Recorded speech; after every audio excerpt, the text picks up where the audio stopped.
character profiles. Mao Mao, an apothecary in the pleasure district, downright obsessed with medicines and poisons, but largely uninterested in other matters, reveres her father Laomen, 19 years old. Jinshi, the emperor's younger brother, inhumanly beautiful. He can't get Mao Mao off his mind, but by hook or by crook, she always manages to evade him. Real name: Kazuo Igetsu, 20 years old. Basen, Gao Shun's son, Jinshi's attendant, doesn't feel pain as acutely as most people, which gives him far greater physical limits than most have. He's very serious, but that makes him easy to tweak. In love with consort Lishu. Gao Shun, Basen's father, a well-built soldier, he was formerly Jinshi's attendant, but now he serves the emperor personally. Lakan, Mao Mao's father and Laomen's nephew, a freak with a monocle. He's a high-ranking member of the military, but his bizarre behavior causes people to avoid him. He loves Go and Shogai and is quite good at both. Lahan, Lakan's nephew and adopted son, a small man with round glasses. He has a soft spot for beautiful women and will try to chat them up anytime he sees one. He runs side hustles to try to pay off his adoptive father's debts. Laomen, Mao Mao's adoptive father, Lakan's uncle. Once a eunuch in the rear palace, he now serves as a court physician. He's missing one kneecap, a punishment inflicted on him many years ago. Empress Kyokuyo, the emperor's legal wife, an exotic beauty with red hair and green eyes, 21 years old. The emperor, a real go-getter and possessor of prodigious facial hair, prefers his women well-endowed, 36 years old. Yao, Mao Mao's co-worker, she's 15, but her height and well-developed figure make her look older. Anan, Mao Mao's co-worker, as Yao's serving woman, she helps in the medical office along with her mistress. She's devoted to her mistress with a love that borders on the twisted. 19 years old. Hongyang, Empress Kyokuyo's chief lady-in-waiting. She works hard, which occasionally leaves her at the mercy of her playful empress. Yinghua, Gyuan and Dalan, Empress Kyokuyo's longest-serving ladies-in-waiting. Hakuyu, Kokuyu, Seikyu, ladies-in-waiting to Empress Kyokuyo. They're three sisters each separated by a year. Prologue. Make sure you smile. Her mother was always saying that to her. To be certain her father would be happy on those rare occasions when he visited. To ensure he would give her that coveted pat on the head. Her mother was not her father's main wife. Her father was old enough that he could have passed for her grandfather. He had a son by another woman who was as old as her mother. More like an uncle than an older brother. Perhaps her older brother didn't like having a sister so much younger than he was, for his own children were forever teasing her, pulling her hair and pelting her with mud pies, ordinary childish cruelty. They would repeat what the adults said about her, always careful to travel in packs large enough that she couldn't fight back. They jeered at her, called her a concubine's daughter. So she grinned back, the corners of her mouth turned up, just showing her teeth. Her brother's children, who had known only obsequious smiles, backed away. She'd only smiled. What did they see when they looked at her? Their reaction seemed so ridiculous that it made her smile bigger. Just at that moment, her father appeared. How must she have looked to him, covered in mud? He began smiling too. He ignored his grandchildren, dressed in their finery, and came over to his filthy daughter. He wiped the dirt from her face and patted her head. "I'm going to make you first," he said. She asked him what he was going to make her first in the whole nation. "I know you have what it takes." The other children didn't have it. Only she did. Learning that she was special like this made her heart pound. Don't let the sparkle fade from your eyes. The one thing you must never do is lose hope. Smile, and never let it slip. Smile. She could do that. So long as there was something the least bit amusing, it was easy. She didn't need her father to tell her that. She spent all her time seeking out fun and pleasant things. Even after he sent her away to that den of iniquity full of women. Chapter 1, The Go Book. The wind was getting colder every day. Mao Mao began to sleep under an extra blanket. She wasn't sleeping at that moment, though. She was staring open-mouthed at a veritable mountain of books piled in the entryway of the dormitory and marked to Mao Mao. "What are those?" "I mean, they're books, obviously," Yao said as she emerged from her room. She'd managed to recover from her episode of poisoning, thankfully. It had taken a while for her to get back into action, but she would be starting work again in a couple days. She came and stood beside Mau Mau. Her lovely face was now marked with jaundice. Her liver and kidneys had been badly compromised by the poison. She would have to avoid alcohol and salt, probably for the rest of her life. And they'd have to find her food that would be good for her skin. They're all the same book, and unobserved. She could naturally be found whenever Yao appeared. She was holding a bag of ingredients for their dinner. She'd been furiously gathering medicines and foods that would alleviate Yao's jaundice. It saved Mau Mau the trouble. It looks like it's about go. It says it's by Lakan. This was the doing of the freak strategist. Associating with troublesome people could only bring you trouble. Mau Mau knew, but knowing it and staying out of trouble were different things. I told him we didn't want these sitting around here, but he wouldn't take no for an answer. He gave me a letter for you too, said the middle-aged woman who ran the dormitory. She gave Mau Mau the letter. It contained a great many fulsome and indirect expressions, all written in a lovely script, but translated into plain language. It said, I made a bunch of copies of this book about Go. You can have some too. It was clear that he'd forced some subordinate to write it for him. The poor guy. What are we supposed to do with these? Yao asked. The stack of books was tall enough for her to lean against. Books were valuable objects, just one could cost enough to pay for a month of meals. Yet here was a whole stack of them. They were printed books, so somewhat cheaper than hand-copied manuscripts, but producing so many of them was still no mean feat. Mau Mau could picture the strategist's adopted son Lakan hyperventilating over the amount of money involved. Oh, well, not our problem. We burn them, Mau Mau said flatly. But then she changed her mind. No, that wouldn't be nice.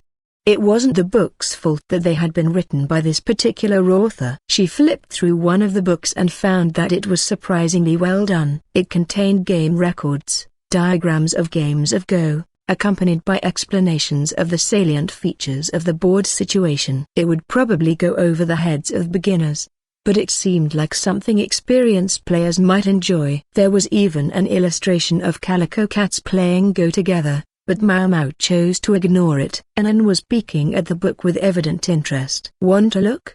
Mau Mau said. Sure. Mau Mau passed her a copy and she started flipping through it, eyes sparkling. Who knew she had interests besides Yao?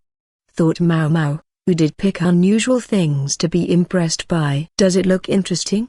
She asked. Yes, it does. You can tell this is the work of our honored strategist. It's very well done. The first half consists mainly of games that rely on a lot of josuke, while the second half shows off less conventional play. Mau Mau's older sisters had taught her the basics of Go and Shogai, but she still didn't quite follow what Anan was saying. Instead she asked, want one? If you're offering, then sure. If you're trying to sell it to me, I'd be willing to pay up to 1 silver piece. Not only is the material excellent, but the paper and print quality are both beautiful. 1 silver piece?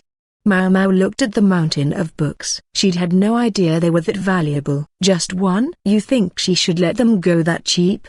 Yao said, looking over the construction of the books. Being from a rich background, her sense of what was cheap was a bit out of step with most people's. 1 silver piece could easily pay for 2 weeks' worth of meals. I grant she could probably get more, Anan replied. I was hoping for a friendly discount. Not collegial, friendly. So we're friends now? If Anan considered Mau Mau a friend, then it would be rude not to treat her as a friend back. Therefore, Anan was a friend. Mau Mau felt she could trust Anan's valuation of the book, if not the somewhat financially Yao's. If she said the books were worth 1 silver, they probably were. It looked likely they were going to go into mass production, however, so maybe she should price them a little lower than that. You and Mau Mau are friends, Anan? Yao stared at them fixedly. What does that make me, then? You are my precious and irreplaceable young mistress, Anan said, thumping her chest and smiling broadly. I don't think that's what she wanted to hear, Mau Mau thought. The young mistress's expression immediately turned sour. She seated herself on a chair in the entryway and crossed her legs, sulking.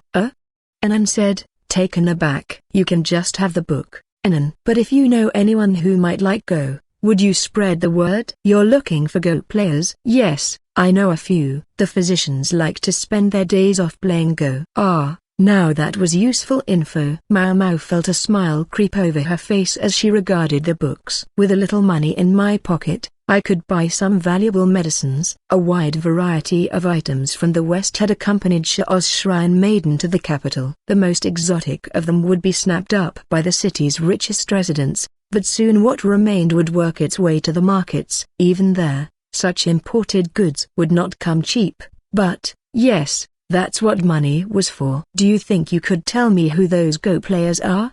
Mau Mau asked. Anan responded by pulling out a silver coin from her purse. Here, she said. Payment. I said I would give it to you. I'm happy to pay for it. But in exchange. Anan glanced significantly at the pile of books. Cut me in on the deal. She gestured at the coin. I knew she was a smart one. Mau Mau gave her a look indicating she understood. That was when they heard the thumping behind them. Yao was stamping her feet. Foot tapping was not the sort of thing that refined young ladies were supposed to do, but Yao was making a special effort. Why, young mistress, don't do that. Anan said immediately, exactly the rise Yao had been looking for. Anan, isn't dinner ready yet? She fixed the two of them with a scowl. Oh, I'm sorry. I'll make something right away, Anan said and hurried to the kitchen. Mau Mau looked at Yao, contemplating how adorable she was. She let her hand brush the books. She decided to put them in her room for now. It was going to be tight quarters for a while. Mau Mau, Yao said. Yes. Mau Mau looked back, a few books already in her hands. Are you free tomorrow? I suppose, in a manner of speaking. But then, in a way, I also have work tomorrow. All three of them, Mau Mau, Yao, and Anan, had the next day off. Mau Mau could do what she wanted, poke her head in at the apothecary's shop in the pleasure district or wander around town to see if anyone was stocking any interesting medicines. It's got to be one or the other. Yao said. Busy. Then, Mau Mau said. You're free. I know you are. Yao took Mau Mau by the shoulders and shook her. The young mistress could be so headstrong. Mau Mau nodded. Is there something you want to do tomorrow? In response, Yao's hand went to her cheek, brushing a blotch of jaundice. I'd like to go shopping for some medicine. I thought you'd know more about it than Anan. I get it. Yao was 15, an age when young women were worried about their appearance. Perhaps you'd like to shop for some makeup while we're at it? Mau Mau knew a place that served all the highest courtesans. When some good-for-nothing customer struck them, that was where they went. The shop knew how to hide even the nastiest bruises. Mau Mau was sure Yao would like to look her best when she came back to work. Makeup. Yao looked closely at Mau Mau. She was studying the area around her nose. Why do you draw freckles on your face, anyway? They lived in the dorm together. Yao had long ago realized that Mau Mau's freckles were fake. Oh, you know, Mau Mau said. She'd resolved to stop once, but Jinshi had ordered her to keep doing it. Having to explain why, though, was tricky. It was risky to bring Jinshi into it. Finally she said, religious reasons.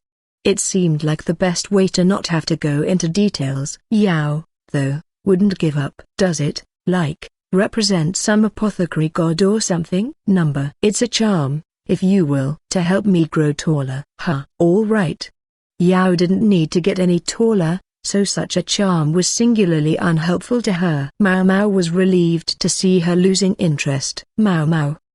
It was at that moment that Anan entered carrying the evening's side dish. She was giving a Mau Mau a look that clearly said, please don't lie to the young mistress. Chapter 2, A Jaunt Around Town. The next day, Mau Mau went shopping with Yao and Anan. Their little expedition took them to a commercial district along a main avenue south of the dorm. Shops lined the street, with open-air stalls filling the spaces between them. The place was bustling, busy and alive. What's that you've got, Mau Mau? Yao asked, pointing to a cloth-wrapped package Mau Mau was carrying. Some of the books from yesterday, she replied. I thought maybe I could sell a few copies to the bookstore. She'd brought just 3, knowing that they wouldn't be interested in a large pile of copies of the same title. You're selling them? Anan scrunched up her face. Just trying to get a sense of the market value. I see, she said, apparently satisfied. Yao was peering at the sky. I'm not sure I like the look of this weather, she said. Mau Mau looked up. The sky was heavy with leaden clouds. "You're right. Strange for autumn. It can't be a typhoon at this time of year." "It's a little chilly without the sun," said Yao, who had a scarf wrapped around her neck. It helped ward off the cold, yes, but Mau Mau suspected it was also to hide her jaundice. I knew it must be bothering her. She renewed her resolve to find Yao some good makeup. "I'd like to start by picking these up," Anan said. She showed Mau Mau a list she'd written. It mostly consisted of fruits and vegetables. "Anything I'm missing?" she asked. In response, Mau Mau looked at Yao. "You like white rice. Do you, Yao?" "Like it? I mean, I guess. Isn't it just basic food?" "Let me put it this way, do you prefer to actively avoid other kinds of rice?" White rice was rice that had been polished. It tasted far better than unpolished rice, but the polishing process removed many of the nutrients that made rice worth eating. Mau Mau's old man had told her that eating unpolished rather than polished rice would help you avoid beriberi. "Are you saying I have to eat unpolished rice?" Yao asked. The frown on her face suggested how she really felt about it. "Not necessarily, but you should consider mixing things into your white rice. Grains, barley, or maybe sesame seeds. Any of them would give you a broader variety of nutrients. If rice was going to be her staple food, it would be best if she could get a range of other nutrition with it. How about we toss in some buckwheat berries, then, mistress?" "I know you like those," Anan said. But Mau Mau made a big X with her hands. Anan looked worried. "No buckwheat." "I'm afraid not. Because I can't eat it."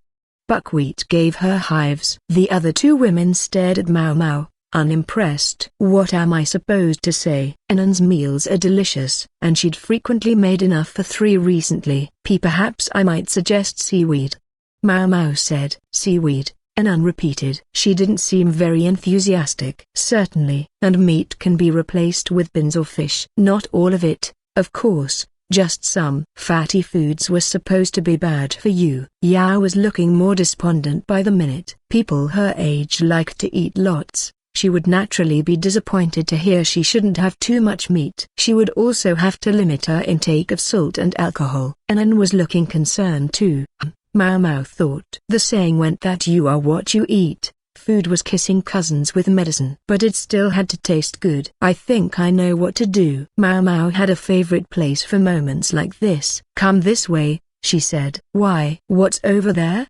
Yao said. Mau Mau led them off the main road, farther and further down the back alleys, glancing back occasionally to make sure they were still following her. Soon there were as many houses as there were shops, and eventually they arrived at a restaurant with a soot-stained sign. It didn't exactly look like it specialized in haute cuisine. There were 2 tables crammed into the restaurant itself, with another poking outside. Instead of chairs, the tables were lined with upside-down barrels. "Are you both feeling hungry?" Mau Mau asked. "It's a little early for lunch," Yao said, but she looked intrigued. She couldn't help noticing, though, that the restaurant seemed deserted. "A little early is best. It gets crowded at lunchtime," Mau Mau said. She peered into the shop, warm steam drifting out. "Auntie, are you open?" Sure enough, came a voice from within. A woman who must have been something more than 40 years of age shuffled up. "Huh. The apothecary girl. Don't usually see you at this hour. We hoped to get a meal in before it got crowded." The woman was one of Mau Mau's customers. She came all the way to the pleasure district to buy medicine. She'd been a regular ever since Mau Mau's father had cured her of an illness she'd suffered from many years ago. "3 portions, please." "Whatever you have on hand. Ideally, something that's not fried." "Coming right up." "Don't usually see you without your father either." She looked at Yao and Enan and grinned. "Less talk, more food, please." Mau Mau seated herself on one of the barrels. "Mau Mau, why did you suddenly decide to take us out to eat?" Anan asked. She and Yao both looked mystified. "Trust me." "Sit down," she urged them. They sat. The woman soon brought their food, a pot full of congee and several side dishes. Mau Mau apportioned the side dishes among the 3 of them, passing a bowl each to Yao and Enan. "All right, if you don't mind." Yao, ever the proper young lady, made a gesture of thanks and picked up her spoon. She didn't look entirely sure about this. The restaurant wasn't the cleanest place around. "Is this potato congee?" Anan asked, sipping a spoonful of porridge. Sesame seeds floated in the congee, which included stewed potato. At the first mouthful, her eyes opened. Is this potato congee? The sweetness of it must have startled her. Yes, it's sweet potato, Mau Mau said. The very tubers that Lakan's biological father was growing. They came from the south and were ordinarily a rare treat, but this woman's restaurant was able to procure a supply through the verdigris house. That's absolutely amazing, Yao said, going for another spoonful. Mau Mau grinned. She already knew that. You see? And sweet potato with sesame fits perfectly within your diet. You could probably get away with putting some barley or oats in the too. The modicum of salt in the dish was perfect for flavor, although if it needed a little something extra, minced kelp might make a good addition.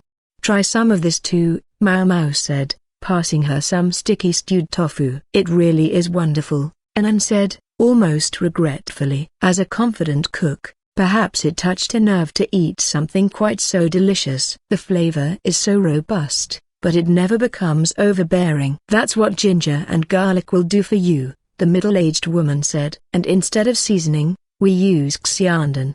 That is to say, a salt-cured egg added when seasonings ordinarily would be. We get the viscosity with kudzu root. It warms the body, good for the type who catch a chill easily. Kudzu root was also used as a medicine. How did you make this? Anan asked, her eyes shining as she pointed to some grilled fish, fragrant herbs and just a dab of butter for taste. I know you said nothing too fatty, but surely a dab won't hurt. She rubbed her sides as she spoke. Our hostess can't eat rich foods because of an old illness, Mau Mau explained to the other girls. But she proves that you can still make wonderful meals without much fat or salt. Gracious, Mau Mau, you'll make me blush. The woman was grinning again. Here, cow's milk. You can drink some of this if the smell of the condiments bothers you. See cow's milk?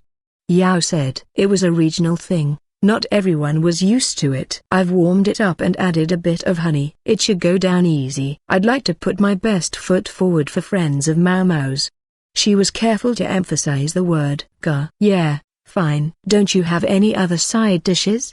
Mau Mau practically shoved the woman back into the restaurant, her tone clearly communicating that she wished the lady would butt out. People evidently regarded Mau Mau as someone who had no friends. When Mau Mau had told her older sisters at the verdigris house about the girls her age she used to hang out with at the rear palace, they'd all looked shocked. Pei Riin had gone so far as to wipe the corners of her eyes with a handkerchief. I can't believe them. Really? Of course she had friends. Emphasis on had. Maybe. She could think of at least two. But one of them she couldn't see anymore, and the other ... Well, Mau Mau hoped she was doing all right for herself. Where did Xiaolan end up working? She wondered, recalling the talkative palace woman. Mau Mau knew she'd found work at a mansion somewhere in the capital, but that was all she knew. She'd received a few letters, written in Xiaolan's unsteady hand, but none of them included the crucial detail of where she was actually living. Mau Mau couldn't reply to her even if she wanted to. She grabbed a bit of one of the side dishes, still mostly staring into space. Yao was digging into the congee with gusto, apparently quite taken with the taste. Anan was busy trying to deduce exactly how it had been seasoned. Would you like to go to the makeup place after our meal?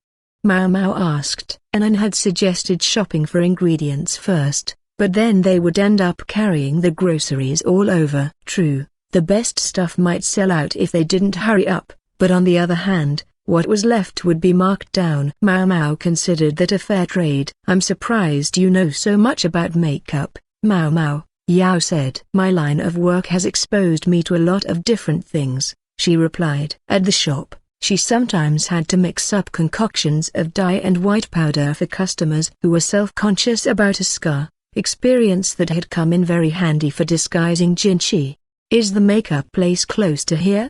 Anan asked. Now she was jotting down a recipe with a portable writing set. We'll have to walk a bit, but it's not far, and perhaps we could make a quick detour on the way back?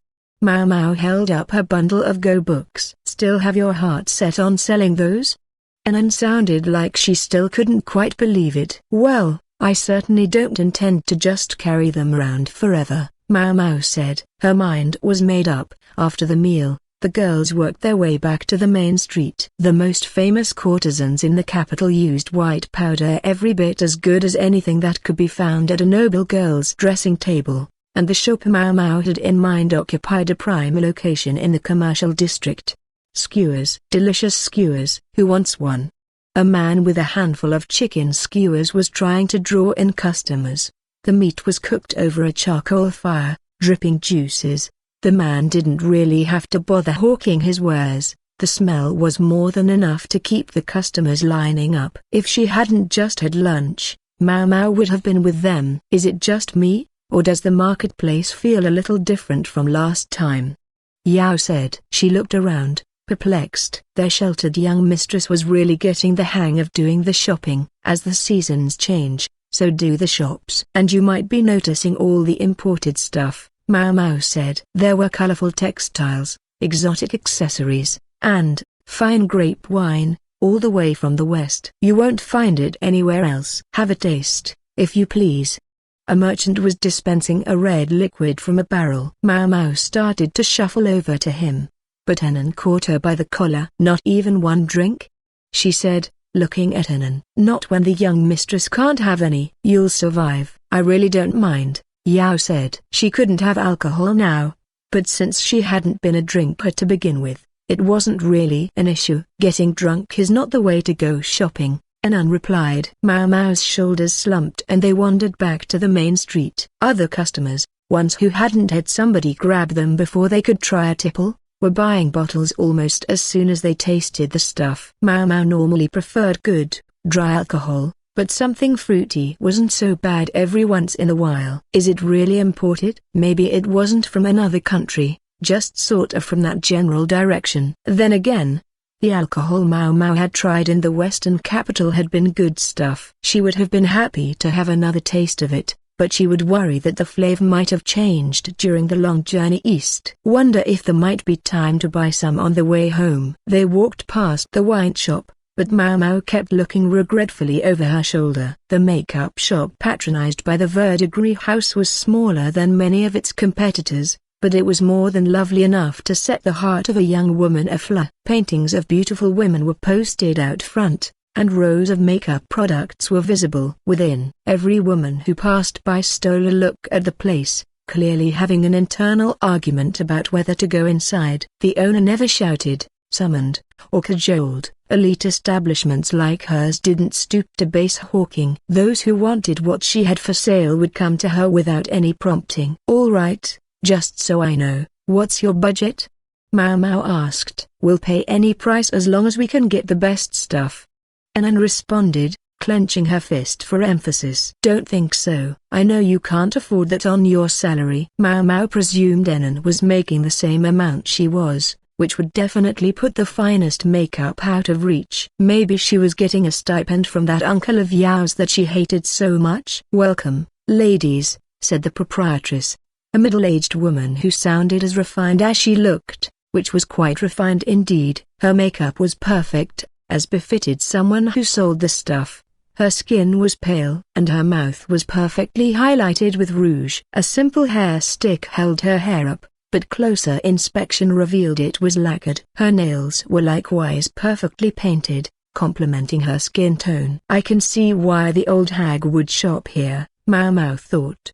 The ladies of the pleasure district always had to be on the cutting edge of style, as of course did the madam who managed them. The proprietress continued to smile but didn't approach them. She would be there if they had any questions. How about we start with powder?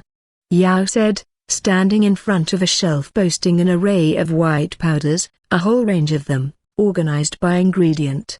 They went from pure white to varieties that included some sort of dye or pigment to match a range of skin tones. Everything was neatly arranged, but one shelf had nothing on it. Excuse me, are these sold out?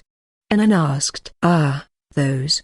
The proprietress walked over, an aroma of perfume wafting after her. She was a slightly built woman, and her pale skin made her seem almost like she might vanish at any moment. The items that used to be on that shelf were prohibited when it was discovered that they contained a toxic ingredient. It's a shame.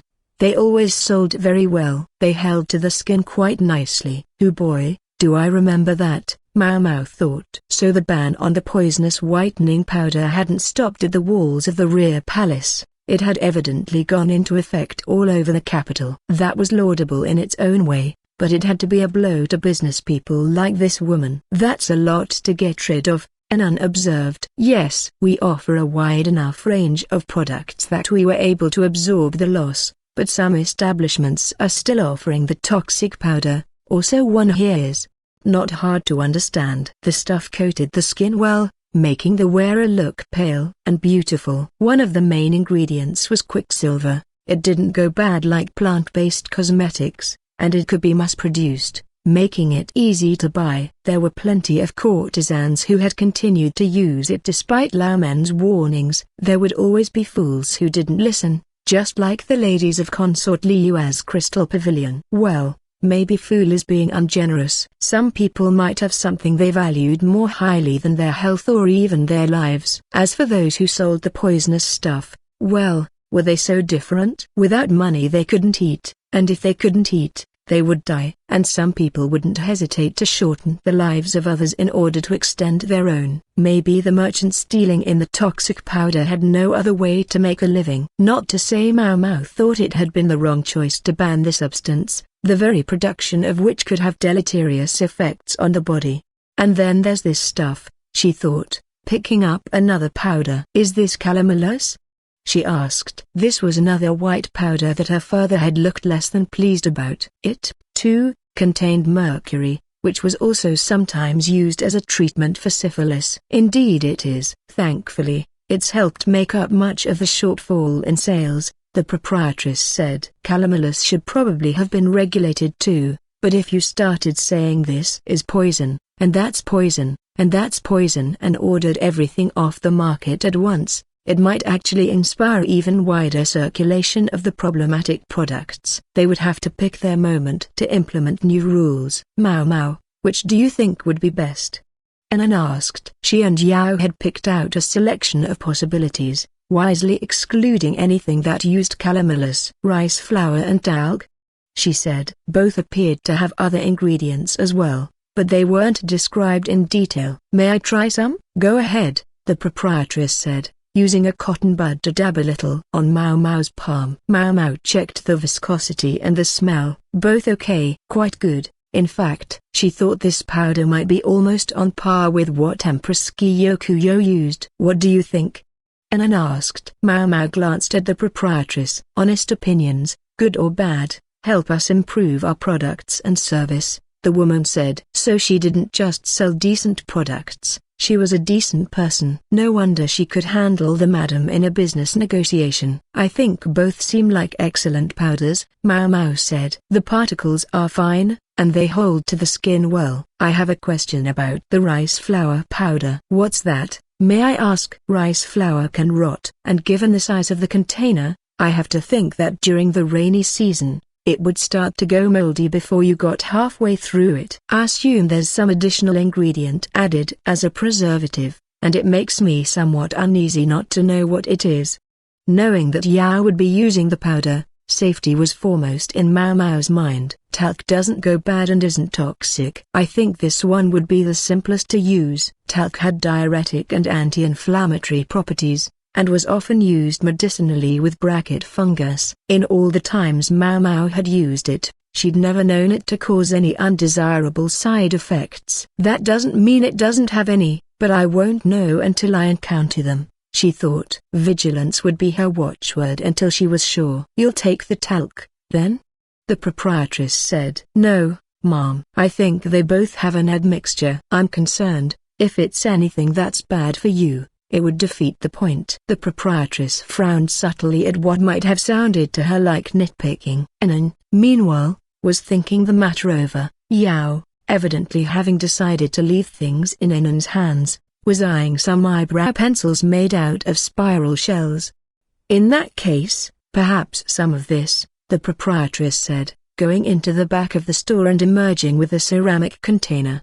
It was about half the size of the one on display. Our rice powder is made exclusively with plant materials. Why, you could eat it if you wanted. Would a size like this be more in line with the amount you'd be using? Or if you'd prefer to bring your own container, I would be happy to fill it for you, with, of course, a discount for bringing your own holder. This lady knows how to make a sale, Mau Mau thought. She was trying to cultivate repeat customers by addressing their needs directly. Would you specifically recommend this powder? Mau Mau asked. Certainly. I use it myself. It sticks beautifully. Very easy to use.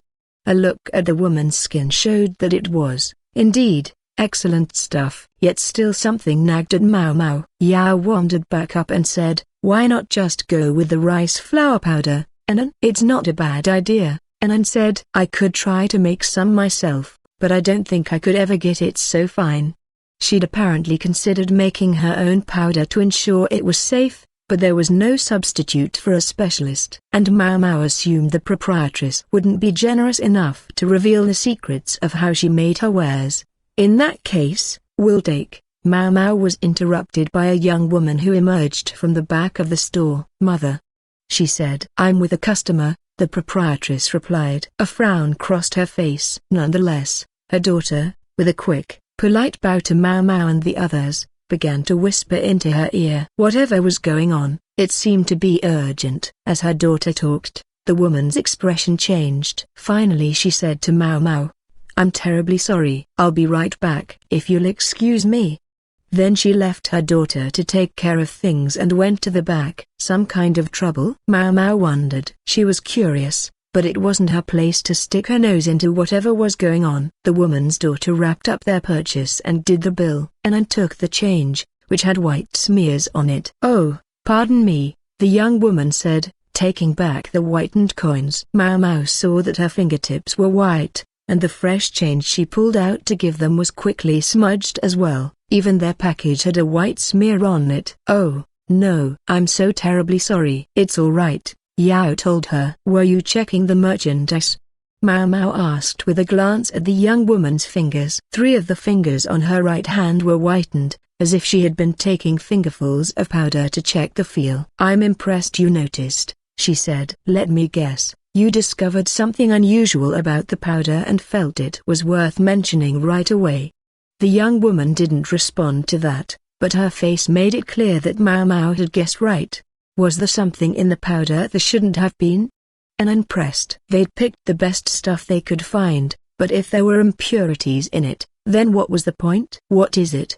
She said, leaning closer to the young woman. Anan, Yao said, holding her back. The young woman was on the verge of tears. I'm so sorry. We got a new dealer recently. He insists he's brought us exactly what we ordered, but it just doesn't feel right to the touch. When I asked him if he was sure he hadn't added any other ingredients, he snapped at me to stop trying to talk my way out of our deal. I was scared, so I came to let my mother know. An unsavory merchant, or an honest misunderstanding? Mau Mau wondered. The dealer certainly sounded shady, but she'd only heard the young woman's side of the story. The proprietress still hadn't returned. Whatever they were talking about back there, it was taking a long time. My mother doesn't want to sell a product if she doesn't know what's in it.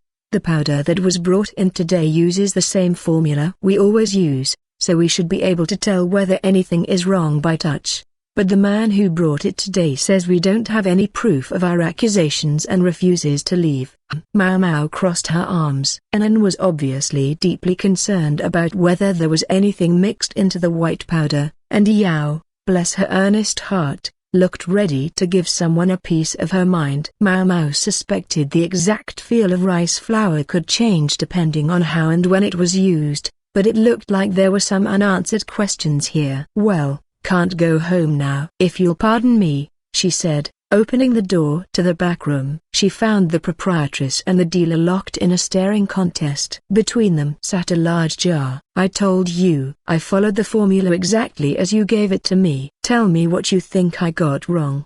The merchant, a man not quite in middle age, was shouting so loud that spittle flew from his mouth, which was open wide enough for Mau Mau to see that several of his front teeth were missing. The proprietress didn't back down. Oh, I know what you got wrong. There's something in this. You added something. It doesn't feel like it should. You won't shut up about the feel, but that has nothing to do with anything. The feel of rice flour changes with the humidity. And you know it. They were talking past each other. Nothing was going to get resolved at this rate. Excuse me. It looks like this discussion isn't going anywhere, Mau Mau said. Oh, I'm afraid you really shouldn't be back here, miss, the proprietress said. When she noticed Mau Mau, giving her a look of reproof, her tone remained deferential, but her eyes were grim. I'm sorry, my dear, but as you can see, we're in the middle of a business negotiation. Maybe you'd be so good as to wait outside until we're finished, the merchant added, likewise polite but implacable. Mau Mau ignored both of them, peering into the jar. It was filled to the brim with white powder. There was a spoon inside, so she scooped up some of the merchandise. What do you think you're doing?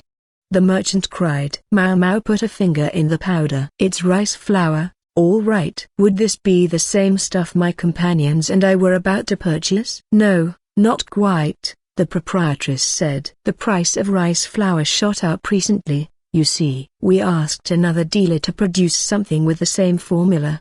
She didn't quite seem to want to finish any of her sentences. An increase in the price of rice flour? It was the season when new rice was usually readily available. Had the harvest been worse than usual? She could tell from the feel that this was, in fact, rice powder. It was smooth, and about the same color as the stuff they were on the verge of purchasing. She agreed too, though, that it felt somewhat different under her fingers than the powder she'd been handling earlier. You can tell, can't you, miss? Tell her my product is unadulterated. This stubborn mule is just trying to get me to lower my price. A mule. I take pride in being able to offer my customers only the safest products. Every detail matters when it's going to go on someone's skin. Mau Mau could see both their perspectives. The merchant was right that the consistency and texture of rice flour could change with the weather, which wasn't very good today. It could simply be more humid than usual. I'm afraid I can't purchase this if we don't know for certain which of you is telling the truth,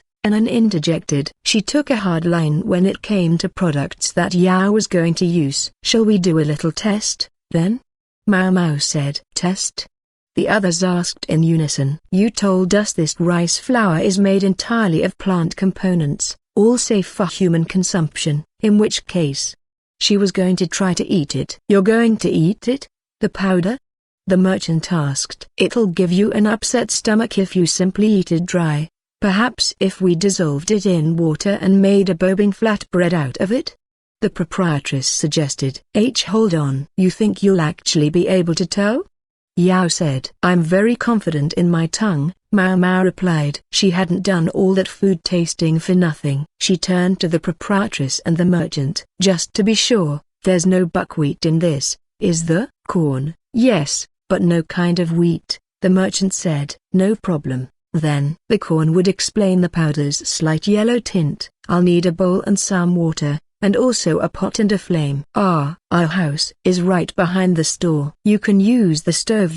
The proprietress's daughter said. She was probably concerned about the possibility of an explosion if they lit a fire in a space full of white powder. Very well. Finally, do you have any leafy vegetables and some chicken? Focus, please, Anan said, giving Mau Mau a rap on the back of the head. She just wanted to make the powder as tasty as possible. Mau Mau picked up the jar and headed for the main house. The finished flatbread was tasty, although not as tasty as it would have been with some greens and meat. In a perfect world, I think a little more corn might have been nice. And some white hare scallion and lamb's meat to round it off. Mau Mau, we're supposed to be talking about the powder.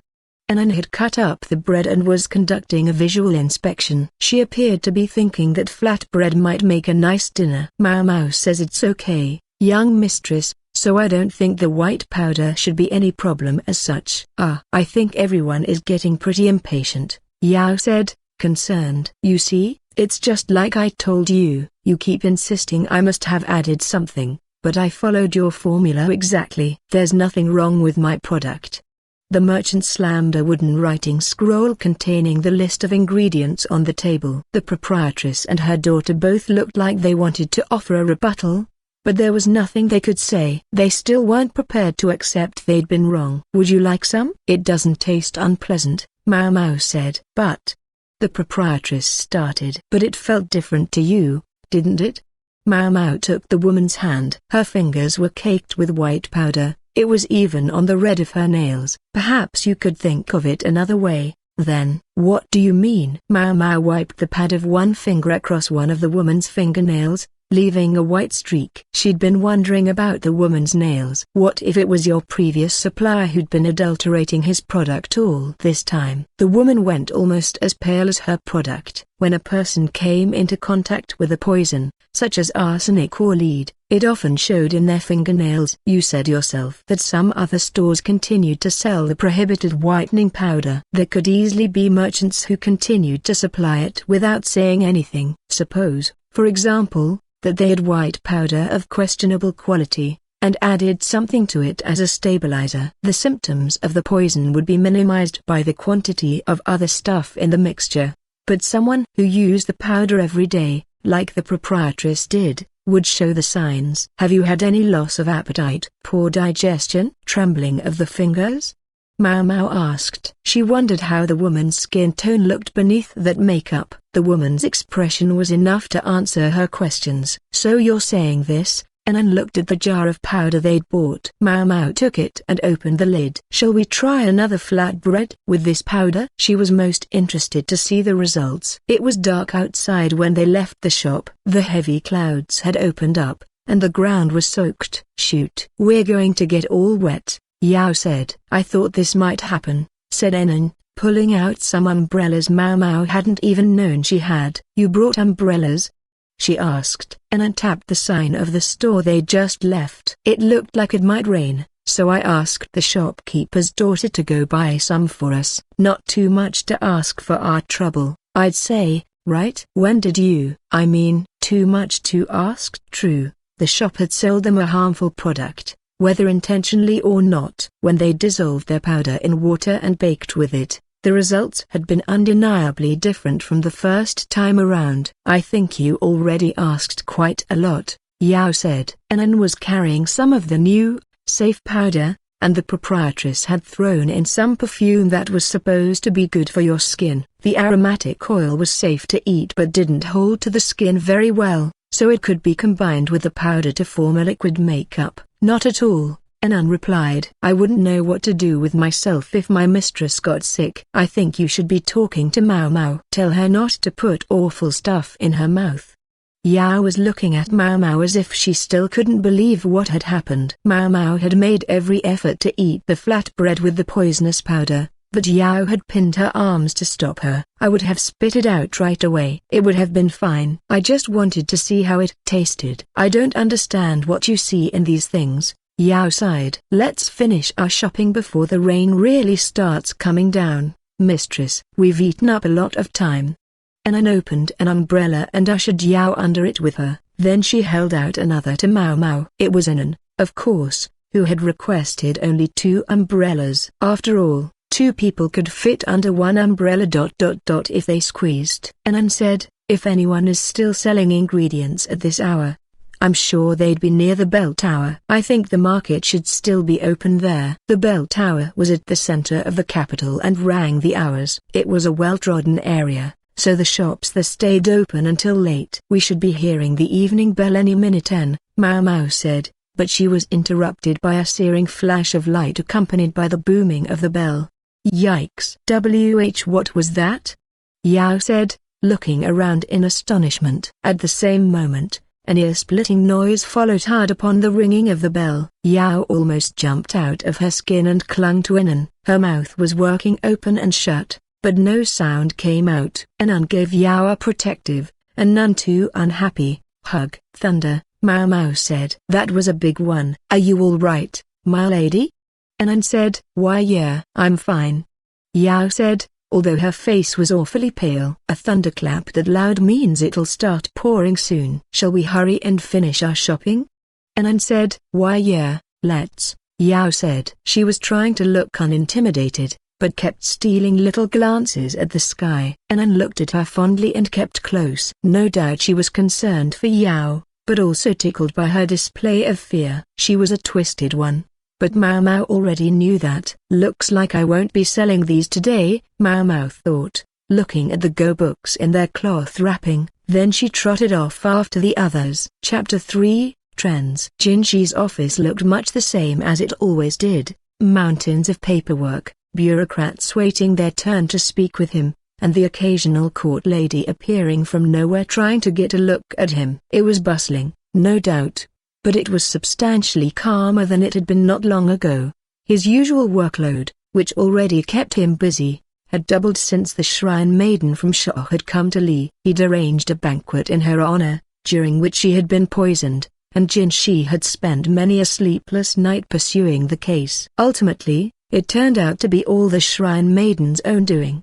A whole act, but that was no small problem in itself. It was enough to leave him with his head in his hands. The shrine maiden had survived the entire affair and was now living with the former consort Audiobook. Jinshi felt a bit bad about the way her home was turning into something of a safe house. The shrine maiden had left him with troubles of his own, though. He, along with a small number of others, had had to deal with the fallout of her death. A number of officials were convinced that Shaw would use their shrine maiden as a pretext to attack Lee, but no such offensive materialized. Shaw was principally a commercial and trading power. They couldn't start a war without substantial backing from someone else. If anything, the leaders of Shaw were probably breathing a sigh of relief to be rid of the shrine maiden, who had been something of a thorn in their side. Shaw had made some demands over the incident, but they were nothing that Lee hadn't anticipated. They wanted import duties reduced, particularly on foodstuffs. No one had expected them to come right out and say they didn't have enough food. The shrine maiden knew Shaw's king and bureaucrats very well, their personalities and sense of political judgment. Nothing they did or asked for was unexpected. In fact, Jinshi was almost set back on his heels by the extent to which everything had followed the script, which wasn't to say international issues were simple. So it was that until a few days before, he had been so busy that the amount of work now felt like a relief. "This is for you, Master Jinshi," Ba-san said, putting another paper atop the towering pile. And to think, this was after Jinshi had delegated more than half the work. "I don't suppose we could delegate half of what's left," he said. "I don't suppose, sir."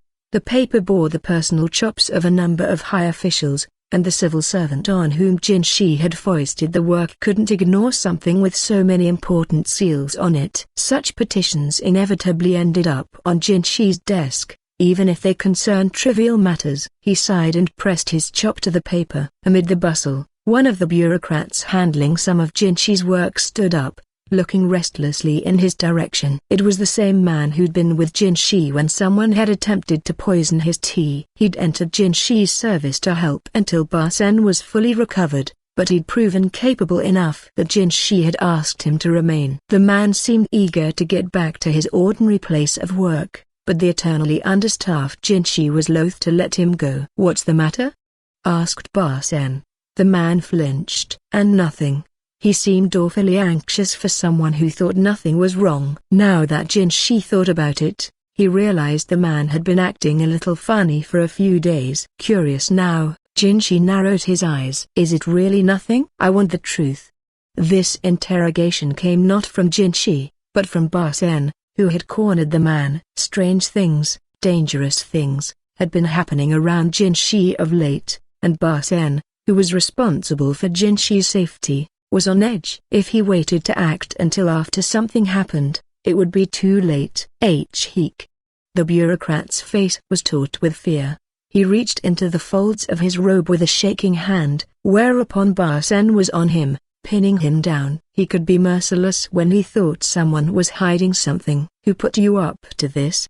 he demanded, grabbing the man's wrist. Clutched in his hand was a scrap of paper. "Let him go, Ba-sen," Jinshi said, relieving the man of the paper. He looked at it, and let out a sigh. "Is this what was making you so nervous, huh?" Ba-sen looked puzzled, indeed, downright flummoxed. "Ow, ow, ow." "Please let me go," the bureaucrat said. Ba-sen obliged, instead looking at what Jinshi had in his hand. "What's this?" "I don't know when he had time to make such a thing, but it's quite thorough, isn't it?" Jinshi said. The paper announced that someone would be putting out a book. The date given was that very day, when, so the paper proclaimed, the book would be available at bookstores all over the capital. I really wanted one," Once a book sells out, you never know if you'll be able to get a copy," said the bureaucrat, rubbing his arm. He looked on the verge of tears. Judging by the look on his face, Barsen at least had the good grace to feel guilty. Books were luxury items, except for the most popular titles. Second runs were uncommon. If a book sold out before you could get a copy, all you could do was wait for it to appear on the used market. If they've gone to all the trouble of distributing an announcement, don't you think they probably plan to have a lot of stock ready? Jinshi said.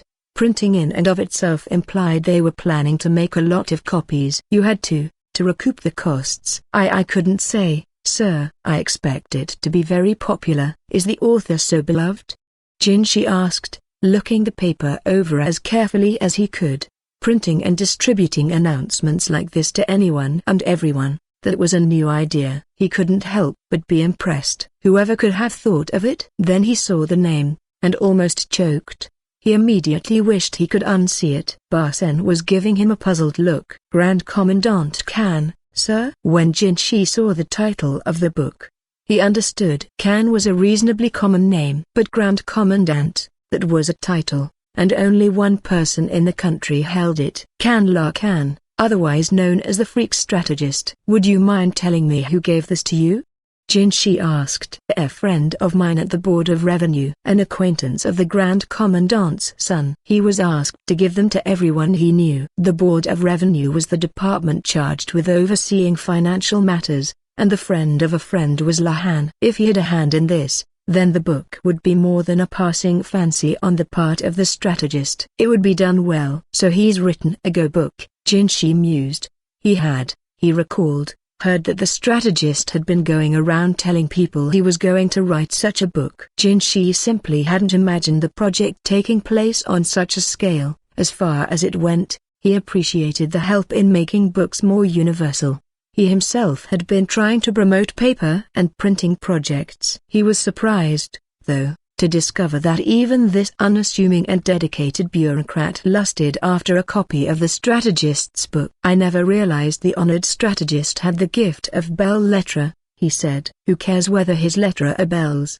The bureaucrat said, going from grumbling to garrulous in the blink of an eye. It's almost impossible to understand what he's talking about. Anyway, but they say the book will contain records of Grand Commandant Kan's games. No one would want to miss that. Jinshi thought he'd caught a rather uncomplimentary reference to Lakan in there, but in any case, some people really got fired up over their personal interests, and in this man's case, that interest appeared to be Go. I only have a passing acquaintance with Go. Is Grand Commandant Kan that good at it? Barsen asked, more perplexed than ever. That good? Why, the only person in the country today who stands any chance of beating the Grand Commandant is His Majesty's own Go tutor. The Emperor's tutor held the rank of Go Sage, meaning he was the best player in the nation. Jinshi himself had had a few lessons from the man. How many stones handicap had he had the last time they'd played together? He couldn't remember. Grand Commandant Kan is known for the elusiveness of his play. You never know what he's going to do next, how he'll come at you. A chance to study and understand his records is a mouth-watering prospect for any connoisseur of the game. The bureaucrat clenched his fist emphatically. His eyes were shining now. His delight in the subject seemed to have overwhelmed his resentment toward Barsen over the manhandling. Yet even the Grand Commandant is only human. Surely no one is truly unbeatable? Barsen said. Another not particularly polite way of talking about the strategist, but also true. Jinshi had to agree with him. How can you say that? The bureaucrat said. Yes. The Imperial tutor is victorious over the Grand Commandant in 6 out of 10 games, but the tutor is a professional player. The Grand Commandant has a real job he must attend to. Jinshi didn't say anything, to say nothing of the fact that no one at all can beat him at Shogai. Barsen didn't say anything. Jinshi realized he really was very bad at handling people. Very well. Barsen, do you have your purse with you? Yes, sir. Barsen produced his wallet from the folds of his robes. Jinshi handed it to the bureaucrat, who looked from him to Barsen and back, suddenly nervous again. It's not much, but take it. A modest recompense for the discomfort Barsen caused you, Jinshi said. Sir, I couldn't. It's not even his. It was, sadly and indeed, not Barsen's purse. The young man simply held on to Jinshi's money in case there was a need to purchase anything. Jinshi knew little about market prices, but he figured this would be enough to compensate the man for his troubles. I'm sure your hand must be hurt. You should leave work for the day. Go to one of those bookstores. Assume that purse will cover the cost of a book. And then some, sir. I can't accept this, said the bureaucrat, who was proving too honest for his own good. He should have just taken the money, Jinshi thought. Very well. He would try a different approach. What are you talking about? I don't mean just one book. Make sure you get one for me as well. And if there's money left over, then one for Barsan too. What are you waiting for? Go, before they're sold out. Or are you hoping for some hush money? Not at all, sir. I'm going. The bureaucrat hurriedly showed himself out of the office. Jinshi listened to his footsteps fade, then let out a sigh. Barsen. It's not polite to pinion somebody with no warning. Why yes, sir. But he could have. Barsen at least sounded apologetic. In any case, what's done is done. You didn't break his arm. You've learned at least that much control. Jinshi knew that with Barsen's preternatural strength, that bureaucrat's arm could easily have been pulverized. Jinshi would give Barsen this much. He was growing up a bit. Master Jinshi, if you'll forgive my saying so, I don't have any interest in go. He seemed to be referring to Jinshi's instructions to the official to bring a copy of the book for Barsen. Interested or not, it can't hurt you to learn. Even the most sheltered young lady at least learns to play go. Suppose you meet a prospective marriage partner but find you have nothing to talk about, you can at least play a game together. Who knows where it might lead. He was trying to be light-hearted, but Barsen went beet red. I'm sure I'd never and no such young lady and I would ever. Barsen fell silent before he ever succeeded at getting out a complete sentence. Jinshi gave him a curious look. When he sat back down at his desk, he felt a pang of remorse. The mountain of paperwork was still there, but now his helpful bureaucrat was gone. Within a few days, every palace, pavilion, and hall of the court resounded with the click of stones on boards. On the way to his office, Jinshi noted that even the soldiers in the guardhouse were playing go. It's become quite the trend, Barsen observed. Indeed, said Jinshi. Needless to say, it was the freak strategist's book that had started this craze. Jinshi himself was carrying no fewer than 6 copies of it. Why so many more than a single copy he'd requested from the bureaucrat? They'd arrived for him accompanied by a short note. Someone gave these to me. Help yourself. They come from the apothecary, Mau. He assumed, much to his sorrow, that she hadn't sent them out of affection for him. More than likely, she was just trying to get rid of stock. He knew her. She would never go out of her way to buy a book by the strategist. They must have been sent to her in copious quantity. He sometimes wished he could ask her if she really understood the meaning of what he'd said during their last encounter. Mau was the strategist's daughter, and although she herself seemed intent on disavowing Lakan, from Jinshi's perspective the family resemblance was obvious. In any case, she certainly wouldn't want to be stuck with a gift from the father she so detested. Jinshi didn't feel the money he'd given the official had been wasted, but still, he wasn't quite sure what he was going to do with 6 copies of the same book. Barsen already had a copy. Maybe he would try giving them to Gaoshun, Arduo, and the Emperor. The apothecary's thinking might have been similar to his, or not. He knew her to be strong-willed and careful, so it might be best to assume she had some sort of ulterior motive. Jinshi had started by thinking about Mau's books, but soon he found himself thinking about Mau, specifically, how he might talk her into accepting his proposal. He would have to prepare, set everything up so that she had no comeback and no reason to refuse. He wanted to be a man who did what he said he would. Still lost in thought, and under scrutiny from court ladies who watched him from afar, Jinshi arrived at his office. An official standing outside came over looking frantic when he spotted him. It was Barsen, however, who asked, "What is it?" "Pardon me, sirs, but if you would look at this." The official handed Barsen a letter.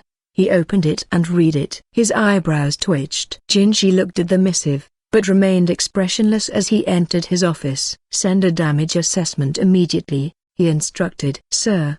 the official said, and went out again. Jinshi trusted that a messenger would be sent if there was anything new to report. Finally, he sighed. So it's come.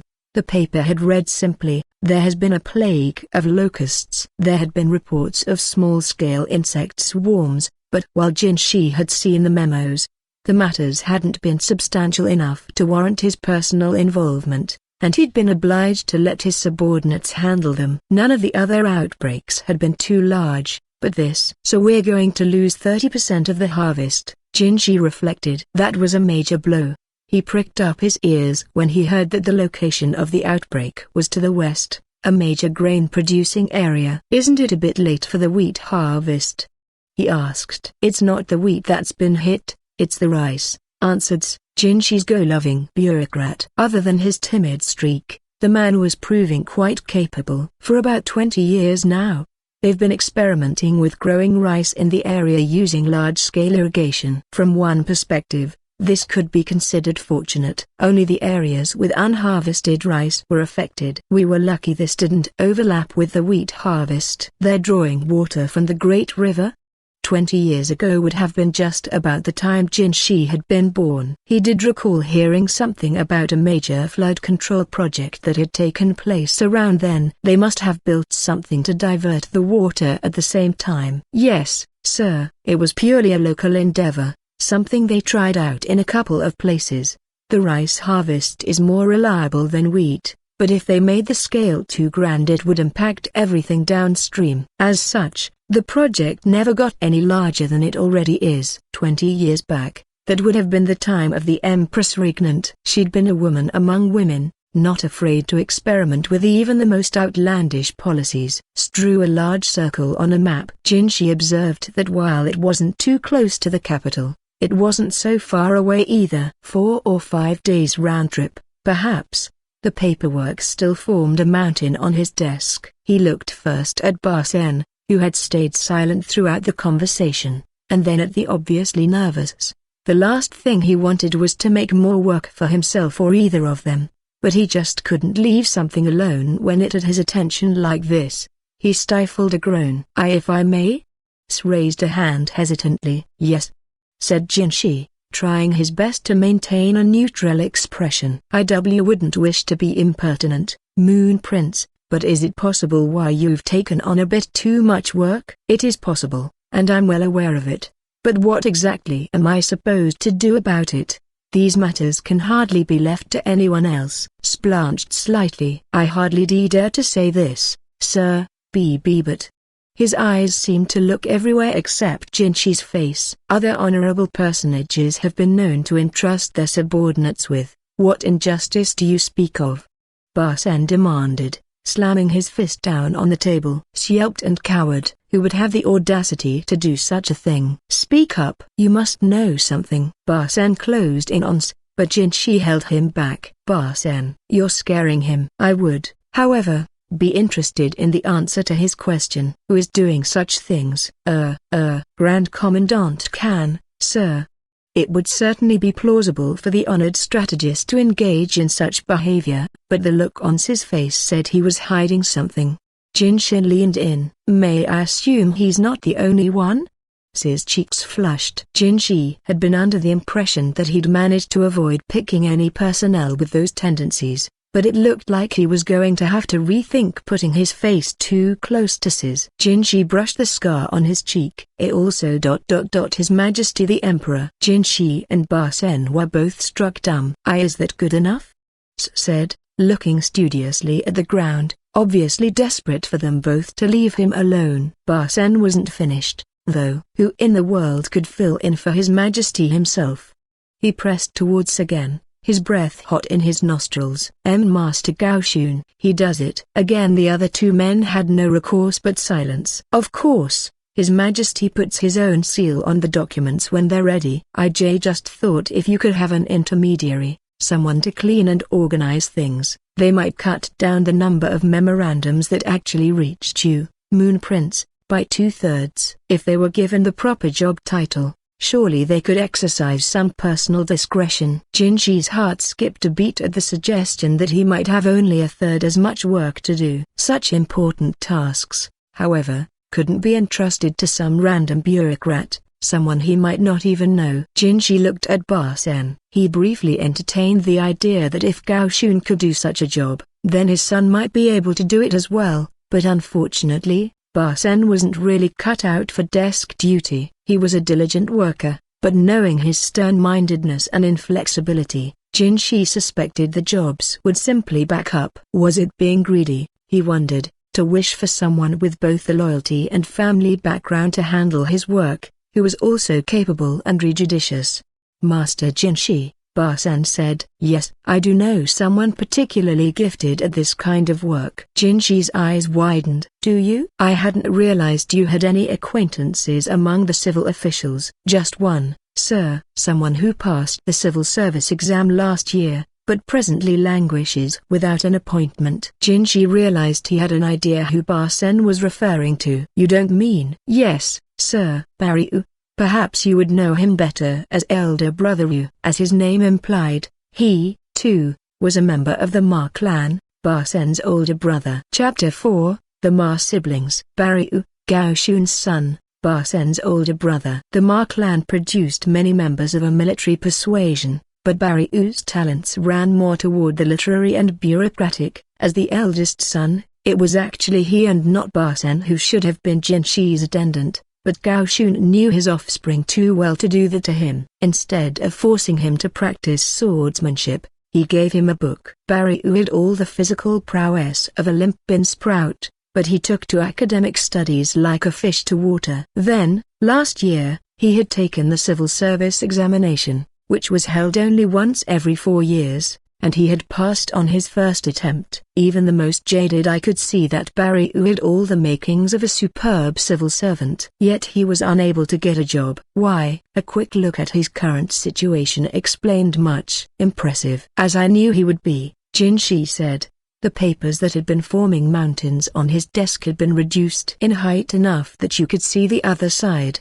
He let out a sigh of relief and looked at where a man was working away silently in a corner of the room. His corner couldn't be seen from the entrance, and anyway he'd placed a partitioning screen between himself and the room, so visitors wouldn't know there was anyone there. Quite frankly, the man might have preferred to build 4 solid walls around himself, but Ba Sen had discouraged that idea. And who is it behind this screen doing all that work? Master Jinshi, said a man bearing an armload of paperwork. He was very slim, of average height, and his skin was so pale it bordered on sickly. He didn't exactly look healthy, but it was oddly amusing to see how his face, and only his face, looked so much like Ba Sen, the picture of physical fitness, who was standing beside him. This man was perhaps a good son shorter than Ba Sen, and the way he stooped made him look shorter still. If Ba Sen hadn't had such a baby face, it would have been hard to tell which of them was the older brother and which the younger. But the stooped, feeble-looking man was indeed the older brother,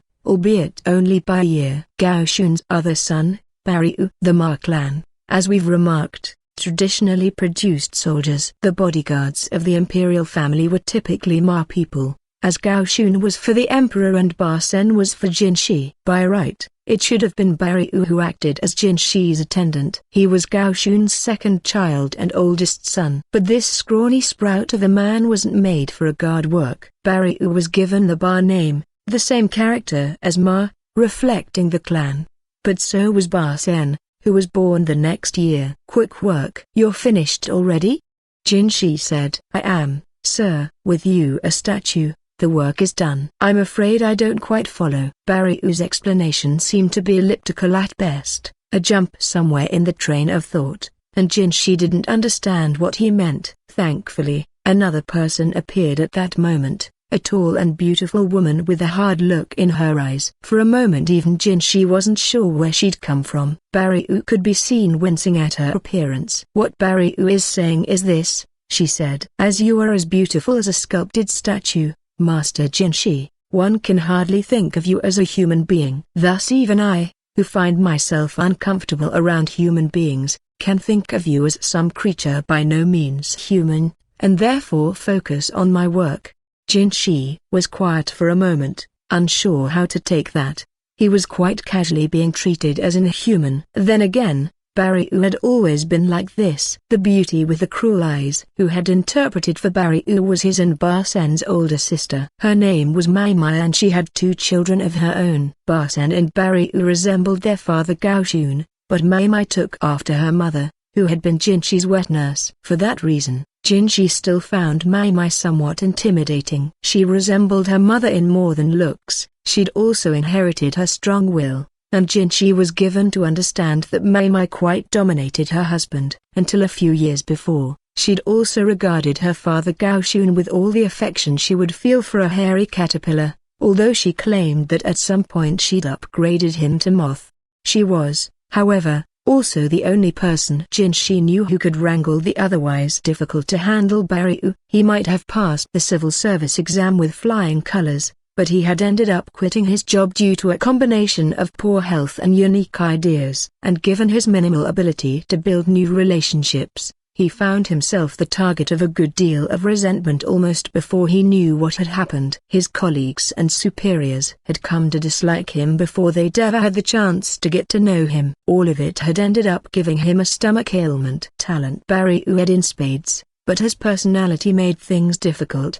In that respect, he was somewhat like the members of the Lakan, although they tended to combine their personal quirks with a forcefulness of spirit that left others with the upset stomachs. It was enough to make a person jealous of their brazen approach to life. If only Barryu could have half, for that matter, even 1/10. The Lakan's disregard for what people around him thought. Barsen sighed and put the finished work on Jinshi's desk. Jinshi started to review what Barryu had done, but one of the papers made him stop and frown. It was a circular that Jinshi himself had sent for approval to a series of other departments. Once again, it had been rejected as unfeasible. How many times was this now? So they really won't do it, he said. Rejected again, sir? Barsen asked. It's the timing. If it were for next year, they would approve it. The marshal service exams are next year, aren't they? Yes. Someone thinks we should wait for those. What was this idea of Jinshi's that was failing to get approved? It was to expand the military. He wanted more troops stationed in the north, but the proposal had been slapped down. The marshal service exams were essentially the soldiers' equivalent of the civil service test. They weren't as well attended as the bureaucrats' version, but still they would no doubt attract plenty of strong young men who would make excellent officers.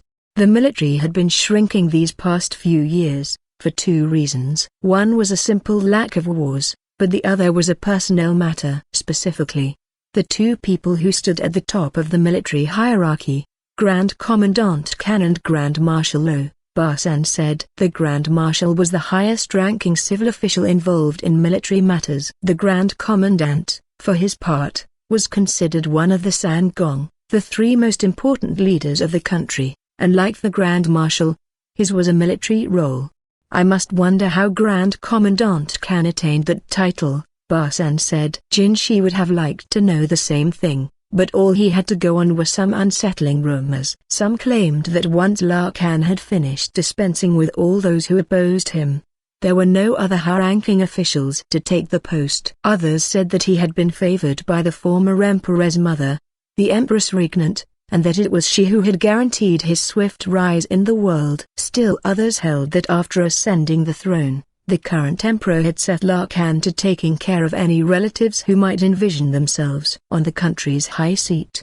Truth be told, I'm not sure, Jinshi said. One thing he thought he knew, or at least could guess, was why the man had sought such great power. Mao Mao had spoken of it once, although with open disgust the entire time. She'd said that there was something he could not get without power. Lakan was a man who would do anything to get what he wanted, but there were not that many things he wanted. He wasn't the kind to let his greed multiply endlessly. A military man ought to want a little more, Jinshi grumbled. Someone who would make any pretext to have more pawns at his disposal would be easy to understand, easy to work with. But if Lakan had his board games, his family, and some sweet treat to enjoy, then he was satisfied. In fact, he wanted very little out of life, but he was irrepressible in action, and that was what made him such a thorn in the side of those around him.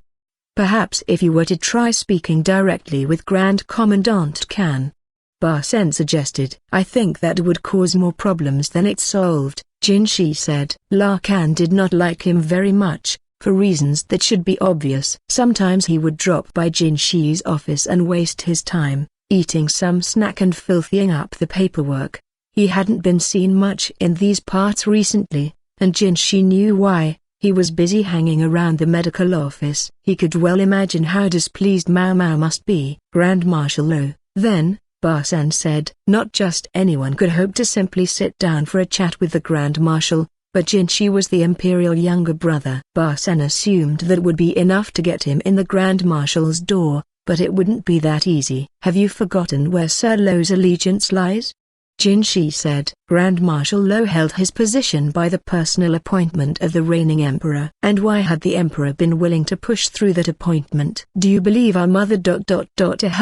I mean the Empress Dowager would ever permit it? The emperor might be substantially older than Jinshi, but the same mother had given birth to both of them.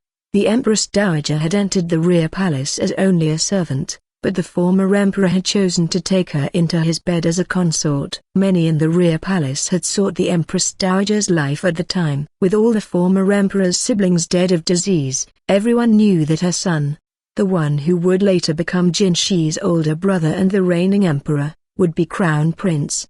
Even more sought to curry the Empress Dowager's favor in hopes of gaining power for themselves. But Lo, it was said, had been her ally since her days as a palace woman. Barely 10 years old, she'd become the emperor's favorite, such that although she was a palace woman, she was permitted to go outside the rear palace at times. Always with a bodyguard, of course, and that guard was frequently Lo. Jinshi wondered what Lo must have thought of this palace woman whose body was barely developed enough to bear a child. She'd had other guards, but he was the only one she had given such patronage to later. He had clearly earned her trust. And yet, he must have felt some hesitation as well. He would not defy her orders, but she was just too kind a woman. The system of slavery had already been shrinking, but the Empress Dowager's influence loomed large in its final abolishment. And in the rear palace, she reached out to those who had become the former emperor's bedmates and could no longer leave the rear palace. Yet her goodness could sometimes be a liability. She hated war. She rarely spoke about the matter publicly, but she wielded substantial influence with the emperor and the Grand Marshal. Jinshi could talk to the emperor. He would understand. Indeed, he already approved of Jinshi's idea. Still, though he was the emperor, he was only the emperor, not an absolute ruler. That was why Jinshi's memorandum was stuck in limbo. If it never got to the emperor, he couldn't officially approve it. Perhaps he and Lo might have found some common ground had Jinshi held some sort of military position, but he'd spent years as a eunuch in the rear palace, performing only his ritual duties as the emperor's younger brother. It left people unsure how to deal with Jinshi. He'd been given the rank of Grand Protector, but this was normally an honorary title, something awarded to people who were retiring from the public eye.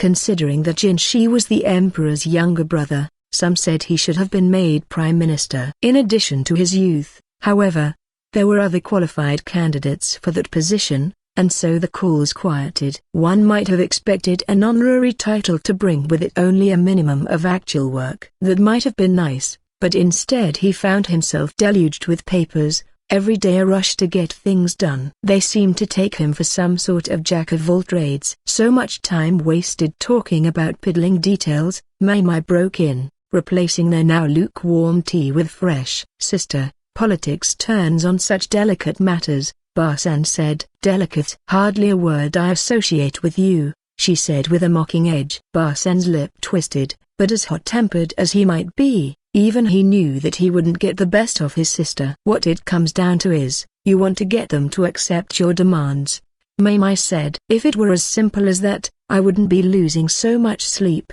Jinshi said. He was no happier than Barsan about Mai's interjection. She was simply supposed to be an assistant. It wasn't her job to go pontificating about political matters. I'm not saying it's simple. I'm just saying possibilities arise, if you keep yourself open to them. They weren't sure what she had in mind. She went over to Baryu's corner and disappeared behind his screen. They heard a series of exclamations. Sister. Hey, you can't just, arg. It seemed it wasn't only Barsan who was cowed by Mai. When she emerged, lo and behold, She was holding the notorious Go book. She hadn't needed to steal her brother's copy. There'd been plenty of them right in Jinshi's desk drawer. "Do you recognize this?" she said, taking out a piece of paper tucked into the book. For a second, Jinshi thought it was the promotional leaflet about the book that he'd seen before.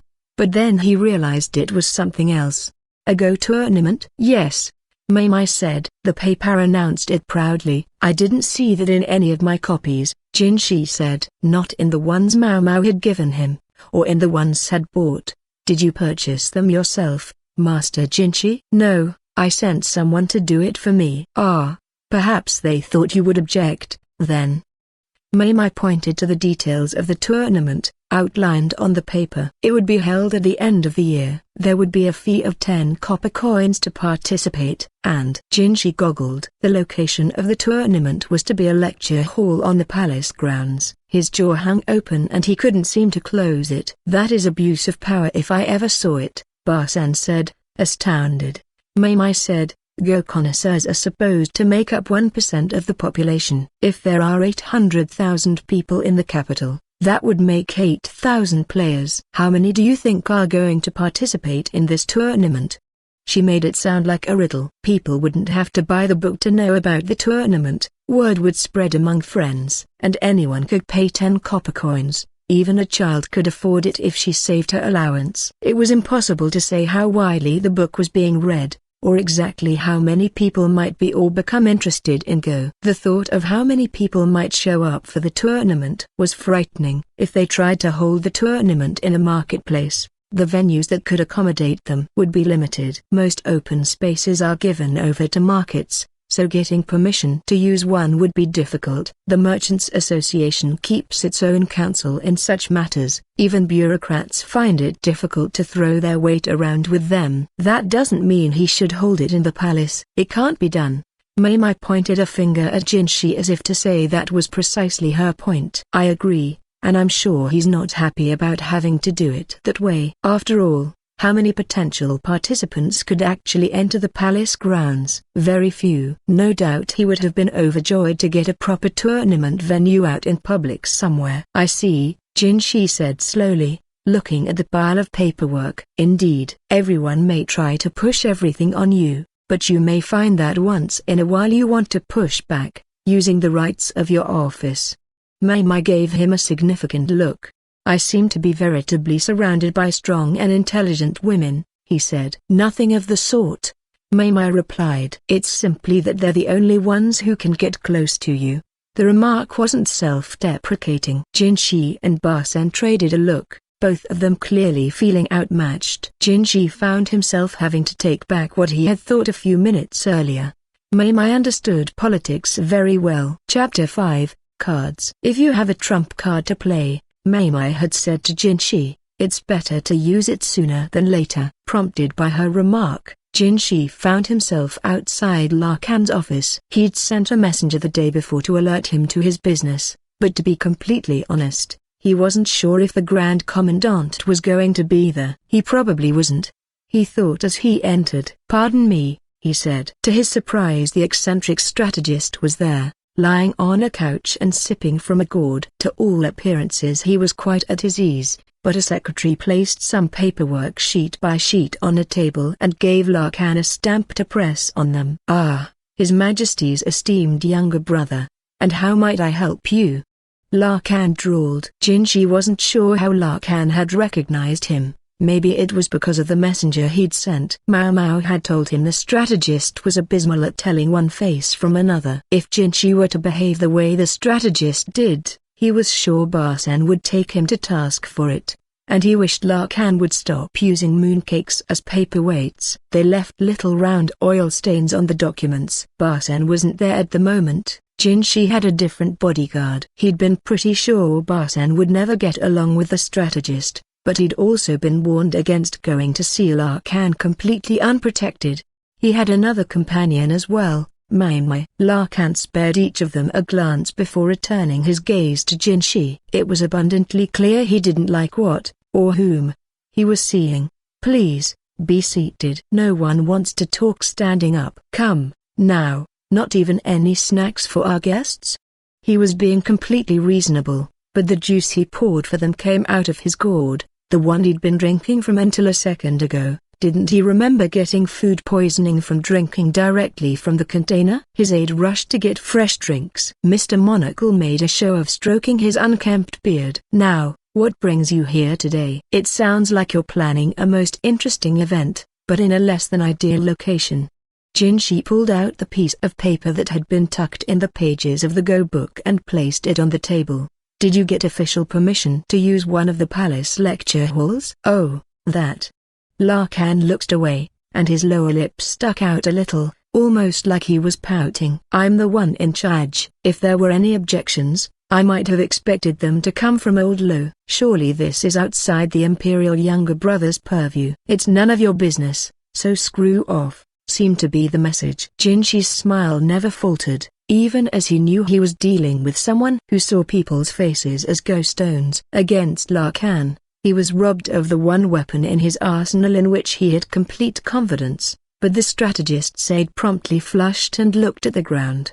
"I wouldn't expect someone as serious and hard-working as yourself to understand, but ever since the envoys from the West went home, people have been starved for entertainment," Lakan said. "Starved? There are more trade goods available than ever before." Everything Jinshi had heard told him that the shops were full of unusual items and the markets were bustling.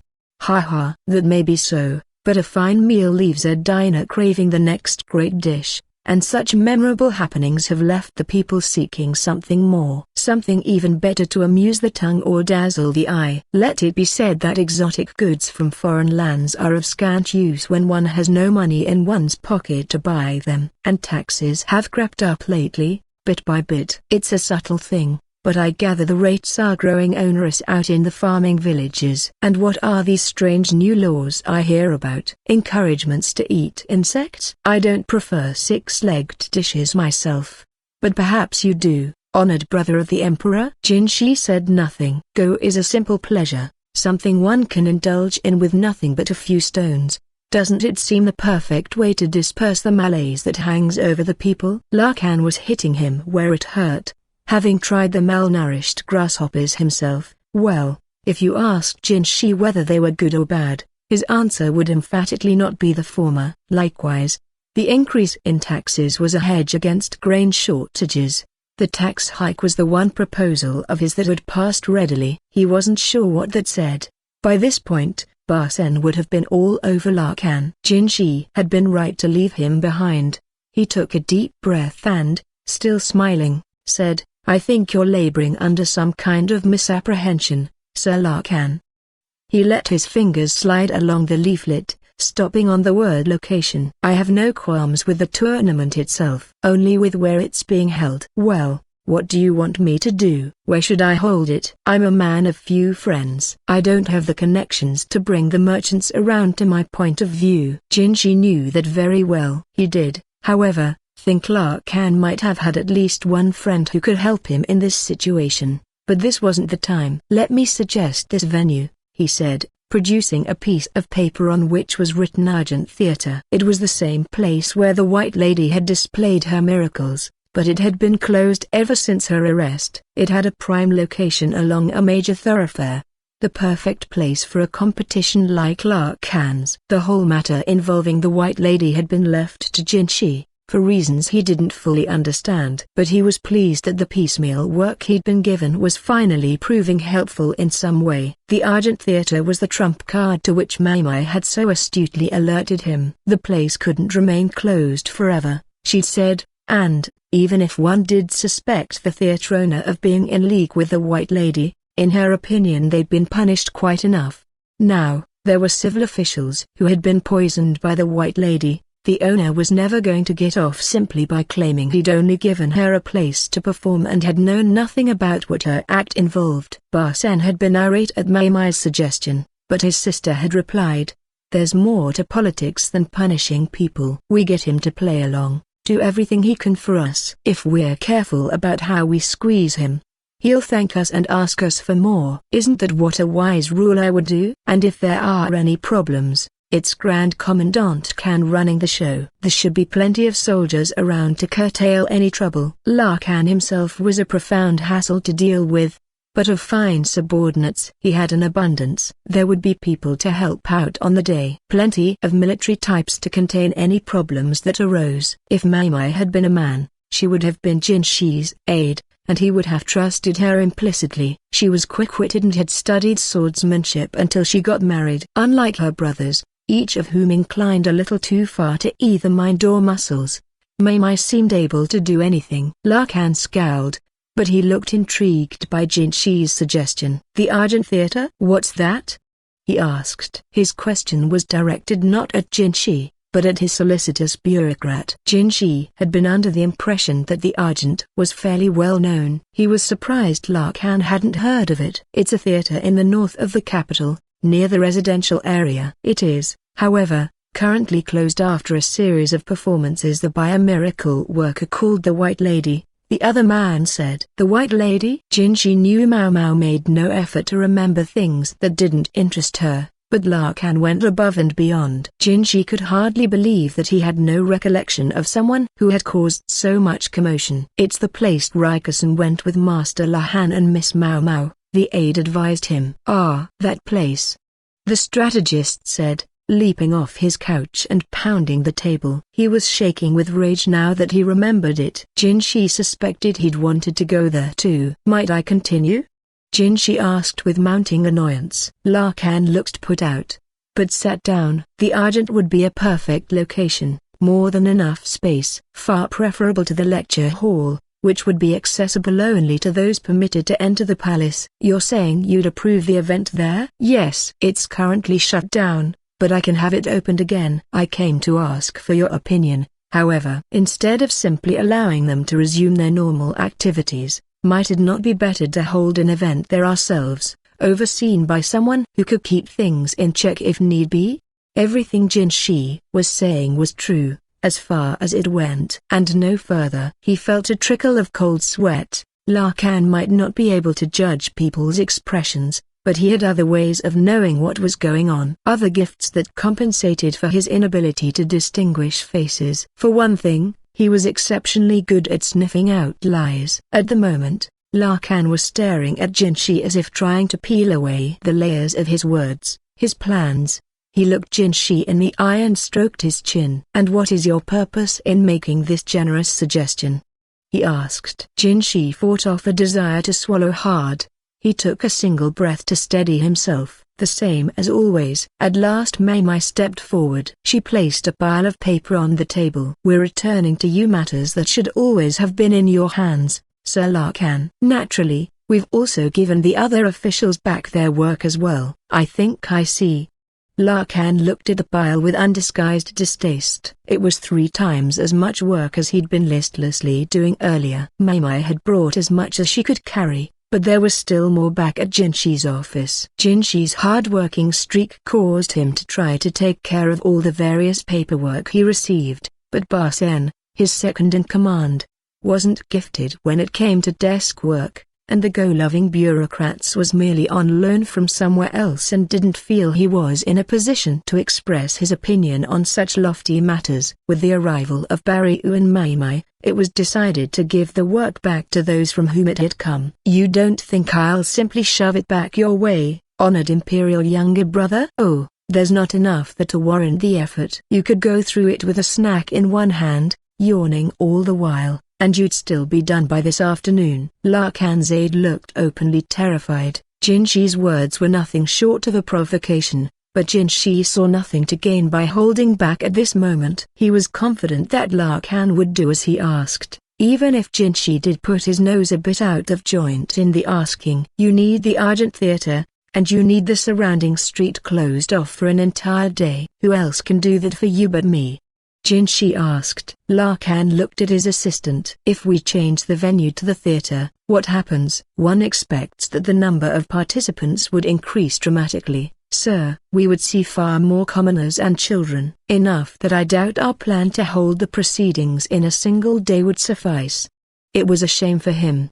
He would surely be expected to help, outside of normal working hours. We'll have to consult Master Lahan to be certain, but I think we would need at least 3 days, including time to get the place ready. Also, since we don't know how many more people might show up, we might find ourselves short on go boards. We'd have to get more of them, or else reconsider whether to put a cap on the number of participants. The aide's fear seemed to be giving way to volubility.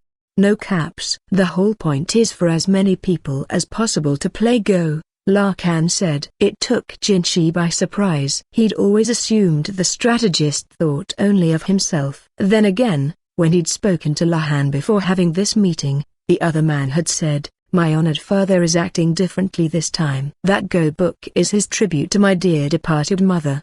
Even the notion of holding a tournament like this was out of character for Lakan, but he had a reason. He'd bought out the former courtesan who was Mao Mao's mother, but she had died barely a year later. Lakan had created his book to commemorate a woman who had been a master Go player, preserving the records of their games, and this tournament was an extension of that impulse. This was not one of his ordinary flights of fancy. While Jinshi was lost in thought, Lakan's aide had been drawing up a simple schedule. If we say admission is half price for those who sign up ahead of time, we'll be able to gauge the level of interest. An admission fee of 5 copper pieces would enable even those with the lowest incomes to take part if they so wish. We're also considering prize money for the top performers. Jinshi knew that 1 copper piece could buy a steamed bun, Mao Mao had told him once. Now in his element, the aide showed none of his previous hesitancy. This man didn't have the obvious quirks that had characterized Lakan's last assistant, Rikusen. But it seemed he wasn't entirely undistinguished either. Lakan folded his arms and regarded the mountain of paperwork. He still looked unhappy about it. "Maybe one more push." "There's something else," Mai said, and produced, of all things, a list of names. It appeared to enumerate the medical staff. An event this large brings with it the possibility of unexpected trouble. In addition to security, I think we should have some people versed in medicine present. Strictly speaking, the idea was well beyond a court lady's place to suggest, but Jinshi wanted to give her a thumbs up and an emphatic nice work. If Jinshi had tried to bring the subject up, it might only have made things worse, but now Lakan's eyes were sparkling. The list included the names of 2 of the people he loved most in the world, his daughter and his uncle. "If you insist, then ... I suppose I have no choice," Lakan said. It was all Jinshi could do not to grin openly. He'd finally forced a concession out of an opponent who always seemed to be the one giving him the short end of the stick. It was just one small step, really a trivial one, but for Jinshi it was a giant leap. He was basking in this feeling of triumph when Mai nudged him, giving him a look that said, "Don't let your guard down yet. If you would be so kind as to write up the details and send them to me, then," Jinshi said. "HRM, Lakan grunted, apparently taking the compromise in bad grace. He waved his empty gourd at his aide, demanding more. To Jinshi's surprise, the man hurriedly produced another gourd and gave it to the strategist. Lakan took a mouthful, and spat it right back out. "Master Lakan?" the aide said. "What in blazes is this?" It should be juice, sir," the aide said, checking the gourd's contents with an expression of concern. "Well, something's wrong with it. You didn't get it from the usual place, did you?" Lakan was good and upset now. I'm sorry, sir. It appears to be fruit liquor." The aide rushed to get some water. "I'll show myself out," Jinshi said, eager to leave before he couldn't keep a straight face anymore. As he left, he found that Lakan's next visitor was already waiting. Moon Prince.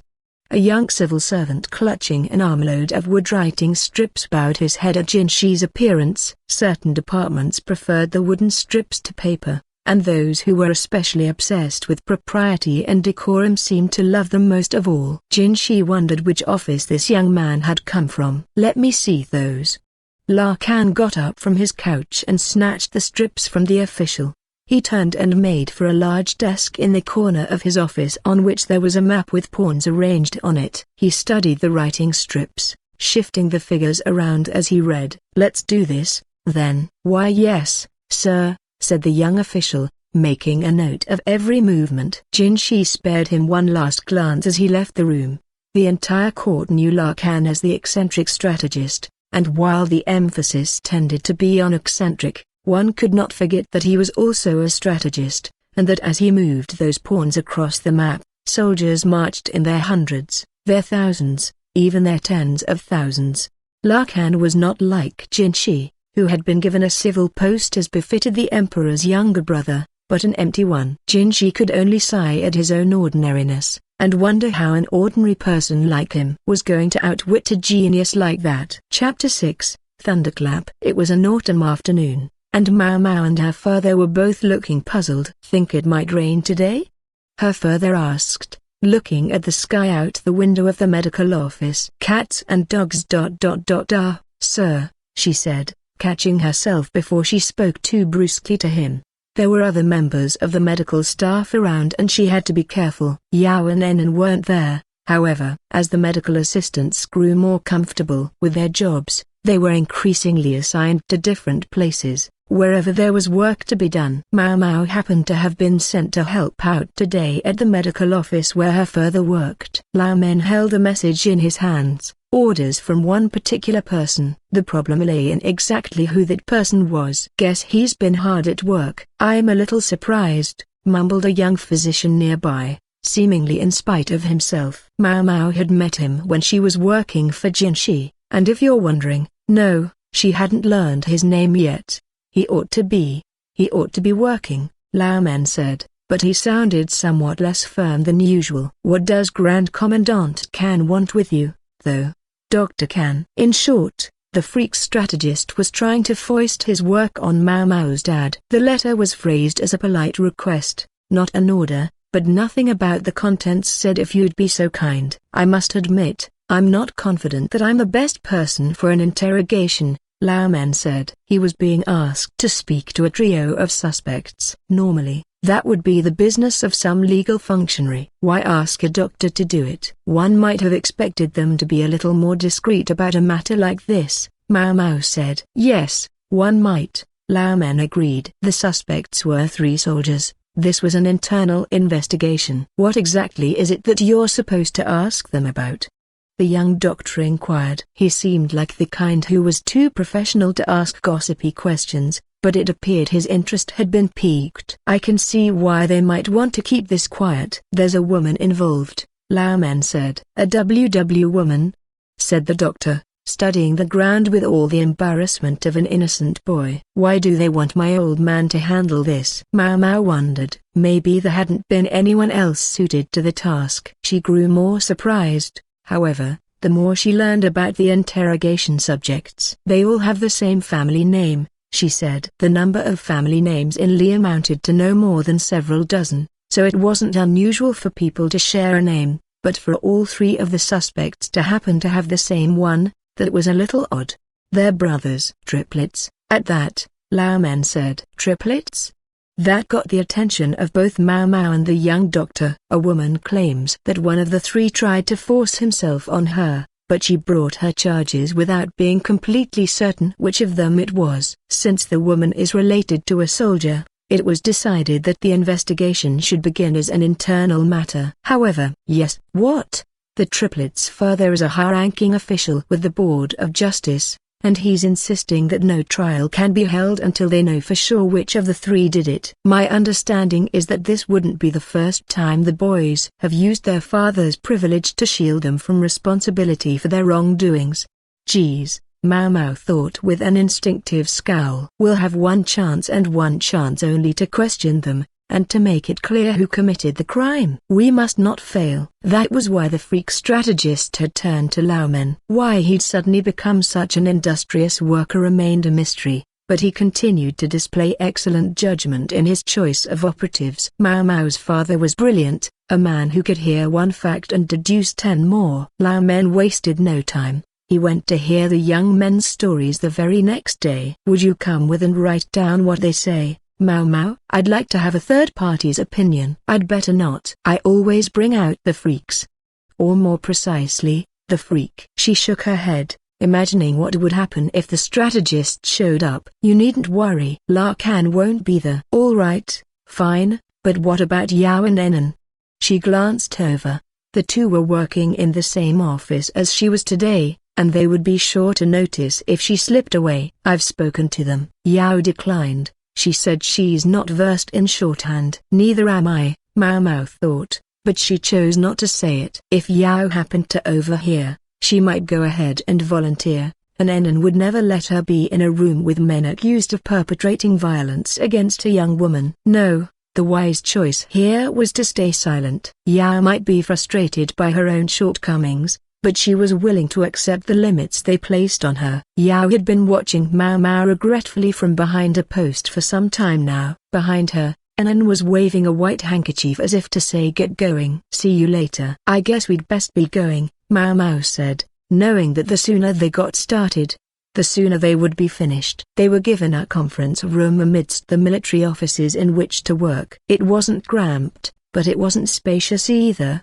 More of an interrogation chamber than a real meeting room. The incident they were here to investigate had occurred about 5 days ago. The question was which, if any, of the men had laid hands on a 14-year-old girl. Mao Mao assumed someone would try to claim that it was partly the girl's fault for letting herself be taken in by a handsome face, but there had been a sudden thunderstorm that day and the girl, who'd gotten separated from her attendant, said she'd been scared. "That's the day I went shopping with Yao and Enon." Mao Mao felt a flash of anger. She wanted to find some way to punish the man who had taken advantage of a frightened girl. "No, number. Calm down." She had to remain fair-minded. They didn't know for certain which of the triplets was the culprit, and there was, admittedly, the possibility that the accusation was false. "Oh, it's you," said the soldier who met them at the door. Mao Mao recognized the big mutt.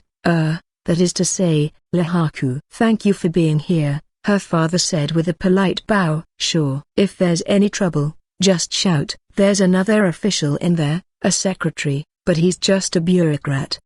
He thumped his broad chest, outgoing and direct as always. "What brings you here, Master Lihaku?" Mao Mao asked. "Orders from above." "The suspects being who they are, we can't have anyone getting violent. They wanted a capable guard on hand. Plus, I outrank those 3 brothers, and I know you. I think that's why they chose me." Very interesting.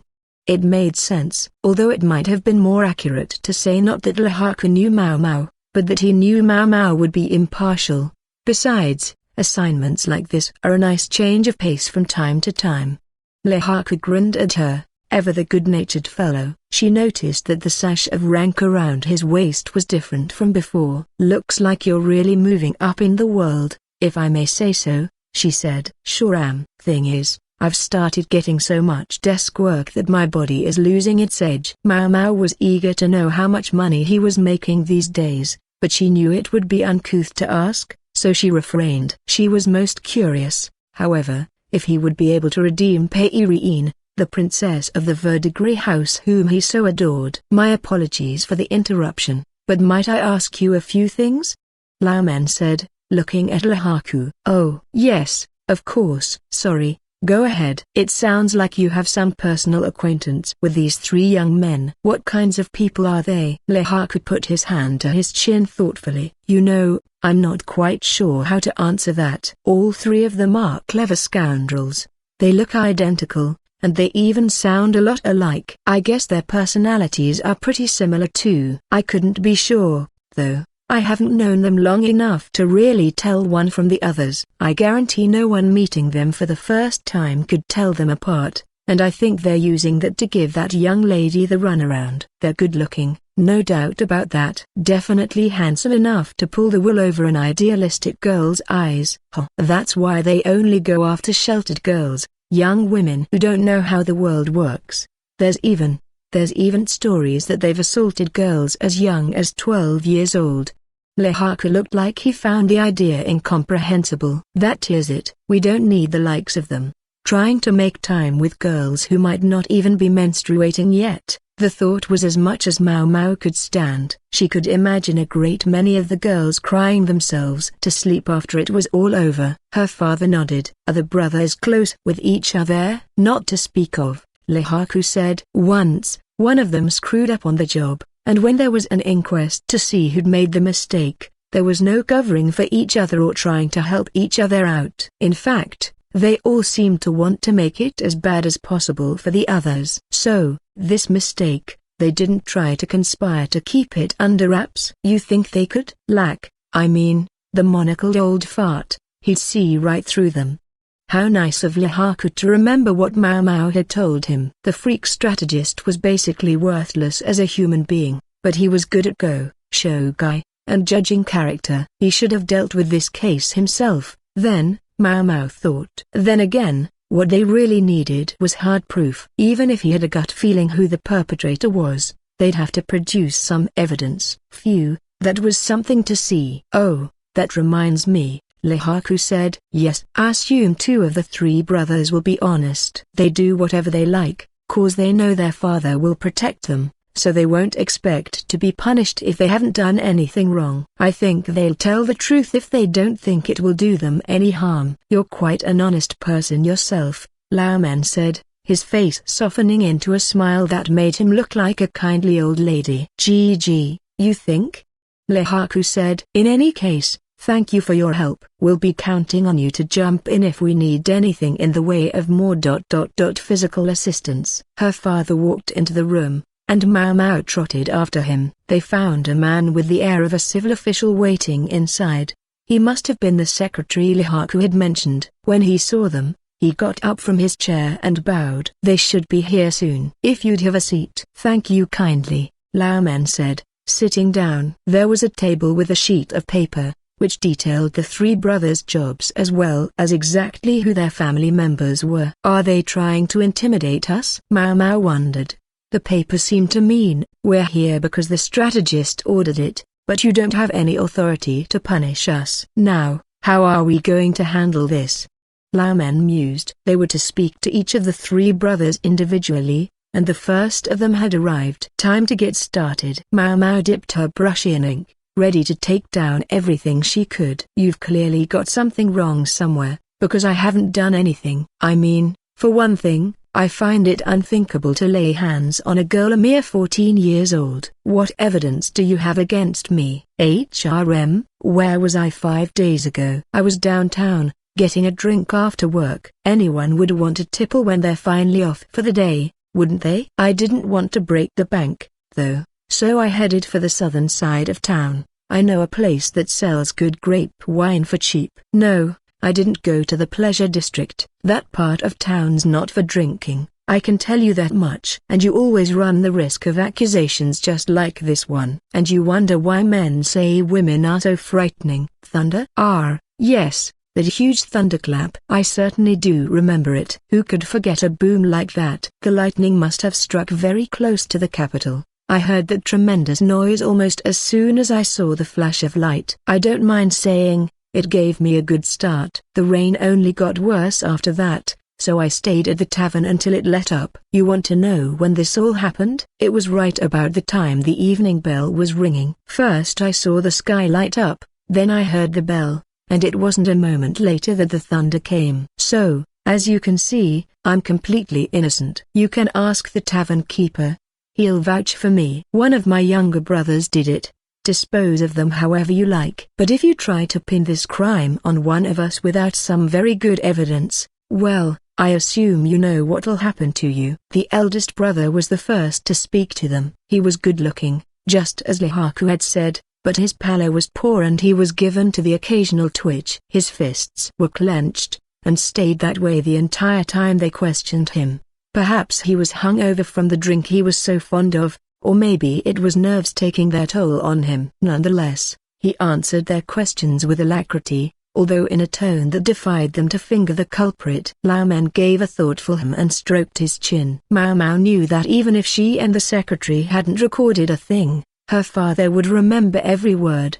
He was simply that gifted. The eldest brother left. In his place came a man who looked just like him, but with much better color in his cheeks. This was the middle brother, according to the paper. How polite of them to go from oldest to youngest, in an easily identifiable order. What a pain. I'm trying to get my work done, you know, and you call me away for an interrogation? How do you plan to make this up to me when you realize I haven't done anything wrong? Well, anyway, since I haven't done anything wrong, I'm perfectly happy to talk to you and get this over with. after which I will be leaving. I suppose you want to know where I was and what I was up to 5 days ago. I just happened to not have any duties that day, so I took a short trip on horseback. Not too far, though. I had work the next day, so I knew I had to be back by evening. What's that? Where did I go? Not far from the capital, and I was back in a hurry, since the heavens looked ready to open at any moment. I was tired,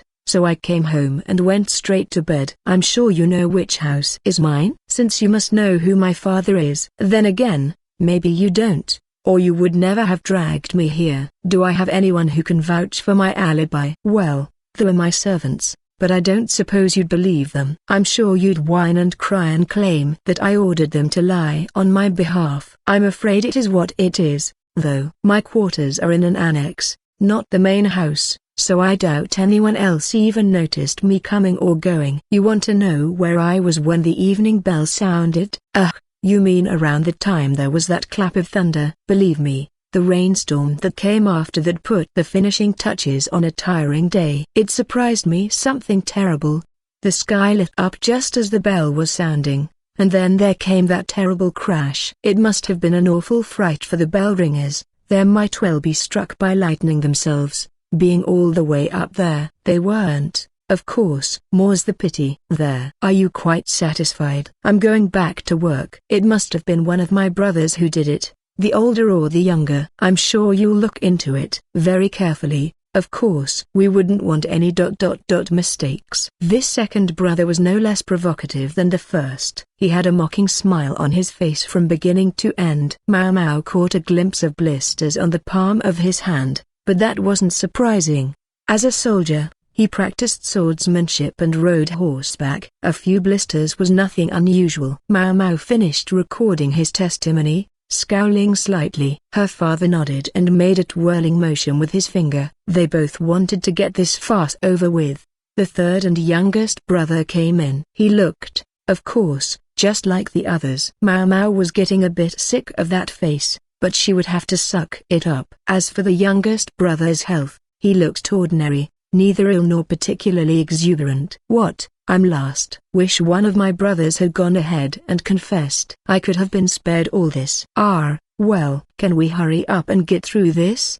I'm already done with work for the day. 5 days back, I was working all day. Yes, it was quitting time, but they'd piled some more work on me.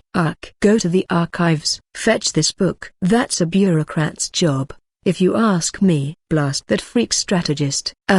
No, I didn't say anything. Nothing at all. Anyway, I went to get the books, but I got to having a pleasant chat with a court lady I bumped into. No, she wasn't 14. Her name and department? It was. I guess I don't remember. Which archive was I in? The storage building in the Western Quarter. Soldiers don't get out there too often. But at least I have a new friend to show for my little excursion. So anyway, before I knew it, it was past time to go home. Yeah, I think I was in the archives when the evening bell rang. It was dark outside and there was a bit of a rain shower. I didn't hear the bell, but it must have been about then. But that thunder, oh yeah, I heard that. I had an armload of documents, and the flash spooked me so bad I dropped them all over the floor. I bent down to pick them up, but then I heard the sound. It felt like the earth was shaking. Boy, it was big. How long before I finally worked my way to the floor? I was a bit dazed, but it couldn't have been more than 4 or 5 seconds. There, how's that? I'm dying to get home, so I'll be on my way now, thank you. She'd hoped at least one of the brothers would turn out to be a halfway decent person, but all 3 of them were hopeless. Mau Mau was exhausted, and she'd only been transcribing the interviews. Laumen, however, alone among the 3 of them, was nodding as if this somehow made sense to him.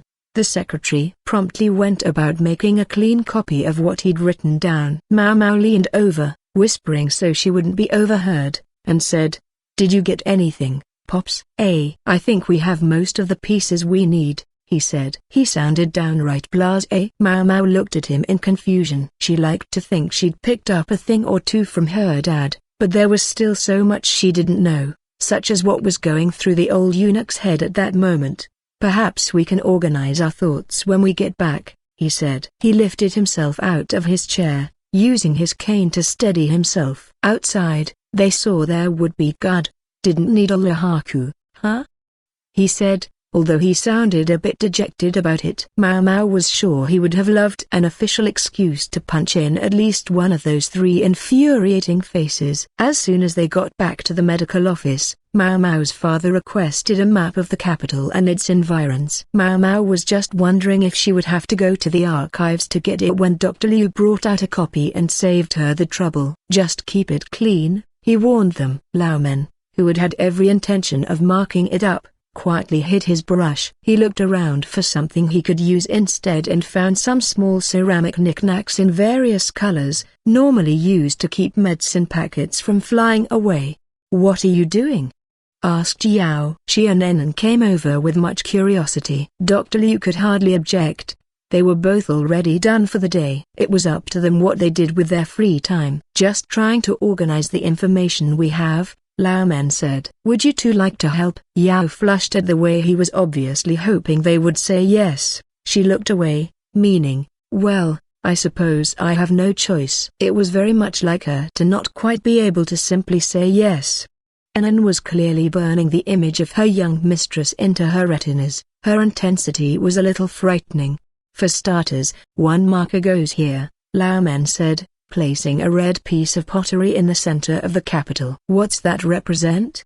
Mau Mau asked. "This is where they ring the evening bell." "Yes," Lao Men replied. "Yes, that's the place. It's located so you can hear it anywhere in the city," Yao said. She knew very well where it was, since they'd walked right by it on that stormy day. Next, Lao Men put down 3 blue markers, one round, one triangular, and the other square. The round one represents the eldest son, where he claimed to be at the time of the incident. The triangle is on the house where the second son said he was, and this square I've placed at the Western Archives, where the youngest claimed he was.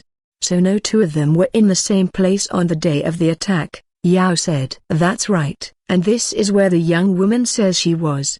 Lao Men pointed again to the red object, right near the shopping district. "But that," Mau Mau said. "It was right near where she and her friends had been." Yao frowned. "If we'd found that poor, frightened girl, maybe none of this would have happened." She looked pained, then cast her eyes to the ground. They'd barely been able to see a thing for the rain that day, and anyway, they'd been intent on finishing their shopping as quickly as they could. They'd been too occupied for anything else. "If means nothing in the face of what is already done," Mau Mau's father said, not unkindly.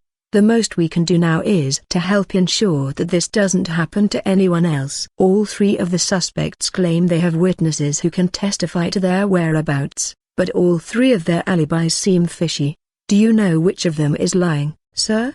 Mau Mau asked, mindful to speak politely in Yao and Enon's presence. "I believe I do. But first, I think a little more information would be helpful." He looked at the 3 of them. "Do you all remember that thunderclap 5 days ago?" "I do." "What a noise," Yao said. "We were outside when it happened." "It was quite surprising," Enon added. "You said you were near the bell tower?" "Yes," Lao Men asked, tapping the red object. "And from what I've heard, the lightning struck near the northwestern part of the city." He placed a yellow object by the city walls. Mau Mau and the others blinked. They couldn't fathom what he was getting at. "Might I ask one more question?" Lao Men said. "Please do." "Which came first, the lightning and thunder or the evening bell?" His question prompted Enon to clap her hands. "Well, now." This was surprising. The sky lit up at the same moment as the bell sounded, and then the thunder came after, she said. "I see you remember very well," Lao Men said appreciatively. Mau Mau realized that Enon's memory must have been tied to her image of the flustered Yao. It was the only answer. "But why does he want to know that?" she wondered. She looked at the map, comparing the locations of the various objects, and gasped. She returned to what she'd written down during the interviews, looking at what the 3 men had told them. "What's the matter, Mau Mau?" Yao asked. "Read this." "Does it give you any ideas?" she asked, showing Yao the testimony, particularly the parts about the thunder. "Yeah, something seems off." She looked intently at the eldest brother's testimony. "The order is wrong here." His claim was, in a few words, that the sky lit up, then the bell sounded, and then the thunder crashed. "And here too," she said as she read the second brother's testimony that claimed that the flash in the sky and the sound of the bell came at the same time, followed by a dramatic thunderclap. This last one might be accurate, but it doesn't say when the bell sounded. The youngest brother had said that 4 or 5 seconds after the flash of lightning, the thunder had come like an earthquake. So does that mean the oldest and middle brothers are lying? Yao asked. Not necessarily, Mao Mao replied. She thought to herself, now I see what this is about. She looked at her old man, who was regarding the three of them with a gentle expression, waiting to see if they would reach the answer. She remembered what Lihaku had said, that at least 2 of the brothers could be expected to tell the truth. The big mutt might not have needed to come in swinging, but he'd given them some very interesting advice all the same. If he was right, then the 3 men wouldn't try to cover for each other. He'd said the brothers who hadn't assaulted the girl wouldn't lie to Mao Mao and Lao Men as long as they didn't think it would make trouble for them, which led to one conclusion. Mao Mao, tell us what's going on here, Anan said. Mao Mao looked at her father. If indeed you've figured it out, he said with a smile. Well, now she really wanted to get it right. She took a deep breath and got her thoughts in order, trying to decide where would be the easiest place to start. After a moment she said, Yao, Anan, do you know how to tell how far lightning has struck from you? You can tell by how loud the thunder is, right? And how soon you hear it after the flash.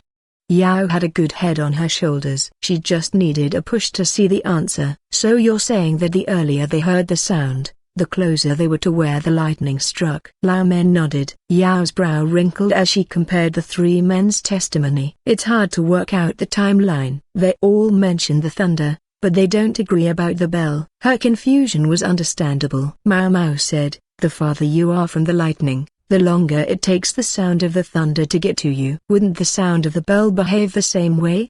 That explained why the men reported hearing the sounds in different orders. And when they compared those details, only one man's testimony stood out as clearly wrong. It's the middle brother, isn't it? If he was really at his house when the thunder sounded, like he says, it wouldn't make sense. Anan used her fingers to measure the space between the yellow, red, and blue objects on the map. Even without knowing the exact distance, you can see that if he was at home, there's no way he could have heard the bell at the same time he saw the lightning. The bell tower was far from the house where the second brother claimed to have been. Instead, he'd heard the sounds in much the same order as Mao Mao and the others, meaning he was near the same place they had been. The middle brother must have been around here, Anan said, moving the blue triangle over beside the red object. Precisely, in other words, where the young woman said one of the men had accosted her. Mao Mao, Yao, and Anan looked at Lao Men. Was this what all his questions had been about from the start? Who would think to establish a person's location by the sounds they heard? Mao Mao thought, nearly unable to believe it. Now then, we have the secretary's records and our own conclusions. I think it's time we reported to Lakan, Mao Mao's old man said, heaving himself up from his seat. How did such an astonishing person end up as a eunuch? Yao breathed. Mao Mao, supporting her old man with his bad knee, knew exactly how she felt. He was a doctor, yes, but one people could afford to value a little more highly. Chapter 7.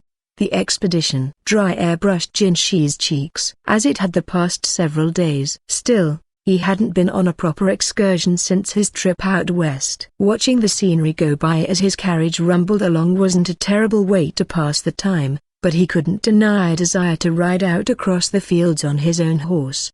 You can just leave things here to us.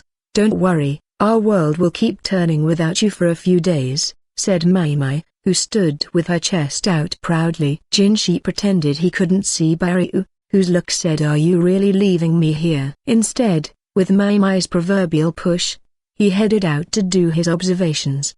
His destination, a village where the crops had been ravaged by insects. It meant a day and a half of riding along in a rattling carriage. In an effort to get the job done as fast as possible, Jinshi planned to change horses and drivers at each town. Despite the stiff pace he meant to set, he had at least 10 people with him including his bodyguards. A relatively modest number for an expedition involving someone of Jinshi's status, but traveling large would only make things take longer. He pressed ahead with his comparatively small band in hopes of reaching the village that much quicker. Likewise, in order to ensure that things went smoothly, he decided to be a bit demanding about who would be on his staff. "You're not uncomfortable simply sitting for so long, sir? If you're so worried about it, let me ride." "I'm afraid not, sir." Sitting beside him was not Barsen but Gaoshun. Barsen was present, on horse among the guards. With apologies to him,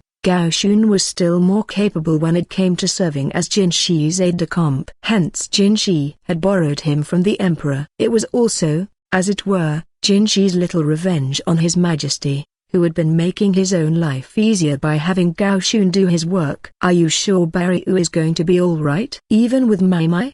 Jinshi asked. He was concerned. "I know he's always been somewhat frail. I thought I'd heard he was on bed rest at home on account of an illness." Admittedly, it was Jinshi himself who had nonetheless pushed for Barryu to enter his service, but he quailed at the thought of the man getting sick again. It was only his usual complaint. Gaoshun offered Jinshi a tangerine, already peeled, but not before he took a single segment and put it in his mouth. Jinshi wasn't sure it was really necessary to check such a trivial thing for poison, but making the practice habitual would discourage people from thinking about trying to poison something that might slip through the cracks. "I know the gist of his story, but perhaps you could tell me the rest?" Jinshi gave Gaoshun an inquiring look as he took a bite of fruit. It was still sour, the perfect thing to wet his dry throat. "Yes, sir." He never got along with his supervisor in his department, to the point that Barryu ended up with a hole in his stomach. The matter climaxed with an incident of copious vomiting on the supervisor's desk, after which Barryu was taken to the medical office and soon thereafter withdrew from his duties. That would have been about 3 months ago, as I recall. And this was the man Gaoshun claimed was going to be just fine? Jinshi had known Barryu long enough to know that he wasn't always very comfortable around people, and that people he really didn't get along with could, well, give him the runs. Gaoshun must have seen the concern on Jinshi's face, because he added placatingly, "There won't be any trouble. Mai is with him. Ever since she had children, she's become a much more well-rounded person." Well-rounded? She seemed just as forceful as ever to him. She must be, to come up with an idea like foisting the eccentric strategist's own work back on him. Indeed. For example, she's stopped complaining every time I touch my grandchild, as long as I wash my hands first. Jinshi didn't say anything to that. Maybe it was simply the fate of this particular daughter's father. Gaoshun had spent many years with Mai treating him like a cockroach. Gaoshun had a distant look in his eyes, but as he gazed out the window he said, "There, you can see it." Jinshi looked, and saw a village nestled among cozy rice fields. As they got closer, he could make out rows of simple houses. One of them was bigger than the others. A sentry stood at the village gate, watching Jinshi's party suspiciously. "We'll go straight to the village headman's house, if that's all right." "Summon Lahaku for me first, if you would," said Jinshi. Lahaku, a soldier who had the air of a friendly dog about him, never seemed particularly intimidated, even in Jinshi's presence. More importantly, he was a man of strong character, which made him most valuable. Jinshi had once again asked for him by name to be among the guards. "As you wish, sir." Gaoshun called out the window for Lahaku. It might have been quicker for Jinshi to summon him personally, but it would be best if his face wasn't seen too often. He planned to wear his mask while outside. It wouldn't exactly make him look less suspicious, but with Gaoshun to vouch for him, he assumed even the village headman wouldn't press too hard about it. He'd relied on Barsen for something similar before, but it had all been a bit nerve-wracking. "Yes, what do you need, Master Jinshi?" Lahaku asked, hopping easily into the still-moving carriage. He'd known Jinshi back when he had been pretending to be a eunuch and eschewed the euphemistic nickname Moon Prince in favor of the name Jinshi had used in the rear palace. "You're from the provinces, aren't you? How does this village strike you?" "From the provinces?" "Yes, sir, albeit not around here." "This village, though?" Lahaku looked out at it, not quite sure what to say. The houses look awfully sturdy for a farming hamlet. I know they might seem pretty plain from your perspective, but they're perfectly respectable out here. I heard the insects really devastated this place, though. It was the exposed and weathered posts that made the houses look something less than luxurious to Jinshi. My grandpa told me that grasshoppers don't just eat all the grain, they go for timbers and even textiles, Lehaku said. They had insatiable appetites. They seemed bent on robbing the people not only of their food, but of their clothes and shelter as well. According to reports, the only grain that survived was whatever had been fully harvested and put in the storehouses. Virtually everything else was consumed, Gao Shun said, reading from a piece of paper. It's enough to make your head hurt, isn't it? Lehaku said, frowning. Though I guess you could say we were almost lucky that it happened here and now. The damage would have been so much worse had the swarm come in the middle of the wheat harvest, or farther south, in rice country. It's hard to see from here, but I'm sure there are dead bugs all over the ground out there. It might look ugly, but they were able to keep damage to a minimum because orders had already gone out to get ready to exterminate the insects. Lehaku shook his head and sighed. It was a somewhat familiar way to behave around a member of the imperial family, but Jinshi knew Lehaku was aware of his place, and chose to overlook the indiscretion. The choice was as much for Jinshi's own benefit as for Lehaku's. It made his life easier. Gao Shun could read Jinshi's reaction and said nothing to Lehaku. If Basen had been here, he would have been all over the other soldier, and frankly it would have been a little bit annoying. Well, I'll head back out, Lehaku said. Master Basen's going to give me the glaring of a lifetime otherwise. Before he could leave, however, the carriage came to a halt. They must have arrived at the headman's house. Basen didn't seem to like the fact that Jinshi valued Lehaku's service, and the big mutt wasted no time showing himself out. As for Jinshi, he put on his mask and emerged a moment later. Though the timbers and roof showed some signs of having been nibbled on, the headman's house was suitably impressive. Jinshi knew because of the touch of mockery in Lehaku's tone as he remarked, more of a mansion than a regular house, isn't it? Canals ran around the mansion, flowing to a pond that had been created in the middle of the garden. It was a fancy idea, but the conspicuous lack of greenery made it appear forlorn. Specifically, trying to dress up a rice paddy as a pond was clever, too clever by half. But Jinshi would keep that to himself. He stood behind Gao Shun. The headman appeared at the door, wringing his hands and bowing obsequiously to Gao Shun while shooting the masked man suspicious looks. He led them inside, where Jinshi surmised, based on Lehaku's whispers, that the interior was just as relatively sumptuous as the exterior. Lehaku might look simple, but he was actually quite sharp. This way, if you please, the headman said, leading them into a room where a feast had been prepared. The food looked rather poor to Jinshi, who had had his fair share of ornate meals in the capital, but there was every chance it was more extravagant than might have been expected from a rural village headman. Jinshi stayed silent. Gao Shun never so much as glanced at him, yet he knew what his master would want to say. We've not come to eat. Tell us about the state of your village, this minute, he said. Why yes, sir, said the headman. To Jinshi, who was used to Gao Shun sounding deferential, the commanding tone was bracing. Even Mao Mao always spoke politely to him. It could get stultifying. The headman promptly ordered a servant to take away the meal, leaving the large table empty. The room had been thoroughly cleaned and the window offered a view of the garden. Jinshi suspected it was the headman's pride and joy, but at the moment it was strewn with insect corpses. The headman brought out a map of the village. You can skip the pleasantries. Give us the situation. As many details as you can, but keep it short, Gao Shun said. Yes, sir. It started about 2 weeks ago. About 2 weeks ago, a black cloud had appeared on the northwestern horizon, the headman said. It had been a strange sight, a storm cloud outside the rainy season. They had soon noticed that the cloud was accompanied by a terrible buzzing. It was, in fact, no cloud, but a great swarm of grasshoppers. The swarm reached the village and began eating all the unharvested rice in sight. The villagers fought back with torches and nets, but no matter how many they killed or caught, it never seemed to make a dent in the swarm's numbers. They simply continued to eat, and not just the rice, but the villagers' clothes and shoes, even their hair and skin felt the insects' bites. The men would catch the grasshoppers and burn them or simply kill them. The women and children tried to shelter indoors. The women would kill any bugs that got through cracks in the walls, but the children could only hunch in the corner, trembling.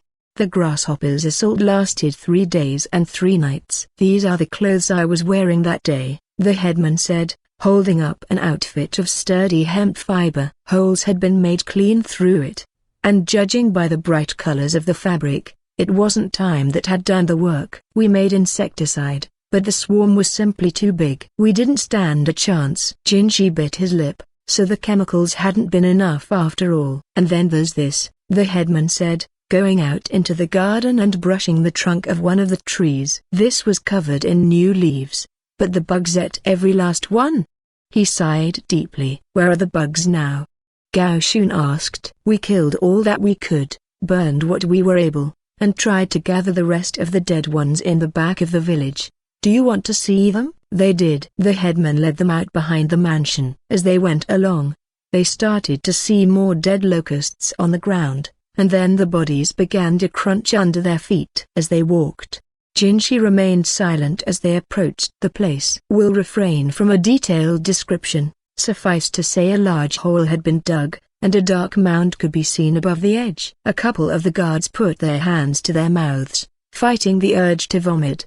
Clearly some of the men in the detachment were not fond of insects. "Is this all of them?" Gao Shun inquired. "All of the ones we were able to stop," the headman replied. "And about how many would you say got away from you?" "I couldn't guess." Gao Shun stroked his chin. "Basen." He was quick to come when his father called. "Yes, sir." "Go to the other nearby villages and find out exactly how much damage has been done. If you take a swift horse, you should be able to get back in decent time." "Yes, sir." Basen went to ask the locals about other nearby settlements. Behind his mask, Jinshi raised his eyebrows and then let them drop again. "Is something the matter, sir?" Gao Shun asked him quietly. "Not exactly." Jinshi needed to deal with what had happened, but there was something even more important that required his attention. He asked himself what the demented apothecary would do if she were here. Quite abruptly, he crouched down on the ground. The grasshoppers were dead and still, but he could see that their bellies were swollen. He'd heard before that locusts in swarms took on a darker coloration and their legs grew shorter. These were indeed dun-colored and plain. Jinshi took out a small dagger. Without a word, he plunged it into the body of one of the bugs. He didn't enjoy the sensation, but he was certain that if Mao Mao were here, this was what she would have done. He went about dissecting one locust after another. The villagers watched the masked man in horror, but Jinshi couldn't afford to be bothered by what they thought of him. He lined up the carved bugs in a row. "Those are..." Gao Shun started. He seemed to grasp what Jinshi was aiming at. Jinshi was no entomologist, but even he could guess what might have caused the stomachs to appear swollen. They were packed with what looked like long, yellow tubules. It was autumn, and after autumn came winter. These insects wouldn't survive the cold months. They would entrust the future to the next generation. "Eggs?" Gao Shun whispered, and Jinshi responded with a nod. Another thing he could guess was what the egg-laden insects would do next. "This plague isn't over yet," he said softly, the mask muffling his voice. "We burned this land. Any surviving eggs had to be destroyed with fire, or the spring wheat harvest would fall to the spawn of these locusts." Chapter 8, Harassment. It was a cool autumn morning, and Mao Mao was just about to head to the medical office for work when she was stopped by a delivery. She would have been perfectly happy with a gift, but that's not what this was. At least, it wasn't the kind of gift she wanted. "Is somebody harassing you? You know you can tell me, right?" Yao said, giving her a rare look of pity. The look was coming from a safe distance, though. Yao had backed up, frowning intensely. "Not as such, no," Mao Mao said, but she couldn't blame Yao for wondering, for inside the basket she'd received was something brown, a mass of dead bugs. Grasshoppers, specifically. Normally, it would have been a challenge to collect so many of them, but here they were, meaning they'd come from somewhere where the collecting wasn't so challenging. "I left that there because it came from the higher-ups, but I'd be very happy if you would get it the hell out of here," Dr. Liu said, thoroughly unimpressed. He was older, the highest-ranking man in the medical office, which meant there were very few people to whom he felt the need to be deferential.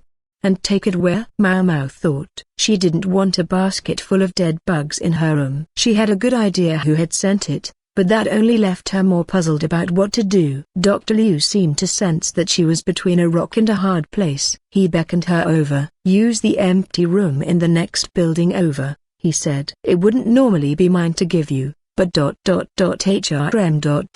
Just round up a few people with time to kill and do what you have to do quickly." He seemed to consider the matter to take priority over doing chores at the medical office. "Very well then. Say, what was all that about?" Yao asked, tugging on Mau Mau's sleeve. Her lovely features were marred by a look of distress. Mau Mau grinned and decided to enlist the cowering Yao to help her with the bugs. Yao put another insect on the scale. Her pallor deathly, and unobserved her with a flush in her cheeks. For her part, Mau Mau was silent as she measured the grasshopper's legs and wings. How many more bugs do you need?" Yao asked, picking up a grasshopper with chopsticks and no small degree of loathing. She did not love bugs. They'd put 10 of them on the scale, one by one. They would take the average of their weight. "I don't suppose we need to weigh all of them," Mau Mau said, "but certainly the more the better." As she took her measurements, she put any specimens with unusual coloration into a separate pile. "If you find you can't stand it, my lady, I'll take over for you," Anan offered. Yao, though, said, "No, I can do it." It's PP part of the job. The question could only make her more determined not to be second best, as Anan had known perfectly well. That was why she'd said it. "Young mistress," Anan said. The flush was growing deeper, her heart beating harder, and goosebumps standing on her skin as she watched Yao work with the bugs. Twisted,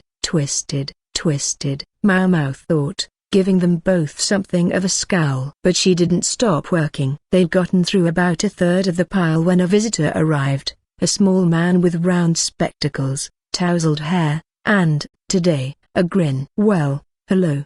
It was, needless to say, Lakan. Mau Mau didn't stop working, but now she looked angry. Lakan appeared unconcerned as he scanned her numbers. "Mau Mau, think you could be so kind as to explain this figure here to your older brother?"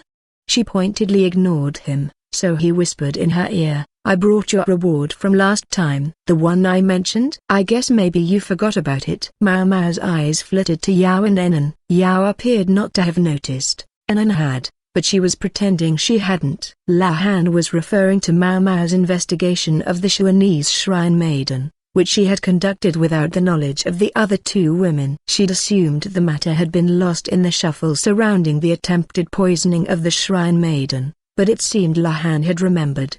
Mau Mau finally stopped working. "We've done about 300 of them. I measured the length of their legs and wings, and recorded their color and weight, as well as how many eggs the females are carrying. I think these grasshoppers flew in from quite a ways away." Lakan made noises of acknowledgement, flipping through the papers. What was he thinking? The collection of measurements might seem meaningless to ordinary people, but to this man, nothing was more interesting than numbers. Yao was still openly dismayed about the entire thing, but she finally noticed Lakan and did her best to say hello in spite of her fatigue. Mau Mau, thinking that this might be a good time for a quick break, was about to make some tea, but then she realized that maybe it would be cruel to offer Yao something to drink at this particular moment. "Here you are." Anan placed a cup of tea in front of Lakan, and Lakan alone. He sipped it, so absorbed in the numbers that the mountain of dead grasshoppers didn't even bother him. "Mau Mau, what are these figures here?" he asked, pointing to a group that was off on its own. "Those are the values for our local grasshoppers. They're green rather than brown. I separated them from the ones that flew in from elsewhere based on their color, form, and weight. During a plague of grasshoppers, the insects themselves could experience physiological changes. The ones that had developed short wings were the ones that had flown from afar." "Fair enough. How far do you think these could fly, if they were to do so?" Mau Mau didn't answer. She was no specialist. At that point, Yao entered the conversation, although she looked as puzzled as Mau Mau felt. "I can't imagine it could be very far," she said. "A few li at most. I mean, They're just bugs. Lakan nodded. Interestingly, there was no other insect damage in the vicinity of the village where the swarm appeared. But to have so many of them, they must have been getting food from somewhere. Yet not, evidently, the surrounding area. He produced a map from the folds of his robe, an illustration that encompassed the entire country. You suggested they would only be able to fly a few li. Yes, and I think I was being generous, Yao said. However, Lakan said, and here he took out a piece of string that he laid on top of the map. He must not have wanted to write directly on it, and was using the string instead. He oriented it diagonally from the northwest toward the location of the afflicted village. This is the direction of the seasonal wind, he said. You think they came in on the breeze? Mau said. Yes, in which case, they could most likely travel tens of li if they wanted. Next he placed several white ghost stones on the map. What are the stones for? Mau asked, gesturing. They represent areas where there was insect damage. I think it's reasonable to assume that this area is only the latest victim of the swarm as they travel from the northwest. That's the direction of Hokuran, Yao said. Mau didn't say anything. She felt an unpleasant bead of sweat run down her neck. Yao had only stated the fact. She hadn't seen the implications. Lakan was talking about something more. Anan seemed to see it, but she chose not to say anything. She only watched her mistress fondly. Lakan bundled up the papers with Mau's numbers. I think we've got enough here. Someone else should be able to handle the work after this. Yes, I wish you would have let someone else handle it before this, Mau grumbled. Lakan shook a reproving finger at her. I'm not the one who ordered this grasshopper investigation. I was only asked to see if the numbers were good. I may not look it, but I'm a busy man. He tried to sound indignant, but it was hard to take him seriously given that he was fiddling with the ghost stones while he spoke. As for what he was so busy with, the stones in his hand told the story. He was occupied with a side job. If the numbers aren't accurate, then what might otherwise be seen is obscured. We had to make sure we started with good measurements. Mau understood what he was trying to say. He probably already had perfectly good numbers. As he made to leave, however, she grabbed his sleeve. Aren't you forgetting something? Oh, yes, of course. Lakan theatrically produced a package, inside of which was a root vegetable. Mau couldn't help it. She felt the breath start to come hot in her nostrils. I'll show myself out, then, Lakan said. Mau had gotten what she wanted. She had no more business with him. What's that? Ginseng? Yao asked, peering at it. Anan seemed to know the vegetable's secret. Yes, it is, but, as for Mau, all she could do was stare intensely at her prize. She couldn't have looked away from it if she'd wanted to. It was irresistible to her, beautiful. She began to laugh. He. Are you okay? Yao asked. He. Was her only answer. Anan, I think there's something wrong with Mau. You're just now noticing, my lady? As far as Mau was concerned, they may as well not have been talking. Everything else at that moment seemed trivial compared to her ginseng. He. There's something going on here, I know it. That thing he gave her is some kind of awful drug, isn't it? It's all right, young mistress. Yes, it's a drug, but there's nothing awful about it. Mau held up the ginseng triumphantly and spun around. Ginseng, indeed. But this wasn't just ginseng. This was medicinal ginseng. People had never succeeded in domesticating it. The only thing one could do was to search for it in nature. It sometimes went by the name of bang chui, boiled without peeling. It had become red ginseng. Such a large one was quite a rich gift. For the first time in a long while Mau danced her happy dance, in a room full of dead bugs, while Yao, increasingly concerned, and Anan, unworried, looked on. Chapter 9, Jinshi's Idea. Question: what do you do when you have too much work and it's becoming a problem? Answer: you get other people to do it. Obvious, simple, but difficult to implement. Nonetheless, Maimai had been industrious on Jinshi's behalf, and when he got back from his trip, he found much less work piled up than he had feared. Maimai's solution had been quite elegant. As Jinshi's title was always supposed to be chiefly honorary, she'd simply sent all the various jobs, chores, and sundry tasks back to the departments that had foisted them on him in the first place, including the issue of the bugs. Let the Director of Waters or the Master of Agriculture deal with it was her assessment. The former was in charge of flood control, while the latter oversaw both currency and cereals. Jinshi had tried passing the matter off to them before, but they'd each rebuffed him with, "Oh, it's not our job. We're busy people, sorry." He tried to explain as much to Mai, but she was having none of it. They said, "What? Just push right back. You outrank them, Master Jinshi, even if it is only honorary." "What? You're young, so you're going to see what they think or something. Are you worried about hurting their feelings? Let them use one of those good old boys, the ones who wander in at noon, sip some tea, and go home again. If they say they're busy, that they don't have a free hand, I guarantee it's only because their hands are too full grabbing the women in the pleasure district all night long. Go find them in their brothels and give the work to them right there. I guarantee the departments are full of those people." There was no besting Mai in a verbal exchange. Barsen and Barry both looked like they wanted to interject, but they dared not contradict their sister. Mai was a highly capable woman, but she was just that, a woman. Thanks to her gender, no one was willing to give her any official jobs. But if Barsen was a 1 on the getting work done scale, and Barry was a 5, Mai ranked a solid 3. People didn't know what they were missing. She didn't get as much done as Barry, but when she was present to act as his assistant, she served as a force multiplier, making him 2 or 3 times more effective. If she'd been a man, she would almost certainly have been Jinshi's aide. But given what an able talker she was, it was perhaps for the best that she was a woman. "I also have a warning for you, Master Jinshi, considering that you're getting tunnel vision," she added. "Why, yes? What's that?" He trembled a little in spite of himself. Ordinary people would consider a delivery of a mountain of dead bugs to be nothing short of harassment, especially when that delivery goes to a young woman. That left Jinshi speechless. He could only slump his shoulders and slap himself on the forehead. "Parcel out the work," Mai said. "Make use of anyone you can, and anyone you can't. Give them something indifferent to do, just to keep them out of the way."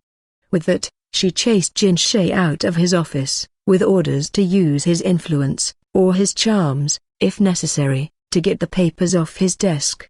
She insisted that people would sing a different tune if he came in person, but he wasn't thrilled about the idea. People were apt to impute a great deal of meaning to his appearing at their door. Back when he'd been a eunuch at the rear palace, he would have been more than happy to make use of Mai's strategy, but as the imperial younger brother, he hesitated. Still, it was better than having no way to get anywhere, so he went. "My charms, indeed," he grumbled. "I must apologize for my sister," said Barsen, who was accompanying him as his guard. Jinshi wasn't the only one who found he could hardly look Mai in the eye. Then, looking around, he added, "I must say, though, there's some truth to what she says. Look at all the people who don't even bother to do their work." Many of them hurried to hide something as Jinshi approached. People leaned against railings reading the Go book. They played games of Go on their breaks, surrounded by other bureaucrats watching them. Some of them scurried to at least pretend they weren't playing when they saw Jinshi, and others averted their eyes, but there were some who were so absorbed in their games that they didn't even notice him. He found himself agreeing with Mai, they needed to do their blasted work. He was starting to feel silly for having worked himself sleepless all this time. "I knew it was popular, but I think this might be getting out of hand," he said. "Master Jinshi, I'm not so sure about allowing this sort of thing here," Barsan said. He was looking at a notice board that was normally reserved for imperial edicts. "Well, we did change the location," Jinshi said. Barsen was looking at the newly reprinted leaflet about the Go tournament. Jinshi's personal involvement had been taken as an excellent opportunity to advertise the competition far and wide. Tournament or no, though, these people all seem a bit too eager about this game, don't you think? Jinshi said. The answer to his question could be found right on the leaflet. "It appears there's a price of 10 silver pieces to challenge Grand Commandant Khan," Barsan said, puzzled. He let his fingers brush the words. Jinshi had thought the entry fee of 10 copper pieces was a reasonable and decent thing to do, But here was where the enterprising impulse came out. Jinshi was sure he could sense the presence of the eccentric strategist's nephew somewhere behind the scenes. Lakan could never have orchestrated an event like this all by himself. It had to be largely Lahan's doing. He's got another book coming out too, Barsen observed. A collection of Go problems, limited to 500 copies. You think it'll sell?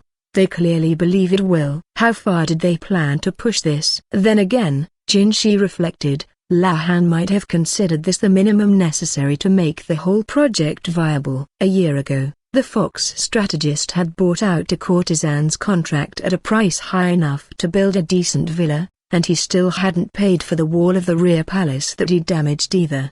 10 silver pieces for a single game of Go, though. Doesn't that seem a little expensive?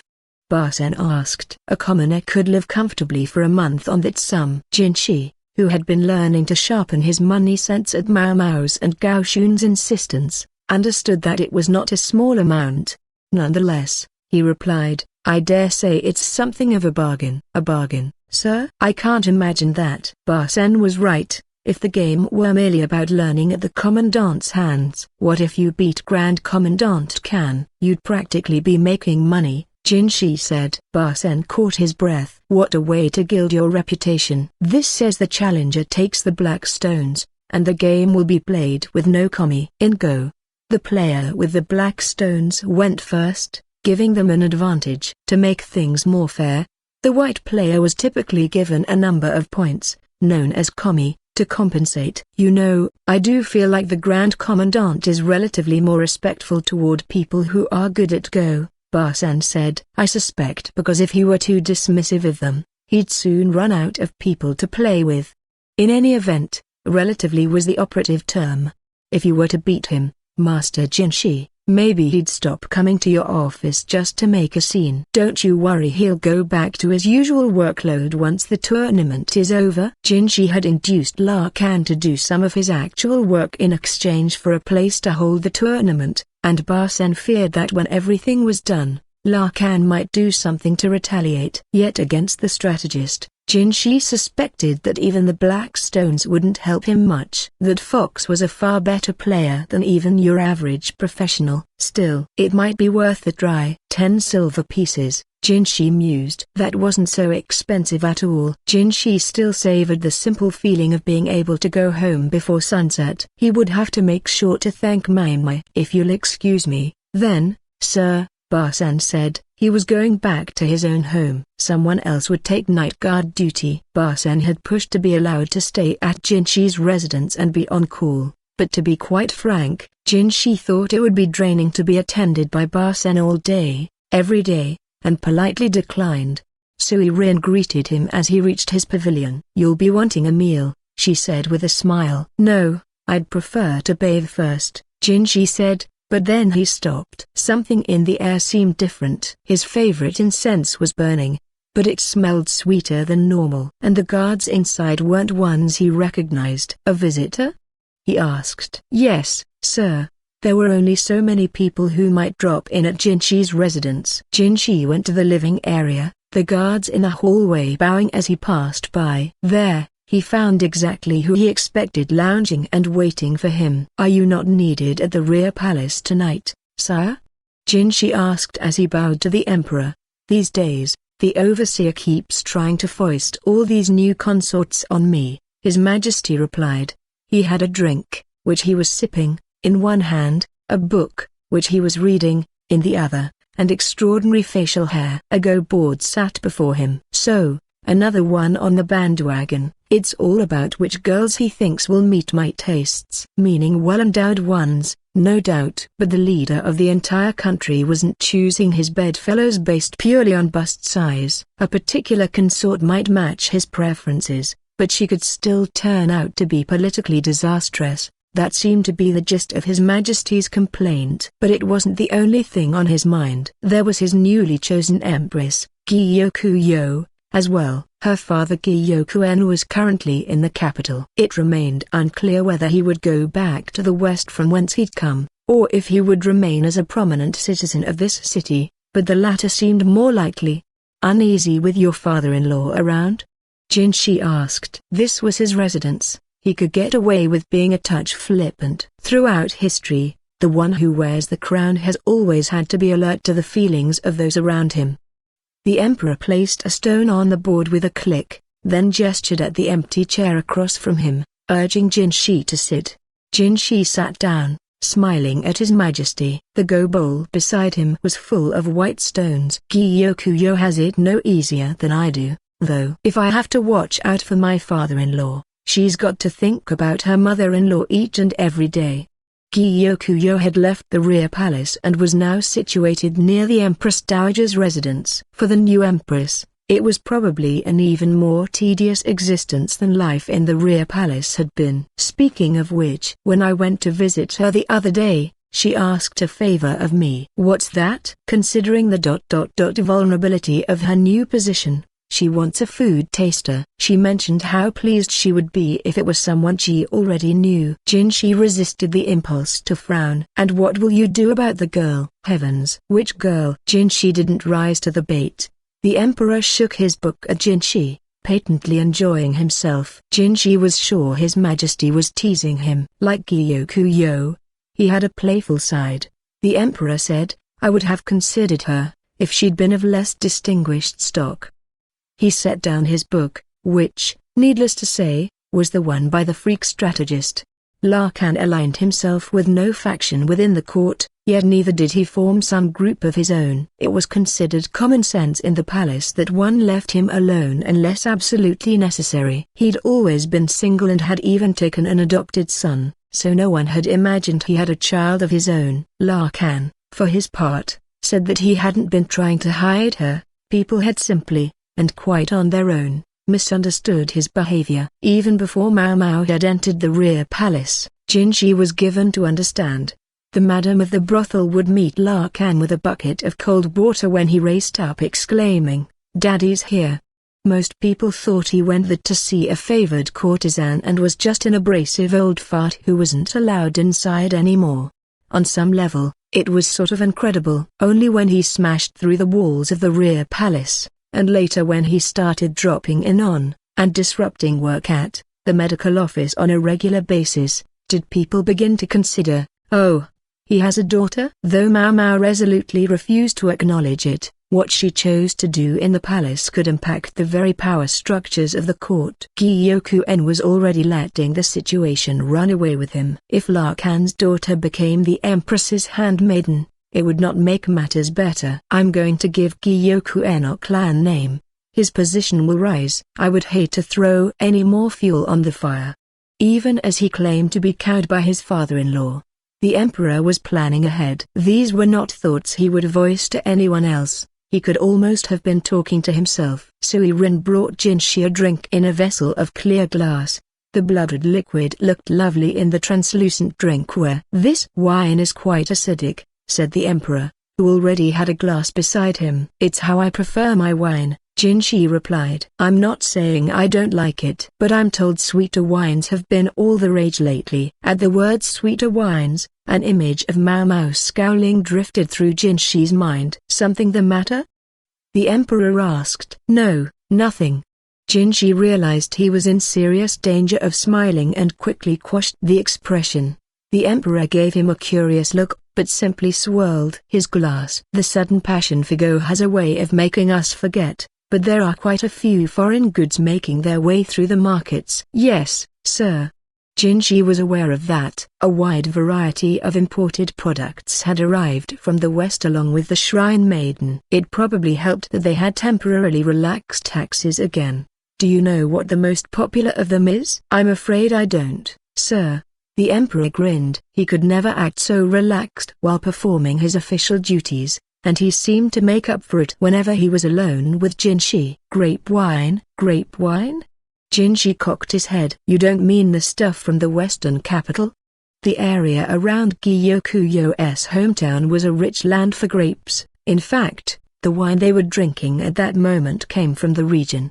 The wine from the western capital has that unique astringency. But this new stuff is sweeter. Quite good, I've heard. Is it really of such high quality? Jinshi took a sip of his drink. The wine from the western capital was bitter, yes, but that wasn't a sign of low quality. He also knew that it should have been sweeter. The wine heated in the western capital itself had almost tasted like it had honey in it. The subject of the wine brought something back to him, a memory. When had it been? Around the time Mao Mao had entered his personal service after leaving the rear palace. He swirled his drink. "Do you believe it's really foreign-made?" he asked. "I haven't drunk it yet myself, but my advisors tell me it's divine. It might be best you not try it."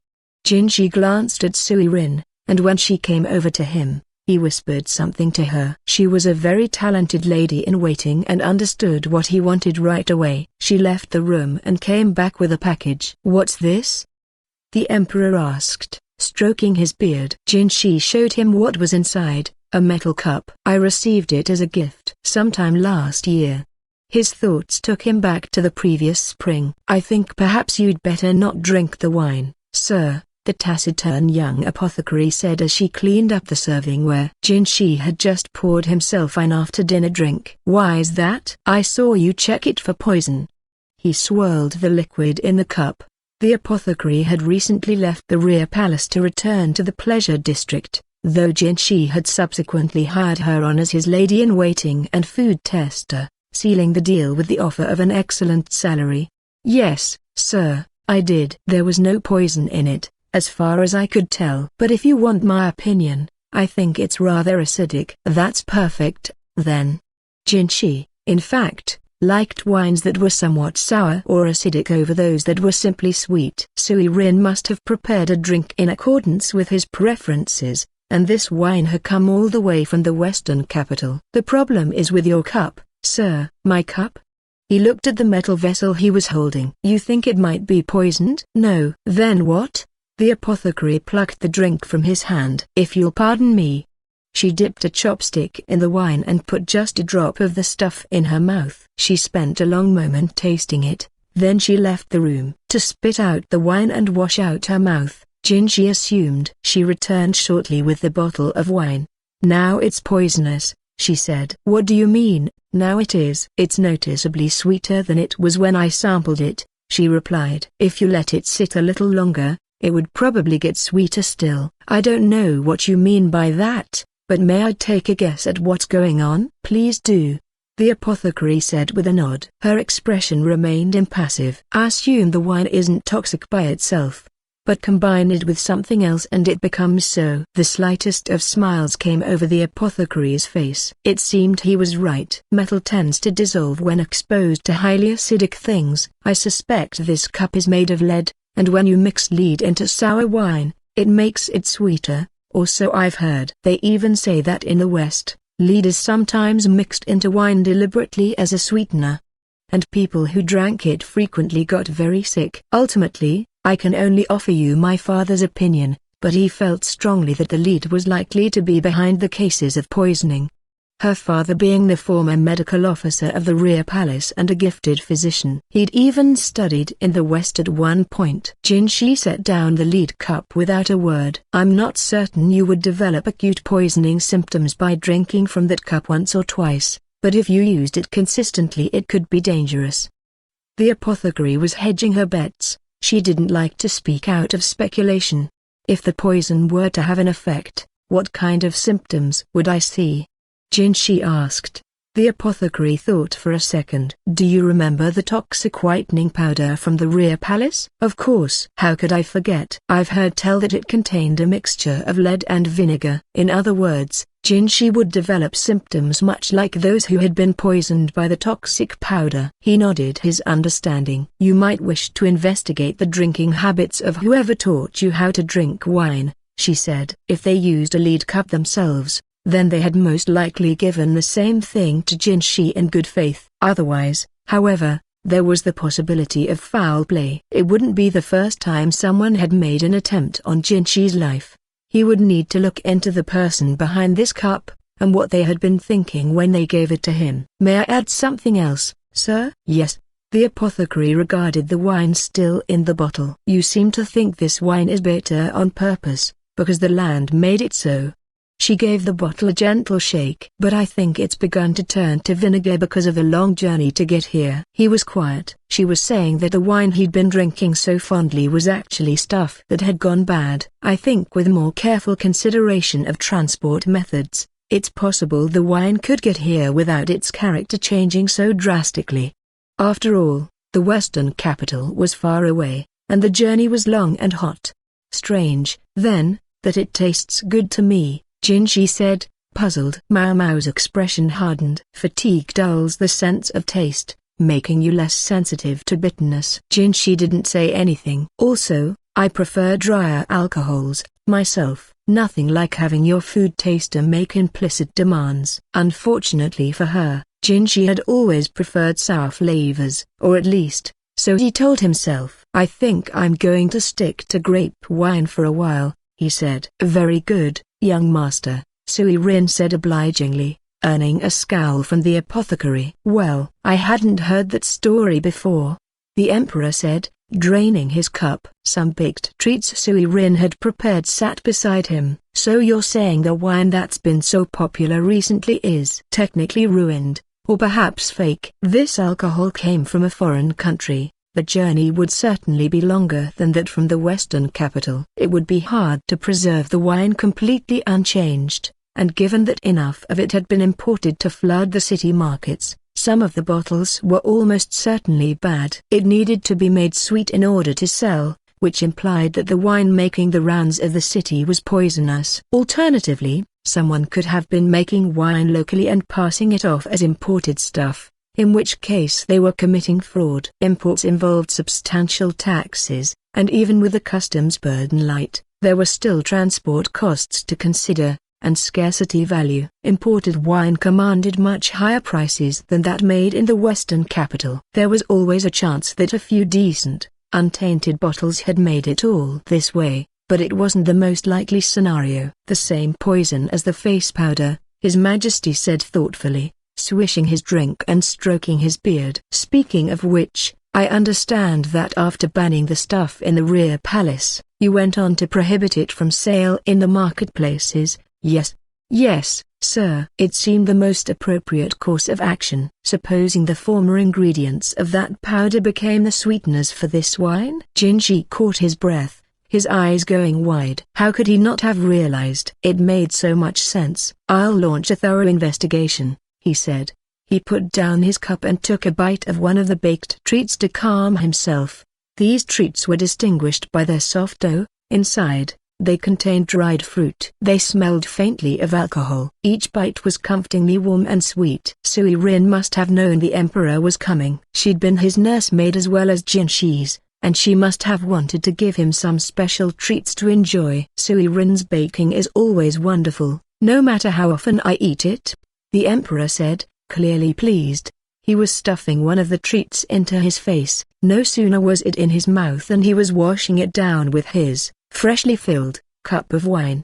He brushed a hand through his beard to get the crumbs out, then picked up a black go stone with his free hand. "I don't think we've played go since before you entered the rear palace," he said, fondly returning the stone to its bowl. The former emperor had passed away when Jinshi was 13. And Jinshi had become crown prince. That same year, he challenged the emperor to a game of Go, and when he won, he earned the right to enter the rear palace as the eunuch, Jinshi. Also that he could abandon his position as crown prince. "Ever since then, I've held that a man shouldn't bet on a game of Go," the emperor said. "I'm afraid you can't take it back now. I told you, if you wish to be emperor, I'll happily give you the title when the time comes."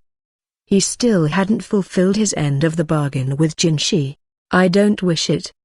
He hadn't even wanted to be crown prince. But at the time, His Majesty had had no children, and the former emperor's other offspring had perished long before. He'd been forced to make his own new substitute. "I've never regretted losing a game so much as I did that day," the emperor said. "Oh, I doubt that's true." Empress Kyokuyo had a son, the crown prince, and she'd also given His Majesty a daughter whom he doted on. Consort Liua had a son as well. What would be the point of restoring Jinshi to the princehood now? Even if there were some reason to do so, it would certainly cause sparks to fly. The autumn garden party was approaching, when it was expected that Gyokuen would finally be introduced with his new name. If it hadn't been for the trouble with the Shuanese shrine maiden, the emperor would have done it already. He couldn't afford to anger his father-in-law any further, and Jinshi couldn't afford to upset the grandfather of the next emperor. He didn't want to become the reason for a civil war, yet he also needed to avoid the sparks that were already flying. As it stood, Jinshi had so much to do, and not enough means by which to do it. He needed more power. "Perhaps I might make one request of your majesty." "You're not dreaming up another harebrained scheme, are you? I'm warning you, no more wages." "It's a small thing," he replied, taking the bowl of black stones, or trying to. The emperor seemed to wish to play black as well, and wouldn't let it go. "If I win, I'd like you to lend me your go-tutor, the sage, for a little while." Giving Jinshi a questioning look, the emperor let go of the bowl. Chapter 10, Baitang. The aroma of medicine drifted through the room. Mao Mao gazed at her creation, pleased to have been able to put it together right in her own chambers in just the few minutes since she'd gotten back from work. Now she would finally be able to do some experiments. "I think this should do it." Her invention included 2 types of herbs, some to prevent anything poisonous from getting into a wound, and some to revitalize the body. She'd mixed them together, added oil to prevent them from drying out, and finally added a bit of beeswax to produce a balm. She nodded in satisfaction as she rolled up her left sleeve and readied her knife. She wiped it with alcohol to make sure it was clean, then flourished the blade and, eek! Someone cried. It was Yao. "Mao Mao, what are you doing?" "I'm not sure I understand the question." She set down the knife, a fresh cut visible on her left arm. She'd just been trying out a new medicine in her room. Par for the course for Mao Mao, but it must have been an unnerving sight to Yao. "Don't worry," she said, "I've got medicine right here." She didn't mention that the whole question was whether or not it was going to work. Trial and error, that was the way forward when developing new cures. "I admit it would be nice if there was someone else I could test things on," she thought. She could practically see her father's frown, though. Once in a while she managed to use one of her concoctions on a sturdy-looking soldier, but with a few precious exceptions, they didn't come back after she had helped them. What they need is a good, violent training accident, she thought. Not very nice, true. People got angry when she tried to keep mice, and once when she'd had the bright idea of shaving Mao Mao the cat in order to test a hair growth potion. The dismay from the other inhabitants of the verdigris house had been so intense and vociferous that she'd had no choice but to give up on her plan. It wasn't like she was going to waste the shaven fur. She would have turned it into writing brushes. For all these reasons, then, Mao Mao's only option was to experiment on her own body. And now Yao was all upset. "You big, dumb dummy," she said. "What's the matter?" Anan asked. Drawn by Yao's shouting, she was greeted by the sight of Yao holding Mao Mao's left arm and looking very unhappy. "Say something to her, Anan," Yao exclaimed. "About what?" Anan must have been in the middle of making dinner, because she was holding some bok choy. Perhaps some sort of soup was in store for them. Anan made a rich, delicious baitang soup by boiling fish and pork bones. Mao Mao resolved to help herself to some later. "About this, just look at this arm." Yao gestured with Mao Mao's left arm. "I see it. I would guess she's testing the effects of medicines." "Is that true?" Yao demanded. "It is," confirmed Mao Mao. Anan had sharp eyes. She'd probably guess what Mao Mao was doing even though she'd never actually seen it. "If you knew about this, why didn't you stop her?" Yao asked. "I thought your arm never seemed to get any better." "It's because you've been giving it fresh injuries." Mao Mao had noticed Yao never commented on her bandage. It turned out it wasn't because she hadn't noticed it. She'd been trying to be sensitive and not mention it. "Mistress, this is something Mao Mao's doing purposefully. It's not simple self-harm. She's trying to develop effective pharmaceuticals. I didn't think there was any reason to stop her." "She's right. I have an objective in mind," Mao Mao said. "Medicine and poison are 2 sides of the same coin. You have to balance your formula so that it becomes one and not the other, but the only way to know what you have is to try it." Any student of medicine ought to have understood the importance of experimentation. The medical office even kept several kinds of domestic animals on hand for the purpose of testing medicines, a fact that always caused Yao to look very conflicted, though in the end she never said anything about it. She knew it was necessary. Mau Mau thought this was similar, not something Yao really had any right to argue about, but Yao, scowling, wasn't about to back down. I don't care. That's no excuse to go on like this. She wouldn't let go of Mau Mau's arm. Friends don't let friends do this to themselves. Mau Mau and Enan both looked at her wide-eyed. Friends, right? Enan said. Friends wouldn't. I suppose.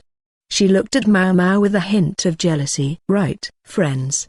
Mau Mau echoed. Come to think of it, she'd been spending a fair amount of time with them outside work recently, sharing meals, going out together, or just chatting. Those were things that could arguably be classified as activities one did with friends. As first Enan and then Mau Mau tried out the idea out loud, Yao's face got redder and redder. That was a slip of the tongue. I meant colleagues. Work colleagues. Anyone would stop their professional counterparts from doing awful medical experiments on themselves, wouldn't they? Enan paused a second to think about it. To be perfectly honest, I don't think it would help to try to stop Mau Mau, and anyway, if it's serving a higher purpose, maybe we should let her do what she wants. Mau Mau nodded. All right. Well, I can do the same thing. Yao said. You most certainly cannot. Enan burst out, dropping her bok choy. I won't brook a single scratch on your beautiful, flawless skin, Lady Yao. It can't be allowed. I dare not think of it. If you did any such thing, I would make 10 times, no, 100 times, as many wounds on my own body. Could you live with that, my lady? Enan had Yao by the shoulders and was shaking her. She looked very serious and was talking very fast, working herself into a frenzy. Mau Mau couldn't help thinking it didn't seem like a very delicate way to handle one's mistress, but she figured Enan couldn't stop herself. The more you cared for someone, the more you wanted a say in how they behaved, especially if that behavior involved hurting themselves. Yao had finally freed Mau Mau's arm, so she dabbed some medicine on it and rewrapped the bandage. Then she picked up the bok choy Enan had dropped. Say, do you smell something burning? She asked, sniffing the air. I left the stew pot on the fire, Enan said. There was a short pause, and then all three of them raced to the kitchen. The pork buns Enan had been making were burned to a crisp. She'd prepared a multiple of 3, which made Mau Mau think, or at least hope, that Enan had been including her, but it was impossible to work up any desire to eat the blackened food.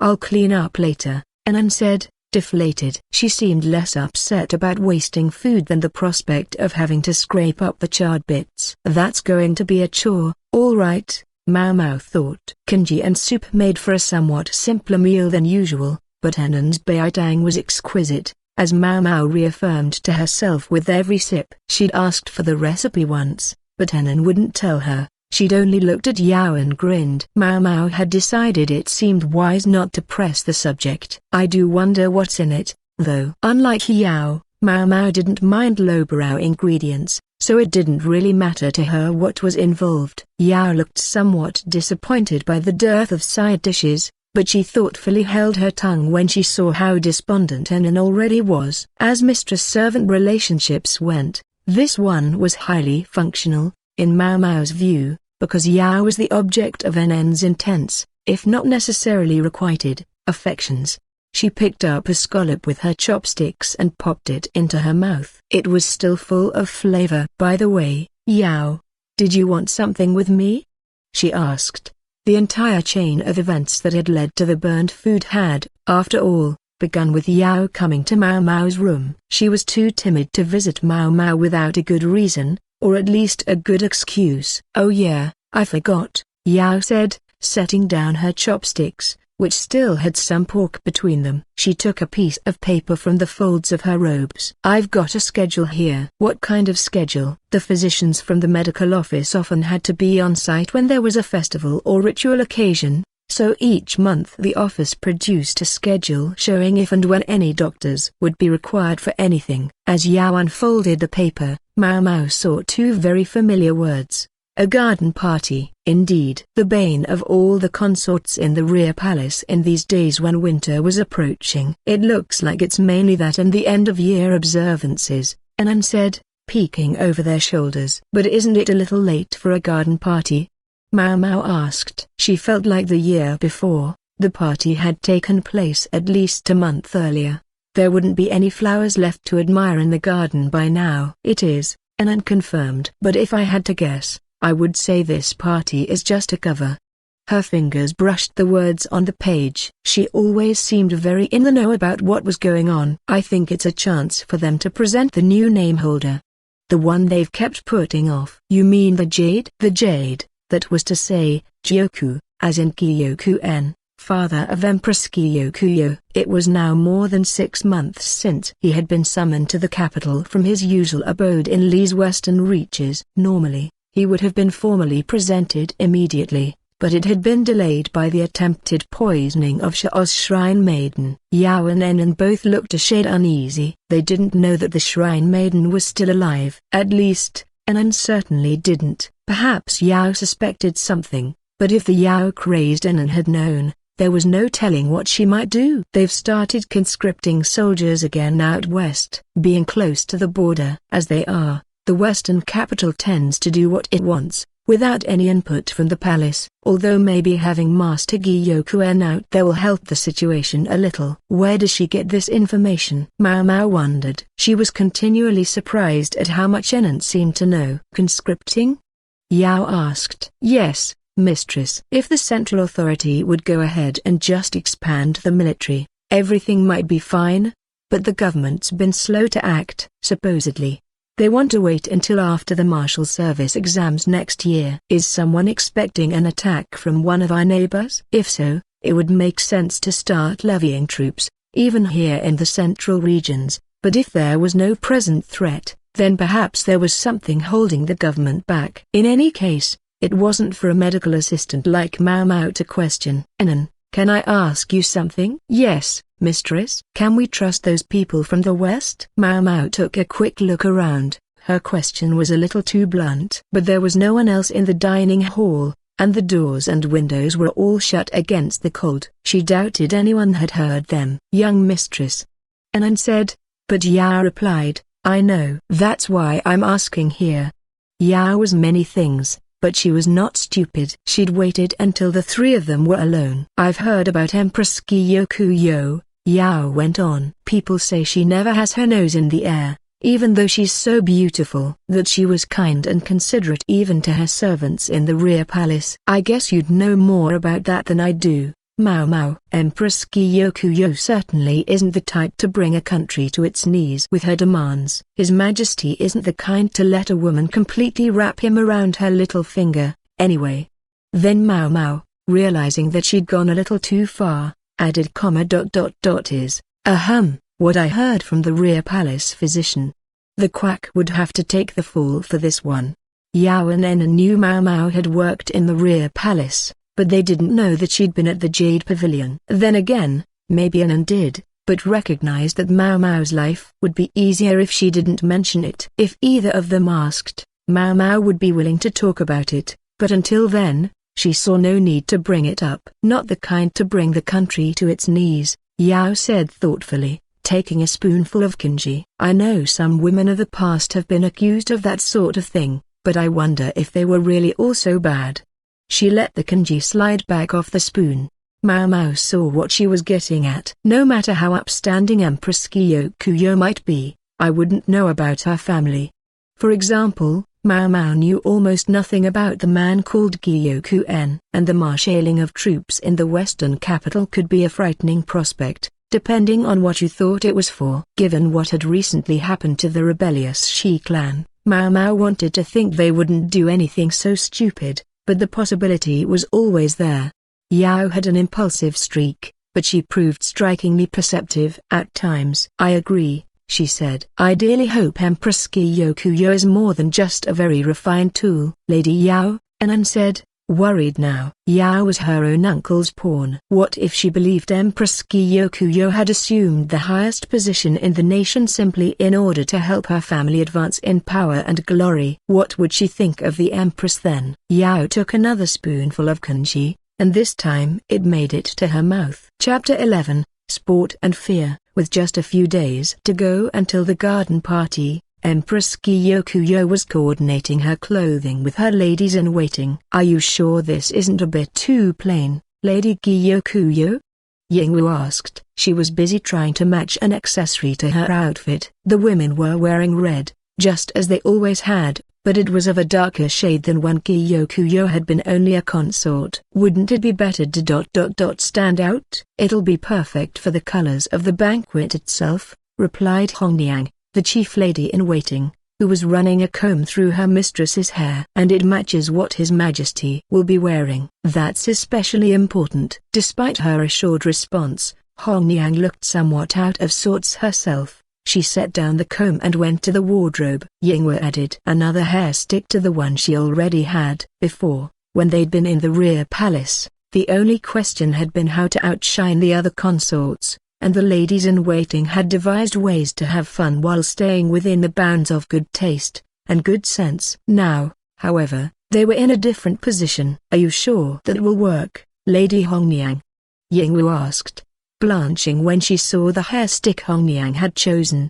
"You don't think it's the right look?" "I think it looks fine, but we used that one at the last tea party with the Empress Dowager. I guarantee her ladies-in-waiting will notice." "Huh, that's too bad," Hongyang said, putting the hair stick back. By and large, clothing or accessories once used at a large banquet were not used at such a function again. The loveliest accessories would be refashioned into other forms and relegated to use as fashionable touches at some small tea party. Smaller accessories might be used several times, but it would never do to have people thinking you had only one thing to wear. "It does look like it could use some decoration, though," Yingwu said, taking in Gyokuyo's apparel. "Yeah," Hongyang agreed.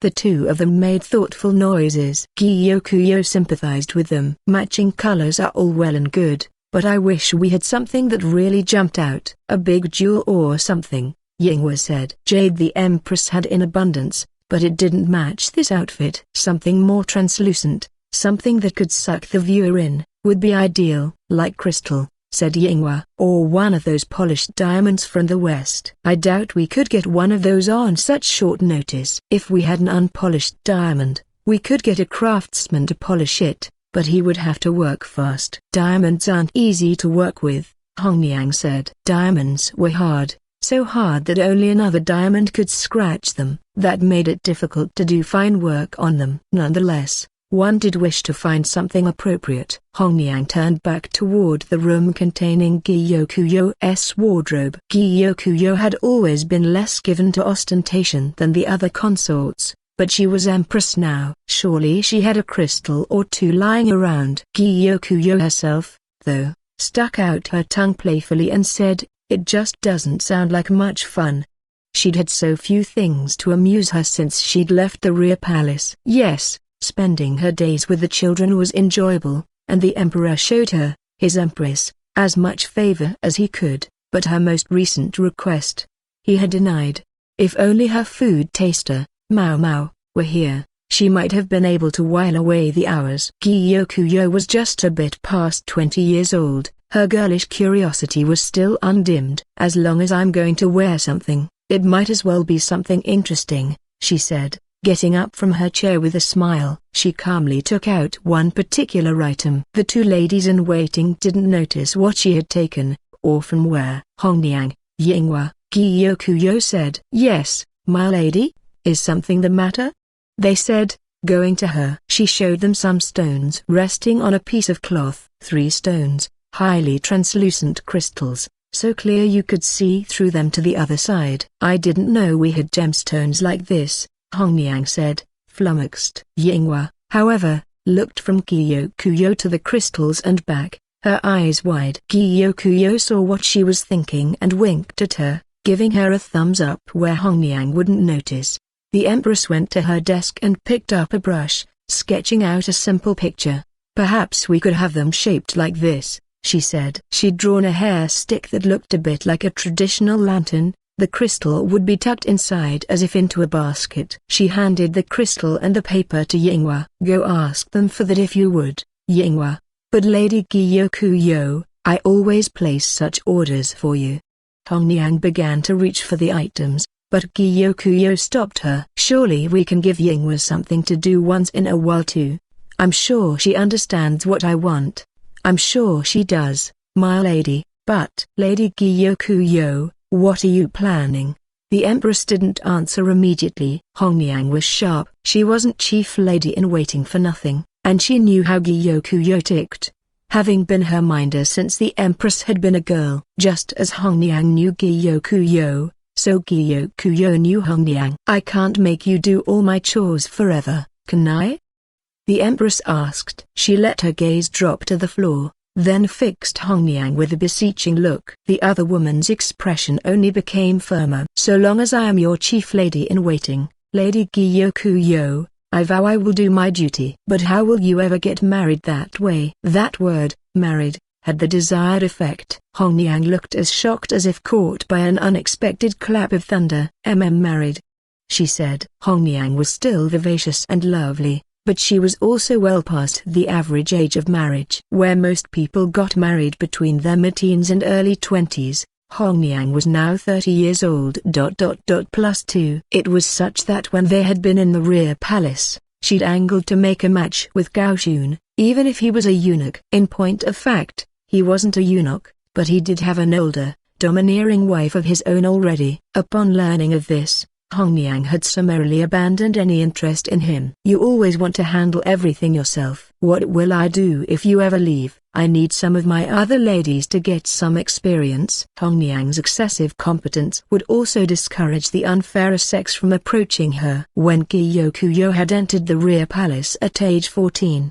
Hongyang had come with her. The rear palace was too much of a den of iniquity for a young woman to make her way on her own. She needed capable attendants. Gyokuro had been accompanied by several other long-serving women as well, but when she became His Majesty's bedmate and attempts on her life became a real possibility, and indeed an actual occurrence, her women went home one by one. Some had gotten married, but others had been incapacitated tasting her food. Finally the only ones left were Hongyang, Yingwa, Gyuan, and Alan, and the latter three were young and inexperienced. Gyokuro could understand why Hongyang felt she had to be in charge of everything. A nursemaid had been hired, temporarily, upon the birth of Princess Linglai, but Gyokuro had still taken on no new ladies-in-waiting.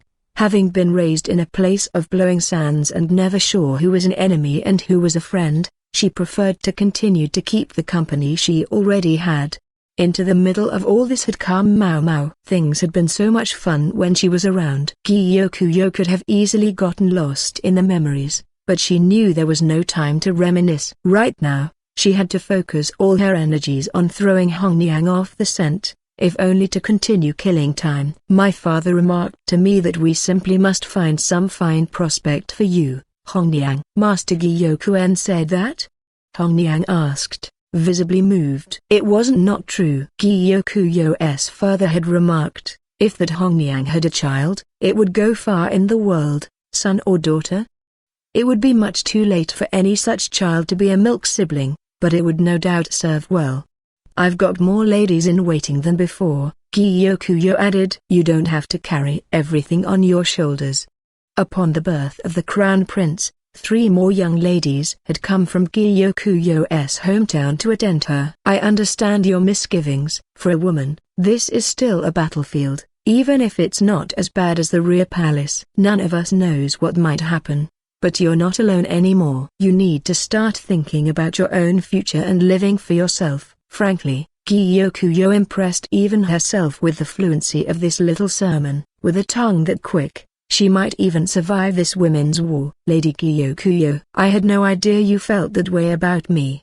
Hongyang's eyes were brimming with tears. Very well, I'll go call Alan and Gyuan. Although I question how many of my duties those girls will actually be able to handle. Hongyang trundled out of the room, rather suddenly on board with Gyokuyo's thinking. Her cheeks as she went were as bright as a maiden's in the first flush of love. Left alone in the room, Gyokuyo reached for her writing brush again. She wasn't going to let this be just a simple prank. She would write to her father, who was in the capital now, to ask if he didn't know of any good potential matches. Lady Gyokuyo? She was so surprised by Hongyang's reappearance that she almost dropped her brush. Yes, Is something the matter?"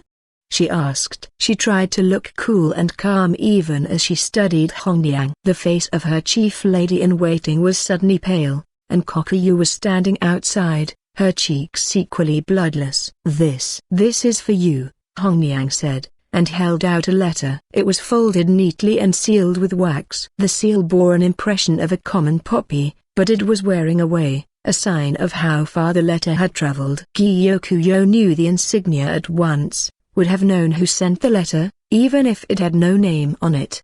It's from my elder brother," she said. The words that had come so easily a few minutes earlier now felt heavy and difficult. Her older brother was the son of her father's proper wife. Gyokuyo's own mother had been a dancing girl performing in the western capital when Gyokuen had spotted her and fallen in love. She bore Gyokuyo sometime thereafter. The empress got her red hair and jade eyes from her mother. Gyokuyo and her brother were separated by more than 20 years. Closer to niece and uncle than sister and brother. Of familial warmth there was none between them. Foreign spawn.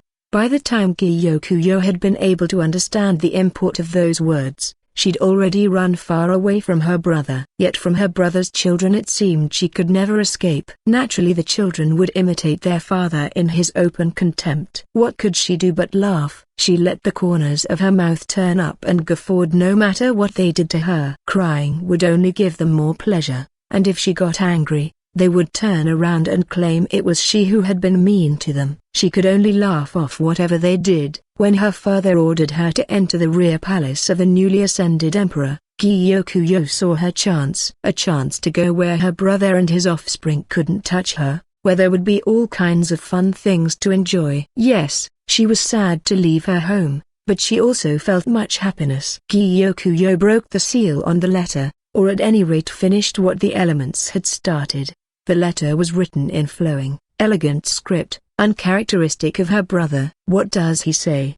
Hongyang asked, her face a mask of concern. Gyokuro let the corners of her mouth turn up and willed her heart to stop beating so fast. "Smile," she told herself. "Laugh. He begins with a perfectly ordinary comment about the weather. At least he knows how to show a modicum of respect."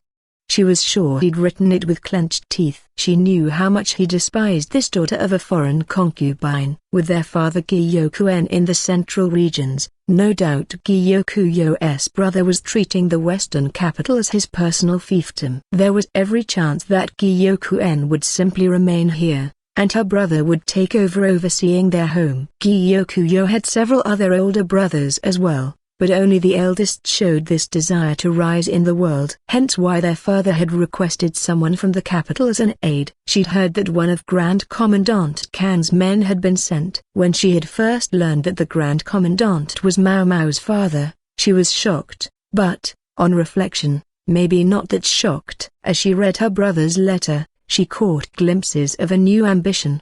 He says he wishes to send his daughter to the rear palace, she told Hongyang. That would be Gyokuyo's niece. She was said to be 16 years old, but Gyokuyo didn't recall her brother having any daughters of that age. She must have been the offspring of a concubine, or otherwise some girl he had adopted from somewhere. A small portrait of her was included. What had motivated him to do that? Gyokuyo regarded it silently for a moment, and then, still without a word, she tore it to pieces. She knew full well that it wasn't the girl's fault that she was being sent to the rear palace, but her brother's intention was transparent, and it disgusted her. The portrait showed a girl with red hair and green eyes, the marks of a foreign-blooded child. Just the kind her brother hated so much. Chapter 12, Bad Cooking. A few meager snowflakes drifted from a leaden sky. "I thought it was getting colder. Look, it's snowing," said Yao, breathing on fingers red from doing the laundry. If Enon had seen her hands in that state, she would have been ready with the bandages in no time flat. "And to think, it was clear last night," Mao Mao said. She thought back to how lovely the stars had looked in the sky. In winter, chill and clarity were intertwined. Her old man had told her it was because without any clouds in the sky, the heat the air accumulated during the day quickly escaped. "The garden party's going to be rough going if it doesn't warm up a little." "Yeah. They both acted like it didn't concern them. They picked up the bucket of washing and headed back to the medical office. Today was, in fact, the very day of the garden party, and sadly, it indeed didn't involve Mau Mau this year. Several of the physicians had been assigned to attend at the banquet, but that was all. "Hey, do you see that? Looks like quite a crowd," Yao said. They could see a stream of people, soldiers and bureaucrats alike, many more bureaucrats than one ordinarily saw in this part of the palace. Mau Mau clapped her hands when she realized they all appeared to be heading for the toilets. They must be attending the garden party. They're all taking advantage of one last chance to do their business before the banquet starts. You can't leave during the meal. Don't you think we're a little far from the party, though? Only the bigwigs get to use the closest place. Mau Mau knew because she'd experienced it herself a couple of years earlier. Not having a readily accessible toilet had been a real trial, including His Majesty. I'm pretty sure they built a new one specifically for His Majesty's use. You couldn't have the Emperor doing his business in any old restroom where who knew who had done who knew what. That was both the privilege and the curse of standing at the top of the nation's hierarchy. Yao abruptly halted. Something wrong?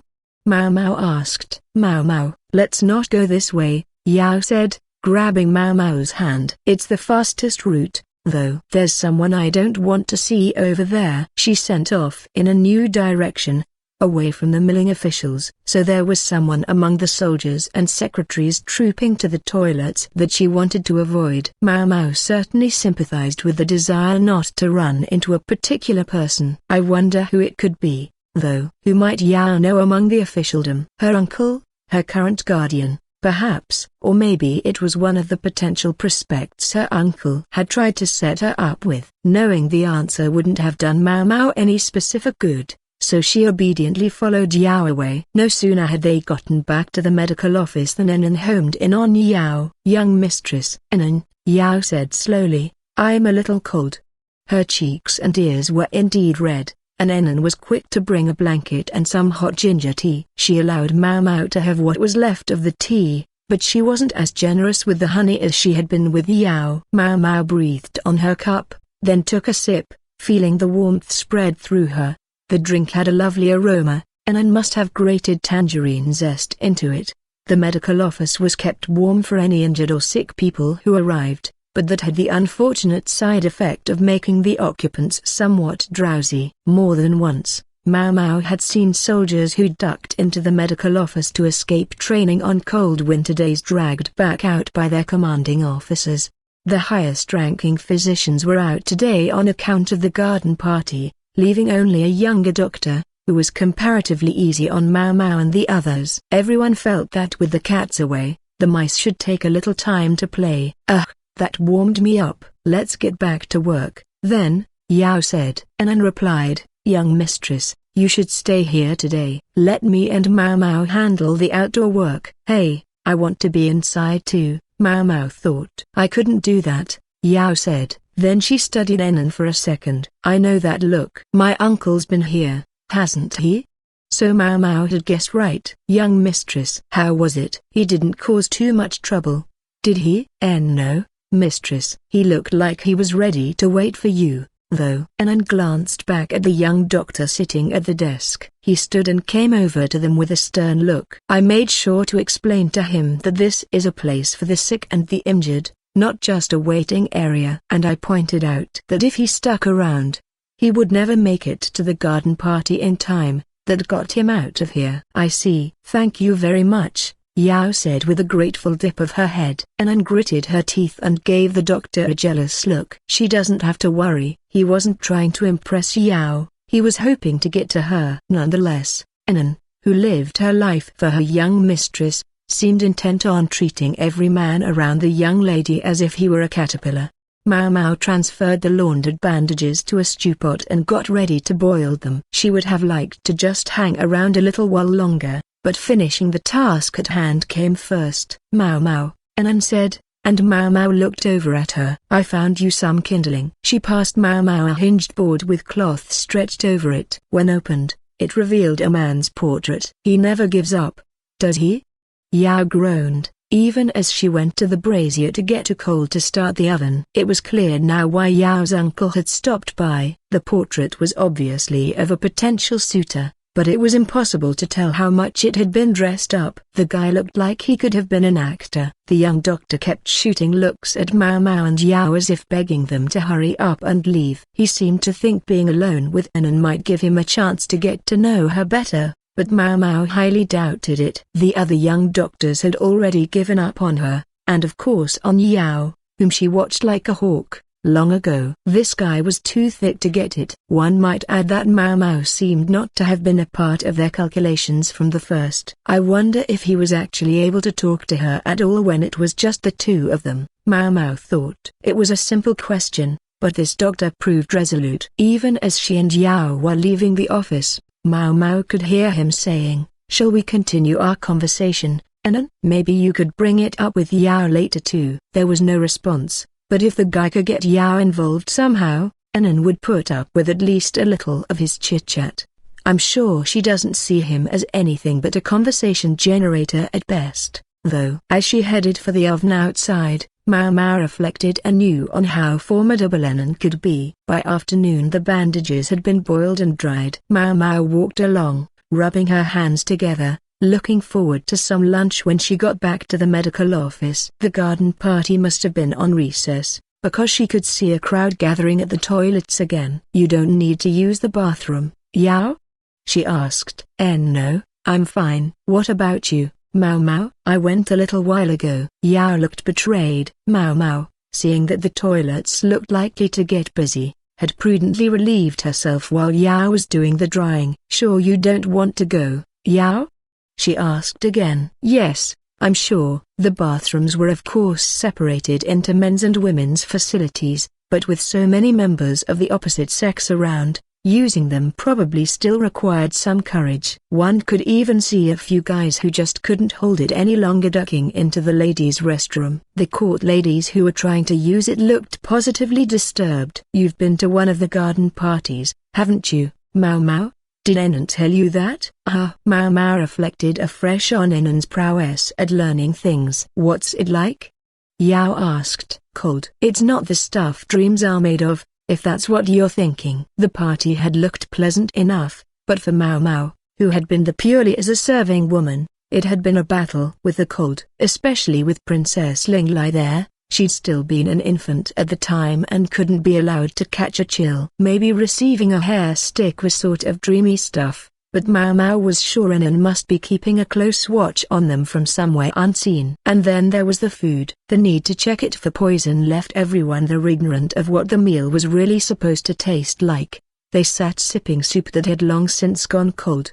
There's hardly even any chance to put poison in anything, Mao Mao thought. Poisoning food was, in fact, a risky business. If you were going to do it, you had better be ready for the consequences. Some people, though, were willing to pay the price, which was why Mao Mao herself had once tasted tainted soup. "Ugh, I wish I could have some more of that." "Mao Mao, is that a smile?"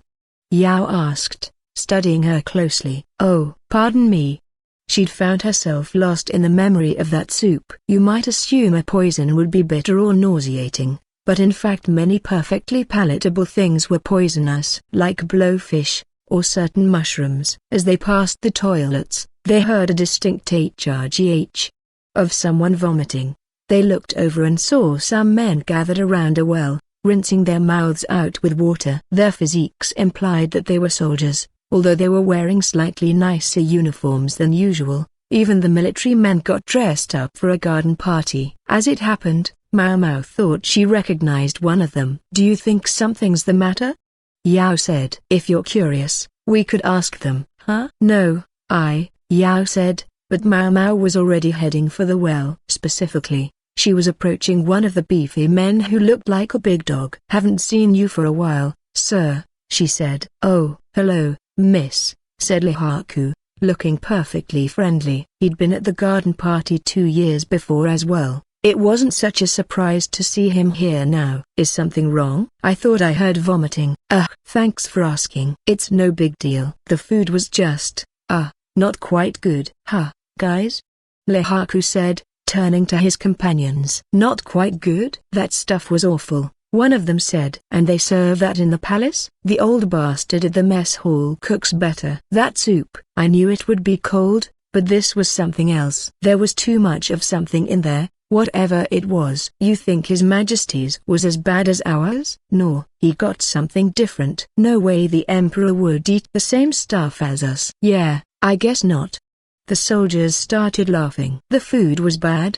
Mao Mao said. She knew the kinds of things they served at these parties. It might end up cold, but the food itself should have been top quality, unless they really did serve something so different to the officialdom. "May I ask what was served?" "You said this was the soup." If the chef served a dubious meal to the emperor or the high officials, he might soon lose his job, or even his head. But if the foul flavor was due to something that got in without his knowing it, that would be another kind of problem. "It was just so salty," Lehaku said. "Maybe they were going for southern-style cuisine, you know, something different.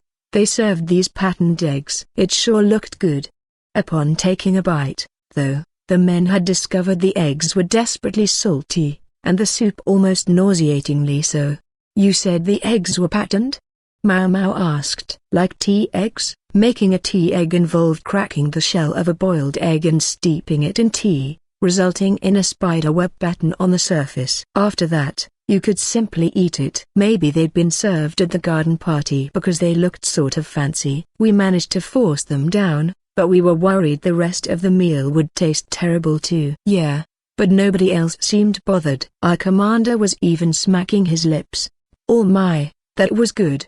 Maybe his tongue stopped working. The soldiers had continued eating, afraid that maybe they were the ones whose sense of taste had gone haywire. When they each got here and discovered there were other people who'd thought the meal tasted funny, they realized maybe something really was wrong. "How long has it been since you all ate the soup?" Mao Mao asked. "Maybe an hour?" Lehaku said. "I had to fight the urge to throw up the whole time. I rushed here as soon as the recess was announced." He and everyone else there had obviously been sweating. "An hour? You look like you're in decent health." "What's that mean?" "You're not seriously thinking it might have been poisoned, are you?" "Hey, look at us. We're fit as fiddles." "It depends on the poison. Certain kinds take longer to start working than others," Yao interjected. There was a touch of real emotion in her voice. The sound of someone who knew what she was talking about from first-hand experience. "GG's. Don't say that. You're awfully frightening for such a pretty lady, you know that?" Lehaku said, frowning. "If you have any further symptoms, come to the medical office," Mao Mao said. "I'll give you some medicine that will make you vomit your insides out." "But I need my insides to stay inside me." Mao Mao and Yao headed back to the office, leaving the pale-faced Lehaku behind them. "What do you think's going on, Mao Mao?" Yao asked. "My first thought would be that the salt clumped together. Normally it dissolves in soup, but it looks like maybe those men back there got a bit too much in their bowls. Perhaps the chef had used particularly large chunks of salt, or maybe some had been added late in the cooking process." Whatever the case, she would simply have to wait and see if they showed up at the medical office feeling worse. "I see." Yao didn't look completely convinced, but for the moment she decided to go with Mao Mao's hypothesis. Everyone else was busy with the garden party, but for Mao Mao and Yao, this was a chance to go home early, and they were going to enjoy it. Today, they just had to clean up the medical office and then they were done for the day. This was a nice, easy day. "I only hope tomorrow will be so relaxed," the young doctor was saying to Inan. "If you've got some time after this, perhaps we might go to dinner, or, you haven't written up the daily report," she replied, placing some paper firmly in front of the doctor. "Dr. Liu will be back any minute, so you'd better get writing." Then she took out an overgarment and put it on Yao. "It's cold out, young mistress. You must make sure you stay warm." Yeah, I know," said Yao, who also had a scarf piled around her neck. Mao Mao pulled on a cotton jacket and planted herself in front of the young doctor. His name, incidentally, was Li, but as there were two other Lis in the office, calling him that wasn't very efficient. His personal name was Taniu, not that Mao Mao or her companions had ever used it. "Please feel free to call me Taniu. Don't be shy," he'd said at their first meeting, which was precisely why none of the young ladies ever had. Mao Mao, Yao, and Enan might each have had their own motivations for this obstinacy, but the end result was the same. "See you tomorrow," Mao Mao said to Tanny Yu. "See you tomorrow," Yao echoed. "What would you like for dinner, young mistress?"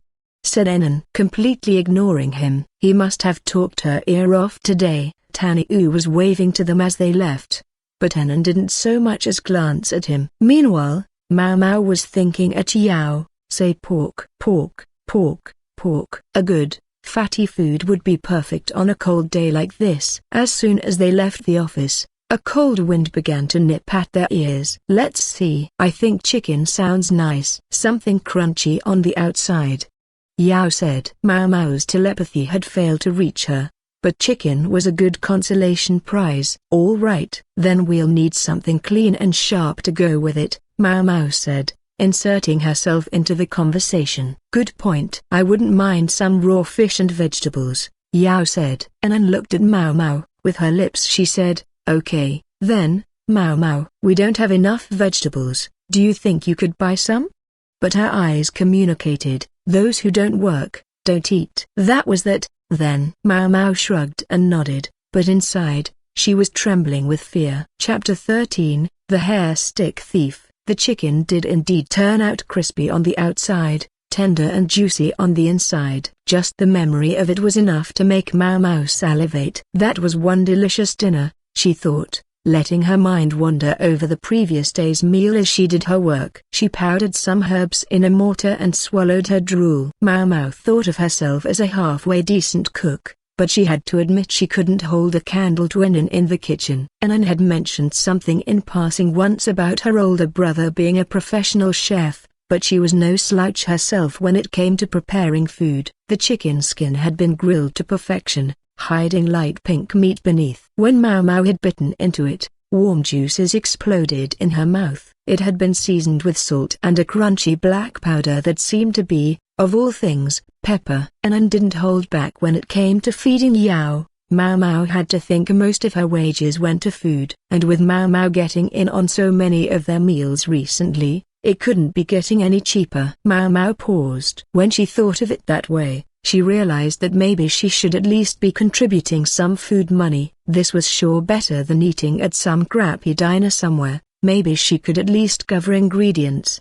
"All right," she said, nodding to herself. Yao appeared beside her. "What are you nodding about?" "Dr. Liu's been calling for you." "Oh, I see," she said, cleaning up the mortar and herbs. "I can do that. Just get going." "What did you do, anyway?" "Nothing yet." "Nothing at all, so far?" Yao's expression suggested that the question was intended as her equivalent of a joke, if a somewhat pointed one. Mao Mao was substantially more experienced as an apothecary than either Yao or Enan, so she was often given assignments the other two weren't. She was frequently sent out to collect ingredients, for example. The disparity in their tasks pained Yao, hence her barbed humor. "She's really softened since we first met, though," Mao Mao thought. Had Yao changed, or did Mao Mao simply see her differently now? She went to the room where the doctor was waiting. "You needed me, Dr. Liu?" "Here." He handed her a letter, sealed in wax with a familiar seal. Empress Kyokuyo. There were probably other ways to get a letter to her, at least under normal circumstances. The fact that it was in Dr. Liu's hands implied it was something urgent. "You're wanted at her palace immediately," he said. The letter said much the same. It contained no details. "Very well," she said. "I'll find Lao Men and number." "Just you." She didn't understand. A eunuch like her old man should have been perfectly qualified to examine the empress. "Why her alone?" "I can see you have questions, but you know who sent this letter and you know what she wants." "There's nothing I can add." "Don't waste time, get going." Dr. Liu seemed to have some qualms of his own, but this was the empress they were dealing with. Even a chief physician couldn't argue with her. "Yes, sir," Mao Mao said, and then, as instructed, she went. She was taken from the medical office to Gyokuyo's palace by carriage. She wouldn't be leaving the palace grounds, but it would have been unseemly for her to simply walk between the outer and inner courts. She passed through a series of gates, and finally arrived at the Empress's pavilion. Gyokyo's residence in the rear palace had been perfectly sumptuous, but it was dwarfed by her current dwelling. The Empress's home must have been at least 3 times the size of the precious consort's. Mao Mao got out of the carriage and stood at the door, which was opened for her by a slim, pretty woman. Hakuyu, Mao Mao thought. They'd served together at the Jade Pavilion, if only briefly. She was one of 3 ladies-in-waiting who had come from Gyokyo's hometown, a trio of sisters each separated by a year. They looked a lot like each other, so they wore differently colored accessories to help people tell them apart. The white hair tie this young woman wore reminded people that she was Hakuyu, whose name meant white feather. The others were Seikyu and Kokuyu, although Mao Mao hadn't had much to do with any of them except the youngest, Seikyu. "It's been a while," Hakuyu said. Mao Mao was typically greeted by Yingwe and her companions, and she hadn't seen Hakuyu or her sisters the last time she'd been here on rounds. "We've been waiting for you. Please, come this way." She took the tone one might use with a stranger. Unlike Yingwe's garrulous trio, the 3 sisters were more taciturn, or perhaps one might say more mature. Mao Mao got the message. In any case, no need for pleasantries. Just come in. Mao Mao was used to Yingwe, Gyuan, and Alan hovering around when she arrived, but today it was quiet. "Has something happened?" she asked. She'd been suspicious from the moment she'd been called here alone. Hakuyu only showed Mao Mao to the reception room and said, "Here. You can ask Her Majesty yourself." Then she left. Mao Mao entered the room to find Gyokyo sitting on a couch, Hongyang standing beside her. Mao Mao offered a slow, respectful bow. "It's been quite some time," Gyokyo said, nodding at her in return. "Yes, Mom. I regret that it's been so long." In point of fact, it had only been a month or so since the medical exam, not all that long. "Do you have any inkling as to why I summoned you?" the Empress asked. Mao Mao shook her head. Gyokyo sounded more subdued than usual. The mischievous twinkle in her eye was missing. That look on her face, Mao Mao thought. She remembered that look. It was the same one she'd had the very first time Mao Mao had seen her, confronting Consort Liu over the mysterious illness that had threatened both their children. A look of anxiety. "Beating around the bush will serve no one. Better to explain things at once. Don't you agree, Hongyang?" Gyokyo said, and looked at her chief lady-in-waiting. Hongyang placed something wrapped in cloth on the table. She undid the wrapping to reveal a hair stick worked in silver with an intriguing design, a charm that resembled a lantern or a basket hung off the end. It was intricately sculpted, the work of a true master. "But there are some dark splotches," Mao Mao observed. Silver was quick to corrode, and the blotches made the hair stick half as lovely as it should have been.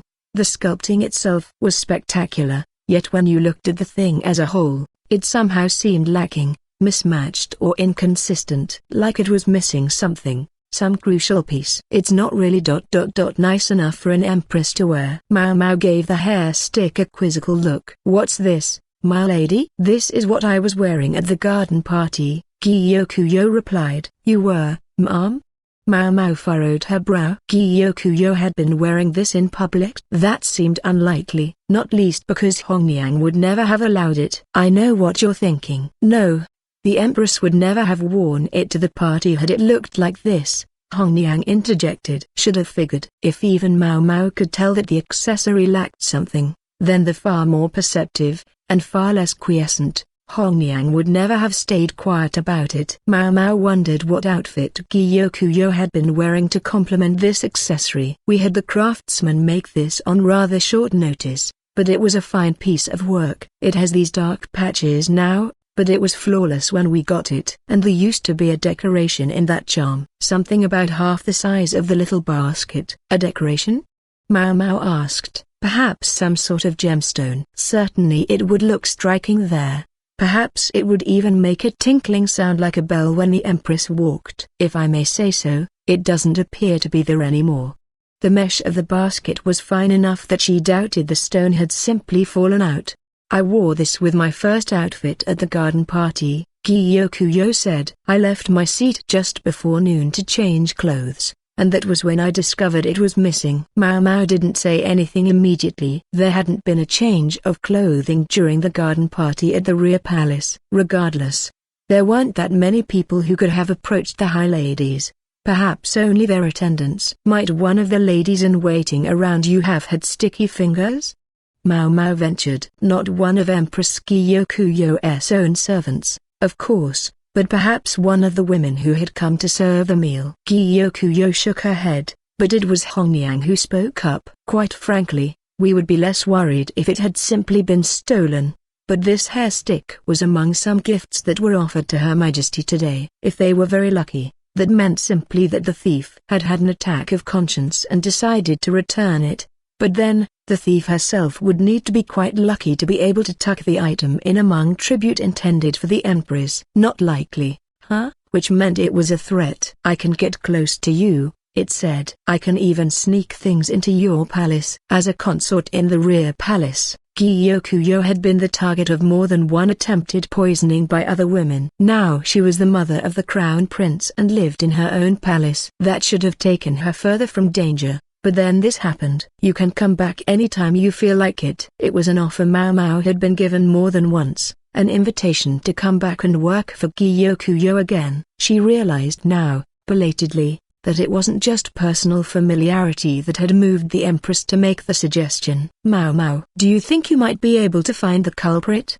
Empress Gyokyo asked. There was a smile on her face, but it was uneasy, and her hands shook visibly. Mao Mao had always taken Gyokyo for such a carefree person. In the rear palace, any woman who possessed His Majesty's imperial affections was subject to brutal reprisals from her compatriots, yet Gyokyo had never stopped smiling. She maintained a childlike curiosity about the world which, combined with her personal toughness, had made Mao Mao assume she would be perfectly fine without her.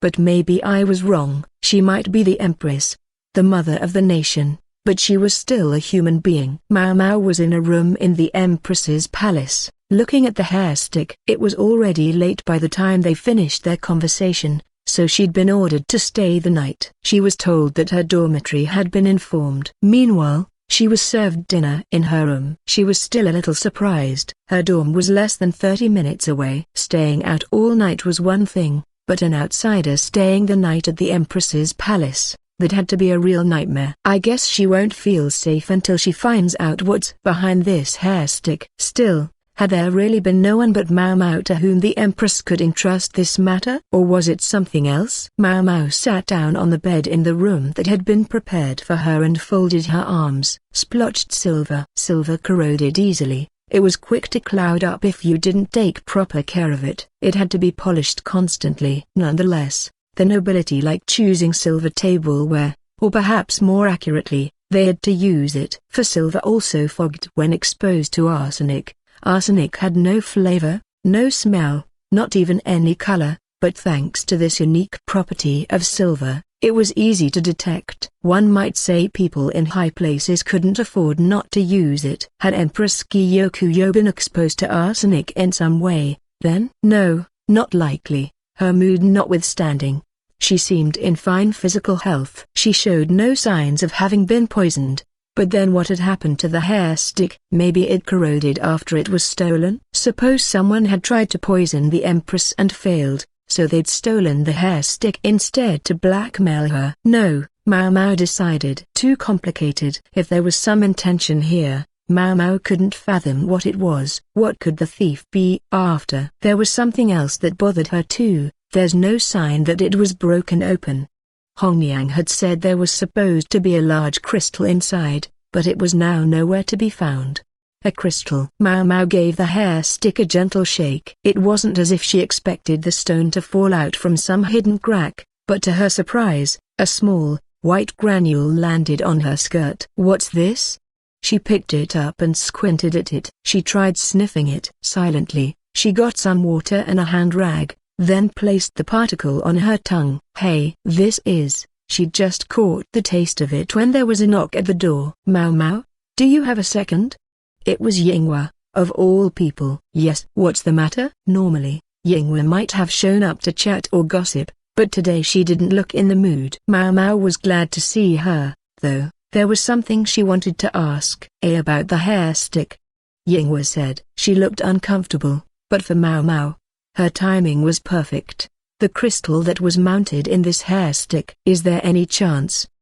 She thought back to something she'd made when she'd served at the Jade Pavilion. Was it a salt crystal? White lumps, salty to the taste. She'd made a few of notable size while she'd been at the Jade Pavilion, and she'd given some of those that had come out best to then consort Gyokuro. If you didn't know what they were made of, you'd have sworn they were real crystal. She'd kept them secret from Hongniang, so the chief lady-in-waiting didn't know about them. Yinghua looked surprised for a second, but then she nodded. Very nice, Mao Mao. I'm impressed you figured it out. So I guessed right. She picked up the hair stick with a cloth and gave it a shake. What I don't understand is, why mount a chunk of salt in a hair stick? It was only ever going to break apart and fall out. She'd warned Gyokuro when she gave her the salt crystals that they would melt if they were kept anywhere too humid. Mao Mao had given the lady some charcoal to act as a desiccant, but salt was salt, no matter how pretty it looked. Lady Gyokuro's just been so bored lately. She thought she could at least entertain herself at the garden party. So Empress Gyokuro had been the mastermind behind this. Naturally, she hadn't told her upstanding chief lady-in-waiting. Mao Mao could see why Yinghua seemed uncomfortable. What did she plan to do if the crystal broke during the garden party?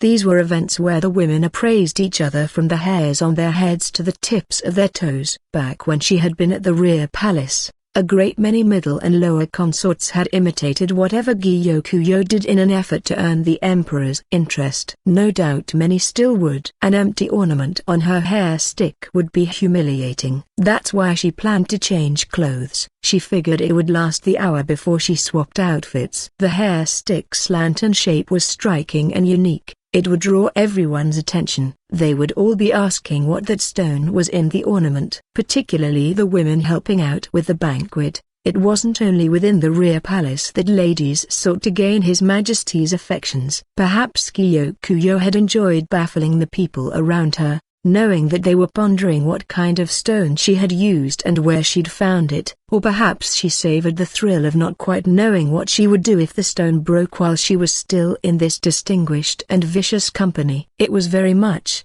well, Gyokuro-ish, Mao Mao had to admit, but it was also dangerous. Could it have been the lady-in-waiting assigned to keep watch on the hair sticks who took it? Mao Mao asked herself. It was certainly possible. If all the woman had done was take it, then have a change of heart or an attack of fear and return it, really, it would be a relief. But the hair stick wasn't such a simple thing to return. Would you mind if I asked you what the environs were like at the garden party? Mao Mao said to Yinghua. I'm not sure what you mean. I mean the seating arrangement, for example, and how things were behind the scenes. I see. Yinghua left the room and came back with paper and some writing utensils. Then she sketched a quick diagram of the banquet. This is the center of the feast, where His Majesty was. To his left was the Lady Empress Dowager and the Master Jin, the Moon Prince. Lady Gyokuro was to his right. Master Gyokuen was a little ways away. He's still technically just a local governor, so he was given a place equivalent to a prime minister's. A local governor, in other words, someone who ruled one of the provinces. In essence, Gyokuen was in charge of the entirety of Li's western reaches, centered around the western capital. So, a little bit of that studying had stuck with Mao Mao. The Prime Minister's seat was currently vacant. There had been some expectation that Jinshi would take it now that Shizu no longer occupied it, but he had been given a different rank. The seating arrangement was reasonable enough, considering that one of the major objectives of this party was to give Gyokuen his name, which, of course, would be accompanied by a promotion in prominence. And where did Lady Gyokuro change clothes? The banquet was close to her palace this time, so she just went there. There was a bathroom there, too, so it was easier on the ladies than before. That made it a bit of a hike from the kitchen, though. I know the food always goes cold, but it must have been especially bad having to carry food for so many people so far. Mau Mau knew that the food always cooled off during the time it took to check it for poison. She always thought it was a waste, those fine flavors disappearing with a chill. They put a big pot here, by the palace, Yinghui said, making a mark on her map. Mau Mau studied it for a second. Was there a guard by it? I don't think so. It was probably the food for people without seats. The food for the people who needed their meals to be checked for poison would be staged elsewhere. And the hair stick disappeared while that pot was present. Yes, that's right. Right in the middle of the meal. I was sent off to handle something, so I left Lady Gyokuro for a little while. But when I came back everyone was all in a tizzy about the hair stick. Ugh, so that's what's going on here. Mau Mau looked at the hair stick. It made sense now. She knew where the discolorations had come from. You look like you've got an idea, Mau Mau. Do I? You totally do. What is it? Tell me. That was a tricky request. She couldn't prove it yet. So far, it was all assumptions. I don't have enough information. Sure you do. Tell me. Yinghui pressed. Mau Mau groaned, but she knew that continuing to refuse wouldn't make Yinghui any less vehement. All right, she relented. But I want to check one more thing first. What is it? I want to know what's going on, right away. I'm afraid you'll have to wait. I don't want to say the wrong thing and confuse the Empress. Yinghui puffed out her cheeks, but was forced to accept that. Do you know who was in the palace during that time? It doesn't matter if you're not sure about everyone who was there. Just let me know who you're aware of. Okay, well, she started giving names, and Mau Mau wrote them all down. It might be misleading to say she had solved the mystery, but she had a good idea where the hair stick had disappeared to. That poses a problem of its own, though. Between the information Yinghui had given her and Mau Mau's own guesses, things were pointing in a very fishy direction. She wanted to set Empress Gyokuro-'s mind at ease, but she wasn't sure if she should tell her the whole truth. She worried that that might only upset her more. How do I tell her? Mau Mau was just mulling over the question when there was a knock at her door. Who is it this time? She opened the door to find Hakuyu. What's the matter? Mau Mau asked. It's a little chilly. I thought you might be cold, so I brought you an extra blanket, Hakuyu said. Thank you very much. I'll take it from here. Today, you're a guest. Hakuyu showed herself to be every bit as diligent as she looked, coming in and making sure the blanket was arranged just so on Mau Mau's bed. Mau Mau stood by the window and watched, feeling a little funny. She glanced out between the window slats and saw it was snowing. I guess it really is cold, she said. Next, Hakuyu added some coals to the brazier. Would you like any incense? She asked. No, thank you. Hakuyu was clearly very good at her job, but Mau Mau didn't feel there was any special need for her to do everything for her. As she recalled, Gyokuro had known Hakuyu since her youth in the western capital. She hadn't been here very long, but Yinghui and the other women Mau Mau had known since her time in the Jade Pavilion seemed to respect her. She could have sent someone a little lower down the ladder. Certainly not. You're far too important a visitor. We wouldn't risk anything being done less than properly, said Hakuyu.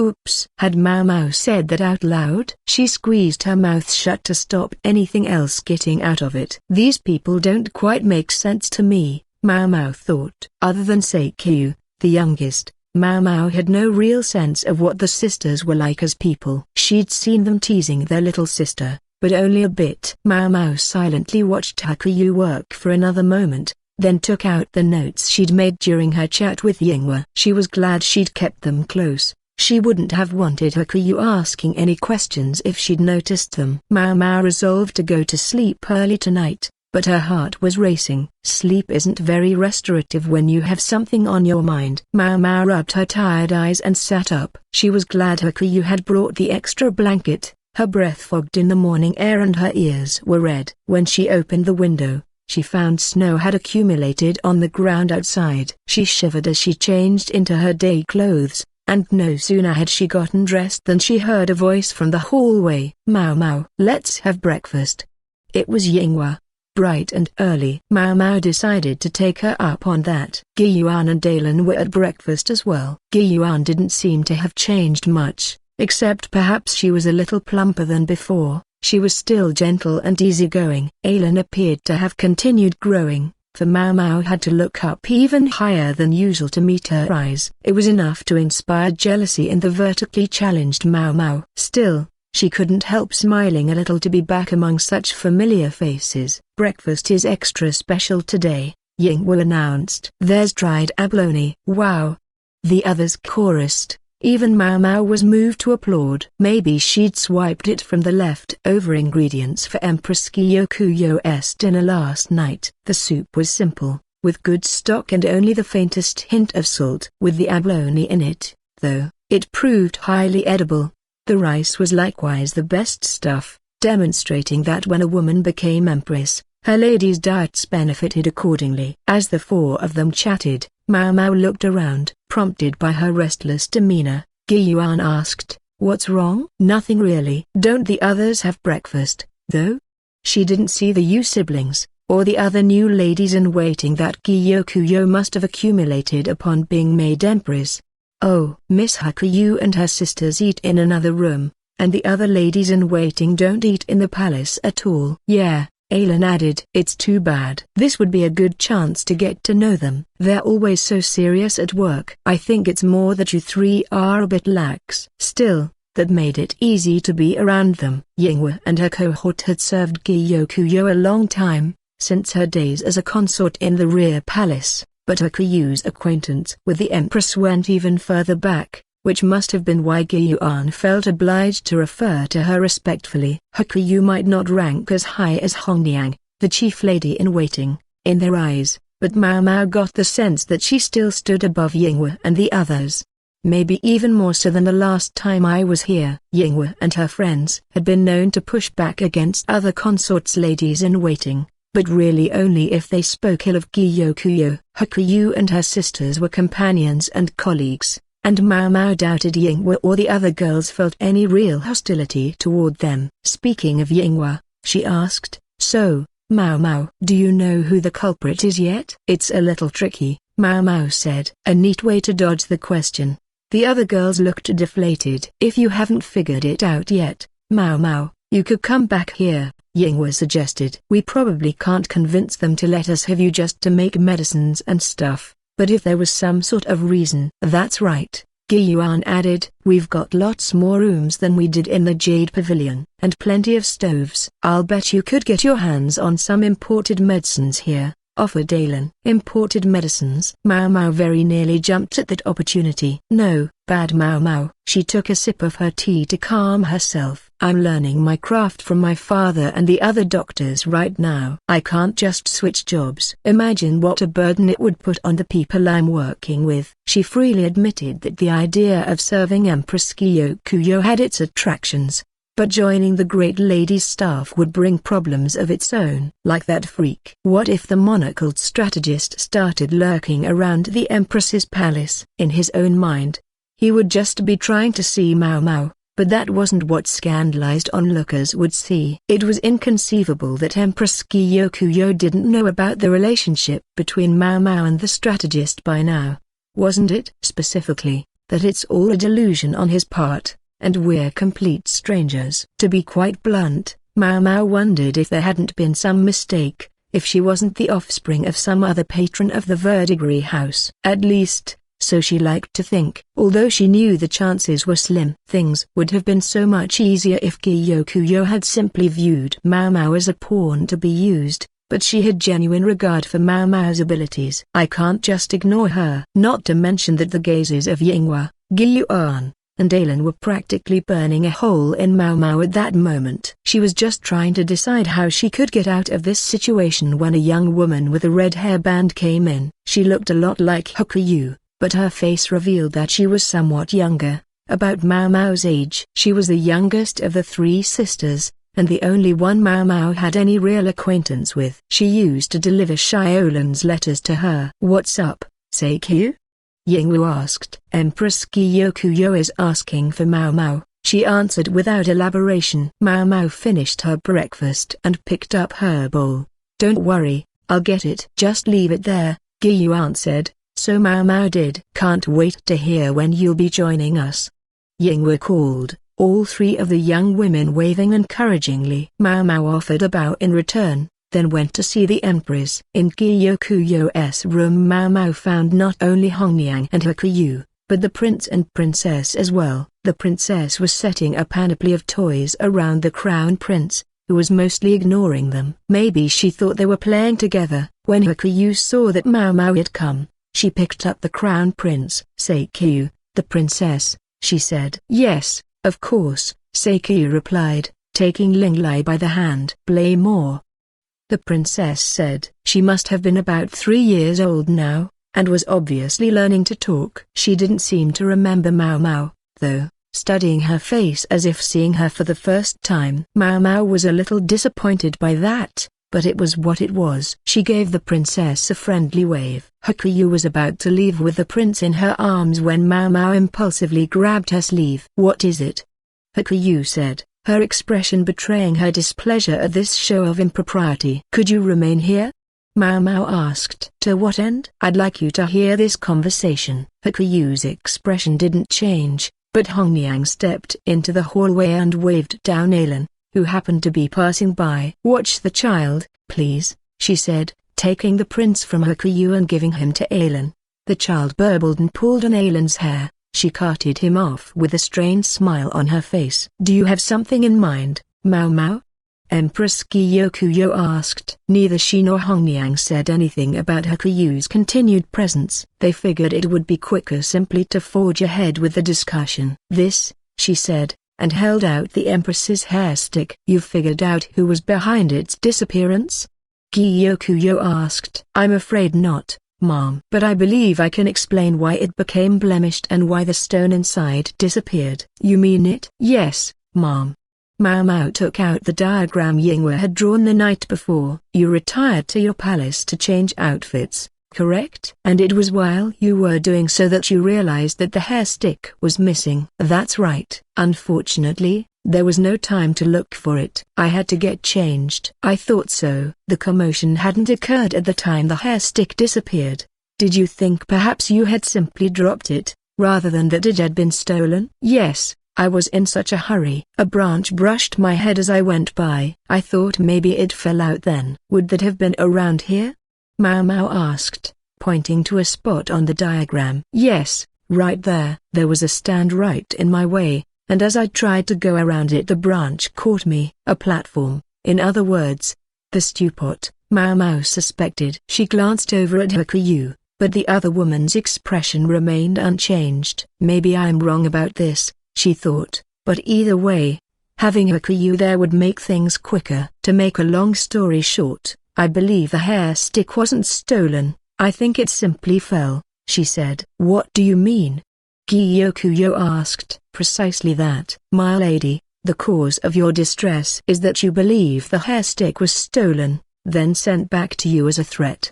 The hair stick was discolored, the stone placed in it missing, as if to say, this is what I'll do to you. Any noble who saw clouded silver would immediately think of poison. Wouldn't you feel much better if you knew that neither of those things was intentional? I suppose. Furthermore, my lady, am I wrong in thinking you have some idea what happened to the stone? Empress Gyokuyou twirled some hair around a fingertip. Her eyes brimmed with emotion. Get to the point, please. What happened to the stone that was in the hair stick?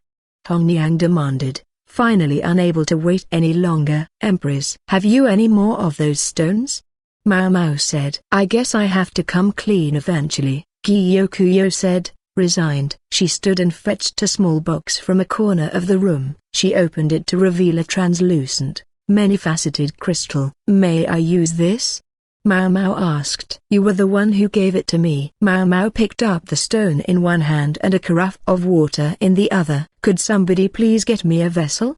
Hakuyu brought a bowl. Mao Mao put the stone in the bowl and then filled it with water. It ''s ... melting? Hongniang said. Perhaps you'd like to try a sip. Although I warn you, you may cringe. Because that's salt. Salt? Hongniang really hadn't known. If she had, she never would have allowed the Empress to use the faux crystal in her hair stick. Lady Gyokuyou. What's going on? She exclaimed. He. Well, it was so very pretty, and nobody noticed, did they?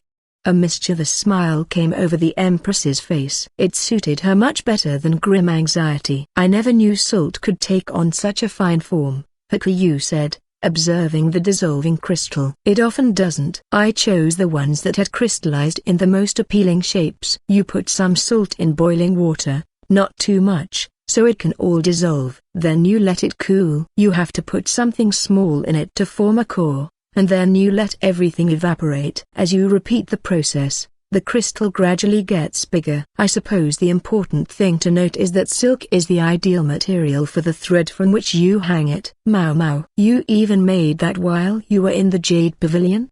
Hongyang asked. Mao didn't say anything. She couldn't get mad at Mao now, could she? The statute of limitations had to be up. "All right, so the stone dissolved." "It's gone," Hongyang said. "But what about the discolored silver?" "A great many things can cause silver to grow cloudy," Mao said, drawing a small circle in a corner of the diagram. "Eggs, for example." "Eggs?"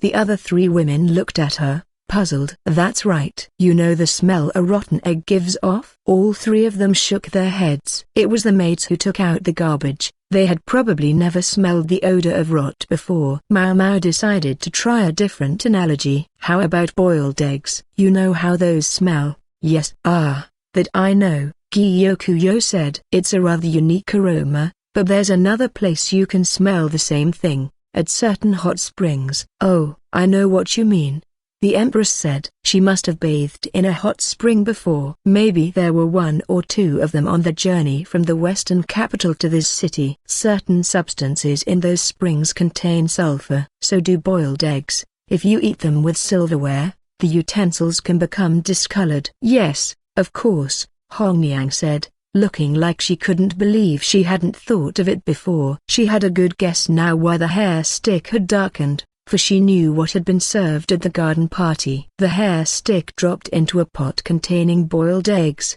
Mao said. "The salt crystal dissolved in the water, while the eggs discolored the silver." It probably also explained why Lihaku had found the soup so unbearably salty. But how did the hair stick end up in the pot? Gyokuro wondered. "Do you suppose it simply fell in there by chance?" "I'm afraid I don't know. It could have been coincidence, or someone could have put it in there." "Why in the world would they do that?" Hakuyu asked, squinting at Mao. "Suppose someone is preparing a meal when they find an ornate hair stick. Then, a lady-in-waiting appears asking if they've seen just such a hair stick anywhere. What do you think they would do? Would they immediately hold it up and say, 'Is this what you're looking for?' Or might they try to play dumb? Or a third possibility, they might panic and try to hide it somewhere." Mao said. "You're suggesting that before they knew what they were doing, they'd thrown it into the cookpot in front of them?" Hakuyu said. "Yes," Mao said, although she felt somewhat guilty about the vague nature of her hypothetical situation. "So the hair stick ends up in the pot, whether intentionally or accidentally. But when it's taken out, the silver is clouded and the stone is gone. Hardly a state in which it could simply be returned." "Just a moment. If one of the servants found it, well, wouldn't it be quite difficult for them to give it back?" Hongyang asked. "Indeed it would." So they came to the matter of how the hair stick had made its way back to the Empress. "I don't believe a mere servant could have hidden the hair stick among a delivery of gifts to you. They must have had help." And this was when the hair stick, which had seemed simply lost, came to look like a threat. Mao couldn't be sure about what had happened, but she had her suspicions. This was why she'd had Hakuyu stay in the room. But although she'd been keeping a close eye on the other woman, she'd seen nothing unusual in her look or behavior. Maybe her poker face was just that good, or maybe she really didn't know. What if one of the ladies-in-waiting, someone who served the Empress, had found the hair stick near the palace? Someone in that position could easily have tucked the hair stick into a delivery. Mao was virtually certain that it was one of Gyokuyo's own ladies who had returned the hair stick, even though she must have known the distress it would cause to get the accessory back in such a state.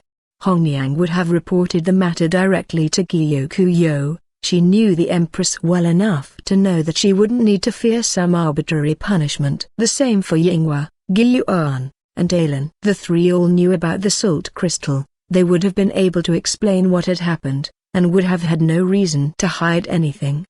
But what about Hakuyu? Given her position, one might have expected her to simply be honest and report the hair stick to Gyokuro. She knew the Empress was gracious, that she would be unlikely to mete out harsh punishment over one ruined hair stick. There had to be some reason she had chosen not to come forward. It's almost as if one of the ladies-in-waiting deliberately returned the hair stick without saying anything in order to make the Empress think she was being threatened, Mao Mao said.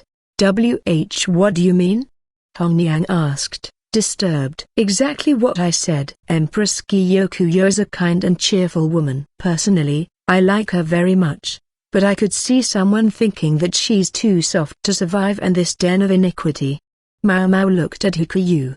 She'd considered the possibility that some other palace-serving woman had been involved, but when she looked at Yinghua's list of people who had been around the Empress during the garden party, she'd seen no names she didn't recognize. It had been only the classic four women in the trio of sisters. I see what this is about, said Empress Gyokuro, a touch of frustration in her voice. She slowly turned to Hakuyu. It was a warning to make me mind my behavior so that those around me might not take me too lightly. She'd said precisely what was on Mao Mao's mind.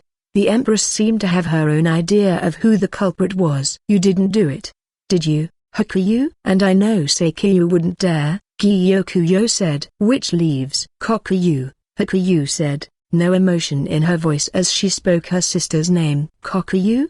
But why? Said Hongniang. She sounded surprised, but Gyokuro looked as if everything made sense to her. I think it must have to do with the letter I received the other day, she said. Kokuyu was the one who brought it to me. Oh! Exclaimed Hakuyu. Letter? Had someone sent the Empress something threatening? Maybe it came from a political enemy, Mao Mao thought. She briefly entertained the possibility that it had been Consort Liua, who also had a young son. But she quickly thought, no, not her. Then perhaps the former heir apparent, His Majesty's younger brother Jinshi. Yeah, not likely. But then, what about Hakuyu and her sisters? No one would accuse them of being less than devoted to Empress Gyokuro, but one thing set them apart from her longer-serving ladies. If I may ask a question of Lady Hakuyu, Mao Mao said, did you think, perhaps, that it was Master Jinshi who had stolen and then returned the hair stick? After a grudging pause Hakuyu said, well, doesn't that seem like the obvious thing? Hakuyu, I told you that he of all people would never do such a thing. Gyokuro had a sad smile on her face. She knew very well that he had no interest in being part of the succession. Hongniang as well as Yingwu and the others were likewise familiar enough with Jinshi to know that he wouldn't make threats like that. Mao Mao was fully aware that Jinshi saw his own status as nothing more than a burden. All of which was why she deliberately approached Hakuyu with her supposition. You think that the way she acts, it's only a matter of time before some unsavory person insinuates themselves with Lady Gyokuro, Mao Mao said. I'm sorry. But yes, I do, Hakuyu said, and it was hard to miss that she was looking at Mao Mao. Hongniang looked scandalized. Really? That's where she's taking this? Mao Mao thought, a little uncomfortable. Lady Gyokuro needs to realize that there are enemies all around her, Hakuyu said. I do understand that, Gyokuro said. But it's no reason to show my fangs even to my friends. Say, Hakuyu, is this something you heard from your father? No, Mom. I thought of it on my own. She turned her almond-shaped eyes on the Empress. But are you saying that even Master Gyokuro can be trusted? Gyokuro? That was a new name to Mao Mao, although she assumed he was a relative of Gyokuro. What was in that letter he sent you? Hakuyu pressed. I see. Kokuyu must have secretly read it, Gyokuro said. Her head drooped. So Kokuyu stole a look at a letter? What's going on here? It was all over Mao Mao's head, but this Gyokuro was evidently someone to watch out for. He's my older brother. He didn't write anything out of line, said the Empress. Mao Mao was aware of Gyokuro's older brother, and knew that he was in charge of the lands to the west while their father was here in the capital. The eccentric strategist's former aide, Rikusen, had been sent westward for Gyokuro's benefit. But it looked like there was something going on here. Are you so sure he's no villain? Asked Hakuyu. Surely you know who it was that continually came up with reasons not to send you new serving women as the number of your ladies-in-waiting dwindled one by one. That startled Mau Mau, but Hakuyu wasn't finished. If we hadn't come, my lady, you wouldn't be able to live as befits your station. There was force in her voice, nothing like her usual detached demeanor. Maybe I should excuse myself? Mau Mau thought. This had nothing to do with her, and it might have been best for her to leave, but try as she might, she couldn't find an appropriate way to orchestrate her exit. If you won't tell me what's in the letter, Empress Gyokuro, then I'll guess. Before I left the western capital myself, I learned that Master Gyokuro had adopted a young foreign woman. It's been over a year now, more than long enough for her to acquire the refinements expected of a well-bred young lady. Hakuyu, Lady Hongniang, I will not go about furtively, as Hakuyu did. I'll speak my mind. I don't care if Master Gyokuro is Master Gyokuen's son or Lady Gyokuyo's older brother. I don't trust him. He's trying to send a young woman who looks exactly like Lady Gyokuro to the rear palace. Why? Well, imagine if she gained the affections of both His Majesty and the Crown Prince, and then something happened to our mistress. It was pure speculation, what she had said, and yet it was by no means outside the realm of possibility. My father would never allow it, Gyokuro said. Master Gyokuen is certainly more than intelligent enough to see through Master Gyoku's feeble scheming, Hakuyu said. Hongniang looked relieved. There's no problem, then. His perspicacity is the problem. Master Gyokuen will certainly back whoever he thinks will bring him the greatest benefit, Hakuyu said, her voice hollow, just as he did when he destroyed the Yi clan. The Yi clan. They had formerly been one of the named clans, and had ruled over the western reaches, until they'd incurred the wrath of the Empress Regnant and been annihilated. We owe you so much, Lady Gyokuro, and one reason we serve you here is in order to protect you. Master Gyokuen is not our ruler, nor is his son. There was a fire in Hakuyu's eyes as she spoke. I wonder what she's seen in her life, Mau Mau thought, but she could only imagine. It wasn't her place to press or pry.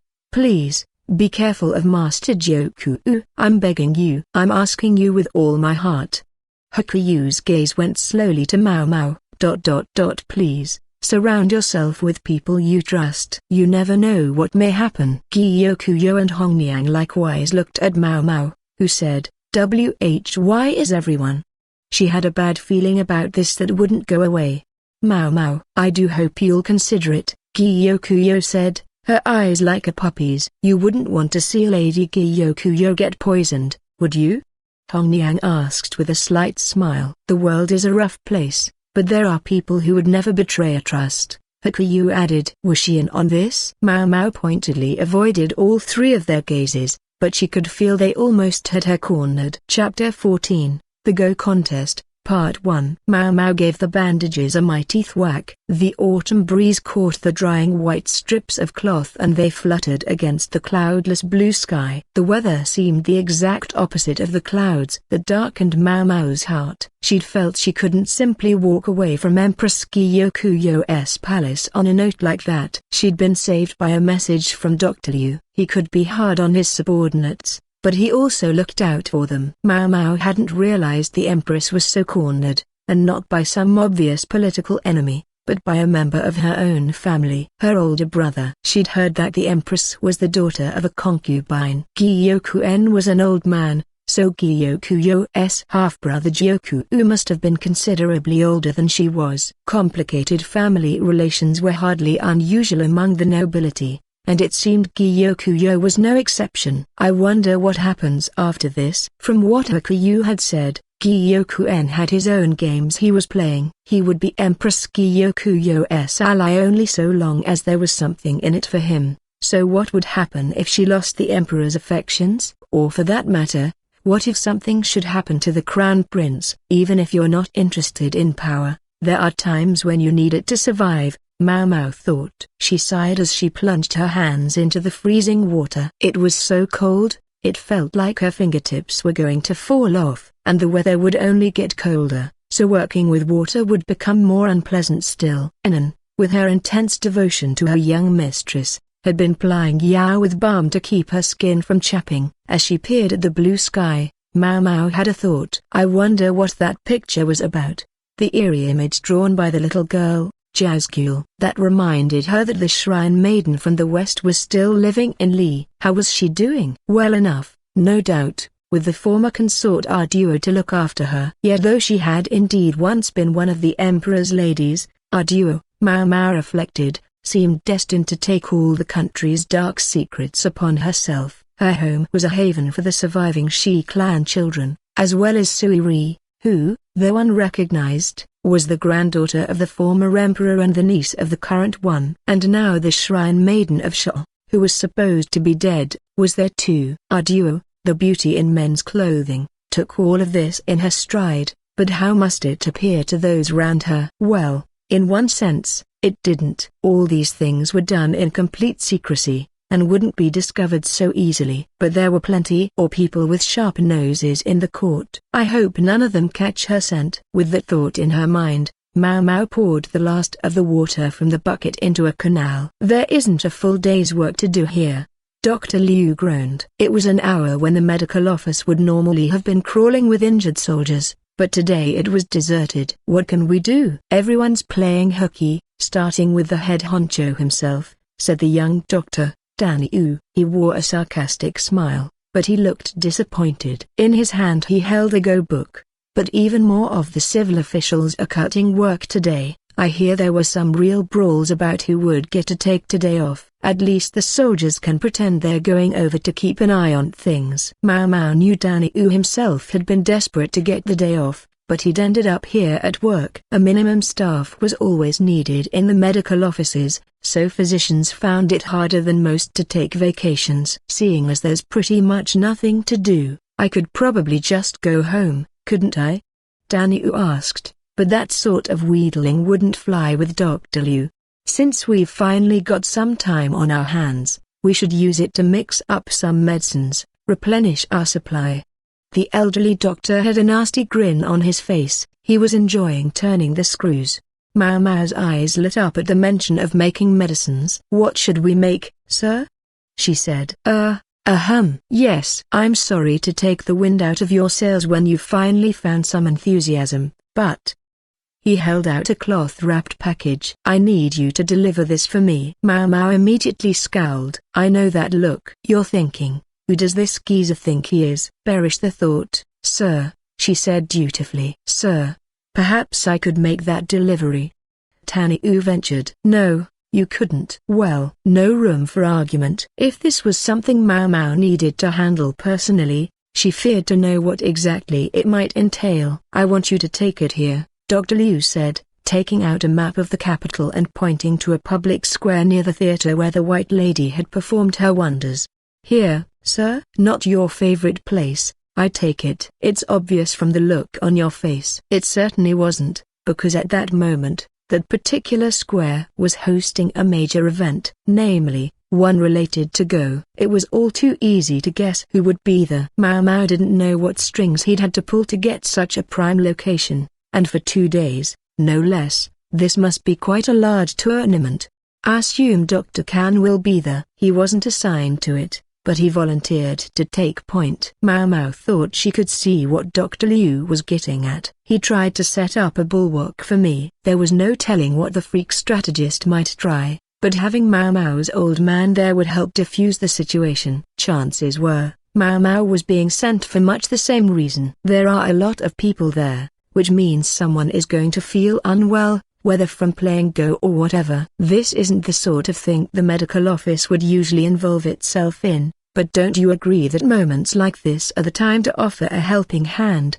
Dr. Liu said, but it sounded rehearsed. She smelled Lakan, who had actually organized the tournament. He knew her old man wouldn't say no, and that he could get to Mao Mao by using Dr. Liu, a superior whom she couldn't refuse. That no good Enon was interested in Go, so she and Yao had taken the day off, while Mao Mao was stuck here. This is your job, now. I trust you can do it professionally, Dr. Liu pressed. All Mao Mao could do was nod, and ignore the fact that Danny Yu was looking at her, green with envy. She didn't have to look at the map to figure out where to go. She just had to follow the flood of people carrying Go books. Game boards were set up here, there, and everywhere in the square, attracting crowds of people of all kinds, young and old, men and women alike. A cloth had been hung, the flimsiest excuse for a wind block, and there were only wooden boxes on which to put the boards. A poor show, and holding an event like this outside so close to the end of the year, it was practically begging for people to catch cold. Still, with so many people around, even this paltry excuse for a venue started to look rather fine, and indeed was suffused with a surprising warmth. Main Street restaurants and drinking establishments had established outposts here in the square. Children begged their mothers to buy them treats. Hot ginger water and wine were being distributed to keep people warm, although the wine had been heated to take the alcohol out of it. We've seen too many drunks make trouble at festivals. It wasn't just Go-related paraphernalia, either. Shogai pieces, card games, and even mahjong tiles could be seen around, perhaps at the instigation of the event organizers. There were even shops selling ornaments and personal accessories, so even people with no interest in the game of Go packed themselves into the square. That's a very Lakan-esque idea, Mau Mau thought. He did love the mercantile trade. She was sure he was charging the shops for the prime location. Mau Mau threaded her way through the crowd until she saw some familiar faces. Yao, Anan, that they were. Yao was rubbing salve into a child's skinned knee, while Anan administered some medicinal tea to a shivering elderly person. Mau Mau, what happened to working? Yao asked, giving her a look that made it clear she assumed Mau Mau had skipped out on the medical office. Dr. Liu sent me here on an errand, and anyway, what happened to not working? Oh, it's thanks to your, older brother, Yao replied. That immediately put a scowl on Mau Mau's face. Dr. Kan wasn't supposed to work today, either, but he got roped in. And then your older brother said it was too much for Dr. Kan to handle alone and that he wanted us to help too. You should have just told him no. She felt bad for her old man, but Yao and Enan were supposed to be off today. They weren't obliged to work like the rest of the medical office. Lakan should have just hired some of the city doctors instead of making her dad and the girls do everything, anyway. And now he was using Mau Mau too. It was just like that skinflint. You should send him a bill, Mau Mau said, suddenly of a mind to wring a few pennies out of the tousle-haired man with his round spectacles. Oh, I don't mind. I'm not that interested in Go, Yao said. She finished treating the child's wound and sent him on his way with her. There we are. Thanks, miss. The kid said. Oh, Mau Mau noticed the little smile on Yao's face as she waved goodbye to the child. The smile disappeared abruptly when Yao noticed Mau Mau looking at her, and then shot Mau Mau a little thumbs up as if to say, see, isn't my mistress cute? She seemed to be enjoying herself, even if she didn't get to play Go. If you're on an errand, I assume you're looking for Dr. Kan? He's over there, she said, pointing to the theater where the White Lady had held her performances. It was a large building and used to hold events frequently, but it had been shuttered for some time. I think the original plan was to hold the entire contest in there. But well, you see. The boards scattered around the square spoke to how many entrants there had been. Nice that it's such a success, I guess, but there's clearly more than the permitted number of people here, Mau Mau agreed. Good for them that the square had been there to spill out into, but it presented any number of problems. She assumed there would be people getting injured and feeling sick. If only they'd held the contest in a warmer season. The elderly person Enan had been tending to seemed to be feeling better. They gave a gap-toothed grin and looked intent on going back to play more Go, so Enan placed a handkerchief around their neck. The weather was clear but dry. If someone got a parched throat and started coughing, a cold could spread like wildfire. Mau Mau's father, of course, was well aware of that. People trotted back and forth among the players carrying cups and large bottles. Anytime one of the players raised their hand, someone would pour from a bottle into one of the cups and give it to them. Mau Mau presumed it was hot yuzu water or ginger water, something good for the throat. Blankets were being handed out to anyone who was shivering. There was even a fire for those whom even the blankets couldn't keep warm. Her old man had done everything he could. Say, Mau Mau. Anan came over and whispered in her ear, Dr. Kan isn't the only one over there. Grand Commandant Kan is as well. Mao Mao didn't say anything to that, but looked at her delivery with an expression of intense disgust. And said, I wish I could say I'd take it over for you, but honestly, I sort of need you to deliver it. Why is that? Because when everything's over, Anan gets to play a game against the Grand Commandant, Yao said. That's right. It's a real honor. In other words, Mao Mao should keep her mouth shut and go see the freak strategist. I can't believe I get the privilege for free, Anan said. What do you mean, free? Usually it would cost 10 silver pieces, but we were told that if we helped out we could have a game for free. I think nothing is about what it's worth, isn't it? Mao Mao thought. Why would anyone pay that kind of money? I'm not sure we could afford it on our salaries otherwise, Yao said. Your desserts aren't a lot cheaper. The snack she ate every day to improve her beauty, health, and bust, was no cheap eat. Did she realize how much it cost each month? Someone's probably making sure she doesn't, Mao Mao reflected. Very in character for Enan. Let's keep our thoughts to ourselves, said Enan. This seemed to be aimed at Mao Mao. If you win 3 games in the square out here, you can proceed into the theater, and if you win 3 games in there, you earn the right to challenge the Grand Commandant himself.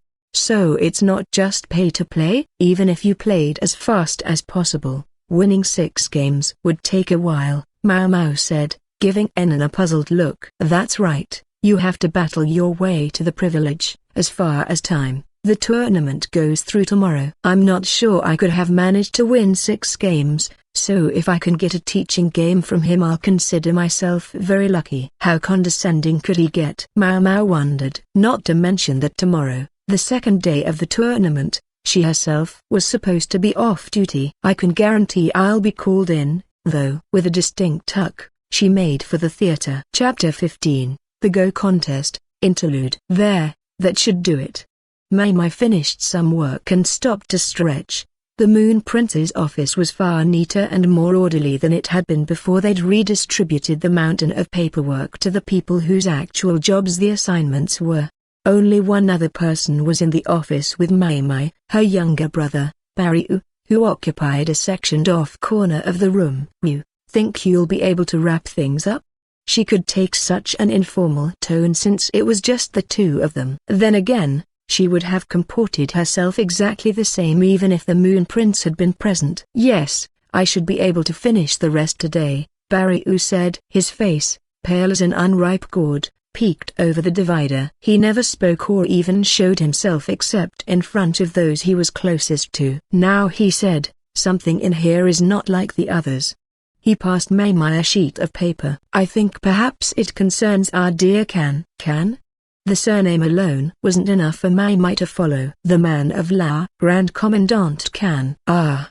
The eccentric strategist. Don't be coy, say what you mean. Her brother might not be much for human company, but he had a perfectly firm grasp of who worked where and what their names were. He had a sharp mind, but a frail body and psychological constitution. Mai was all too aware that a sound body, firm mind, and robust capability rarely met in one person. If Barry could have been mixed together with her other younger brother, it would have been perfect. If it's no special hurry, let's take it to him later, she said. Are you quite sure? I don't think it would serve any purpose even if we took it over this minute.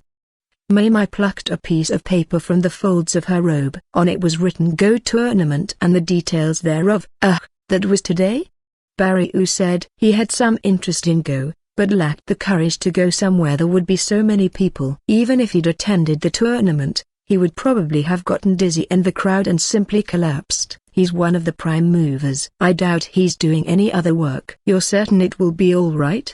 Barry asked in a concerned tone as he disappeared once more behind his screen. Mai could hear him shuffling through papers. Evidently he wouldn't take this as cause to slow down. All right or not, he brought it on himself. Lakan, the so-called eccentric strategist, and the Moon Prince did not seem to get along very well.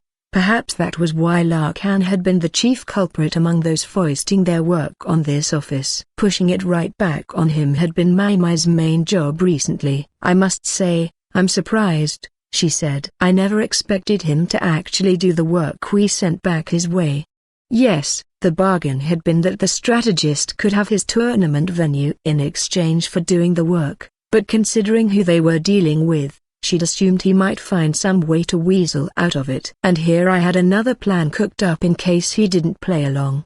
Her strategy to have his every meal changed to carrot congee, in other words, simple harassment, was all for nothing. It was worth noting that the intelligence regarding Lakan's distaste for carrots had come from his adopted son. They say he's been sleeping half as much as normal. Grand Commandant Barry said. What, really? I hadn't heard that. Sir Lakan was here while you were out, sister. I heard him speaking quite volubly to Master Jinshi. Whose side do you suppose he's on? She said before she could stop herself. Lakan had, after all, given her information as well. I hope the Commandant's health isn't in danger. It had been quite some time since they'd started sending him his work. I'm given to understand it's not a problem. He may sleep half as much as normal, but he was sleeping half of each day to begin with. Like a baby, Barry's face appeared again, reproving her for such a disrespectful way of talking. Mai, for her part, had 2 children, and would have been very happy to have a child who slept so much. Incidentally, the Moon Prince had finally gotten his own sleep up to 6 hours a night. It spoke to how overworked he'd been. The desire to help his own tournament succeed had made the Commandant more malleable, and he had been told that permission for such an event would certainly not be given if there were piles of work lying around. Thus, for some days now he'd been at it like a man possessed, so that the military camp was, for the moment, busier than usual. As a result, the Moon Prince was able to go home early from the office and even, wonder of wonders, take off today and tomorrow, his first vacation in months. I dare say it is odd, though. What's odd, you? Mai straightened some papers against the desk as she spoke. Why a Go tournament? I was under the impression Grand Commandant Kan was more partial to Shogai. But he's a strong Go player as well, isn't he? Yes, he is. So strong that it's said only the sage can beat him. But still. Barry lapsed into thought for a moment. At Shogai, no one at all can best him. He's a monster at the game. A monster? Mai asked. Barry made it sound like the Commandant walked another plane entirely. I believe the Grand Commandant sees a world we do not. One multifaceted and strange and full of wonders. Perhaps that's why he can't tell people apart. We're simply made of stuff too simple for him. You sound like you know him quite well. Mai peeked around the barricade at her brother. He was ensconced in paperwork, which he continued to attend to even as they talked. The civil service is rife with such people. Those who see a world the rest of us aren't privy to. Sir Lakan might be the archetypal example. I was practically ordinary in that company. If you're ordinary, what in the world am I? A sister, a wife, a mother. That's what you are. Perfectly common, wouldn't you say? She might be hard at work now, but she had children at home. It was all right. They were fond of their nursemaid, and had been weaned. Her husband was a soldier. At the moment, he was either hard at work himself, or sneaking a peek at the Go tournament. It wasn't clear. He was a good enough man to have granted Mai permission to return to work, so she wouldn't press him on how he spent his days. The common is quite difficult. I envy you, Barry said with a long exhalation. He took a piece of cut bamboo filled with tea and took a sip. The bamboo container was his choice. A teacup was too likely to spill. He preferred his canteen. That's why I don't understand. Mai was about to ask what it was he didn't understand, but she stopped herself. Why would someone who's not human have any interest in a tournament? Barry turned back to his work, looking for all the world like the matter genuinely made no sense to him. Mai decided to take her cue from him and get back to what she was doing. I've something else to attend to, so you'll be on your own. Is that all right? If you need anything, tell the guard outside, she said. I know, sister. I know. Mai left the office, though she didn't feel quite right doing it. It would have been nice to say that with the paperwork safely delivered to its respective departments, Mai's work was done, but she had one more task to attend to. She headed for the Moon Prince's personal pavilion, passing through a series of gates as she drew near the inner court. each time she showed her permission and entered. The comparatively sparse pavilion initially looked somewhat plain for the residence of the emperor's younger brother, but only the finest materials had been used. Any bureaucrat who thought this place was too simple as good as proclaimed himself to be a man of new riches, blind to true wealth. The guard at the pavilion let Mai Mai in as soon as he saw who she was. As she entered, she was greeted by a pleasant, sweet aroma. She followed it to the kitchen, where she found an older woman with some baked treats in a square container. "Welcome," said the Moon Prince's attendant, Sui Rin, with a smile. "You must pardon the intrusion," Mai Mai replied politely, and looked at the snacks. "These look delicious." "I should say so. They came out well, but I've made a number already and they're not piping hot anymore. I've got some I made a few days ago as well. I was about to do a taste test to see which is the most delicious." "I've come at an excellent time, then. Call it a perk of the job." Speaking of the job, though, Mai Mai mustn't forget why she was there. She supposed it would be wrong to wonder whether she could take a few treats as a little gift for her children, but at the thought of how overjoyed they would be by the snacks, her own face softened into a smile. "Something on your mind?" Sui Rin asked. "Oh, number. I was simply observing that you have some that are steamed and some that are baked." "That's right. The steamed ones retain their shape better, but the baked treats do smell nicer." Some of the treats were golden brown. They appeared to have been put in a mooncake mold and baked. Sui Rin cut one carefully with a knife and offered some to Mai Mai. It was full of dried fruit, but the texture was somewhat different from mooncake. "And here's this one," Sui Rin said, passing her one of the steamed treats as well. This one was light and fluffy, but it came at a cost in fragrance. "Do you suppose you could bake them, but almost as if you were steaming them?" Mai Mai asked. "I had the same thought." "Yes, that would be perfect." Sui Rin took the treats in the square container, cut them, and gave some to Mai Mai. "I think I prefer this one," the younger woman said. She could hardly keep a smile off her face. It was soft and fluffy, but it had walnuts that gave it a pleasing crunch, while the sweetness of jujubes and raisins filtered through. Mai Mai could smell butter in it, and there was another fragrance too. "Now try this one. It's been sitting for 3 days, Sui Rin said, passing Mai Mai a piece of something else. She put it in her mouth and discovered that the flavor of the fruit had permeated the entire dough. There was a sweet sauce drizzled over the treat, perhaps to keep it from drying out, and it was thick and delicious. "Do you think I might take some of this home to my children?" Mai Mai asked. Horrified, her hand flew to her mouth, but the words were out before she could stop them. "For your children? You can't have those, I'm afraid. But take as much as you like of these." Sui Rin opened a drawer to reveal a whole array of different treats, each made a slightly different way. How many snacks had she made? "What you're trying now is something I'm going to serve to the little master tomorrow. But do come back another time and get more." "Why yes, of course." With a touch of disappointment, Mai Mai put the rest of her treat into her mouth. It looked like she'd been summoned here today purely for this taste test. "I was at a loss as to which was best, but now I'm sure." "Thank you," Sui Rin said. "My pleasure. But this is all the work you needed done today?" "It is." "You should take a rest every once in a while. I know your children don't take much minding, but if they don't see you now and again they'll forget who you are." That stung. Mai Mai liked her work, but of course she adored her children. "Is the Moon Prince here, may I ask?" she said. If he was present, she felt she should pay her respects before leaving, but Sui Rin shook her head. "He spent the entire day with the tutor, studying. Please don't disturb him." "Don't worry, I know he has a busy day tomorrow. I'll make sure he goes to bed early." "Oh, I was sure he must have gone to see the goat tournament." Mai Mai knew the Moon Prince was devoted to learning, though, so the revelation didn't strike her as particularly strange. Yes, of course.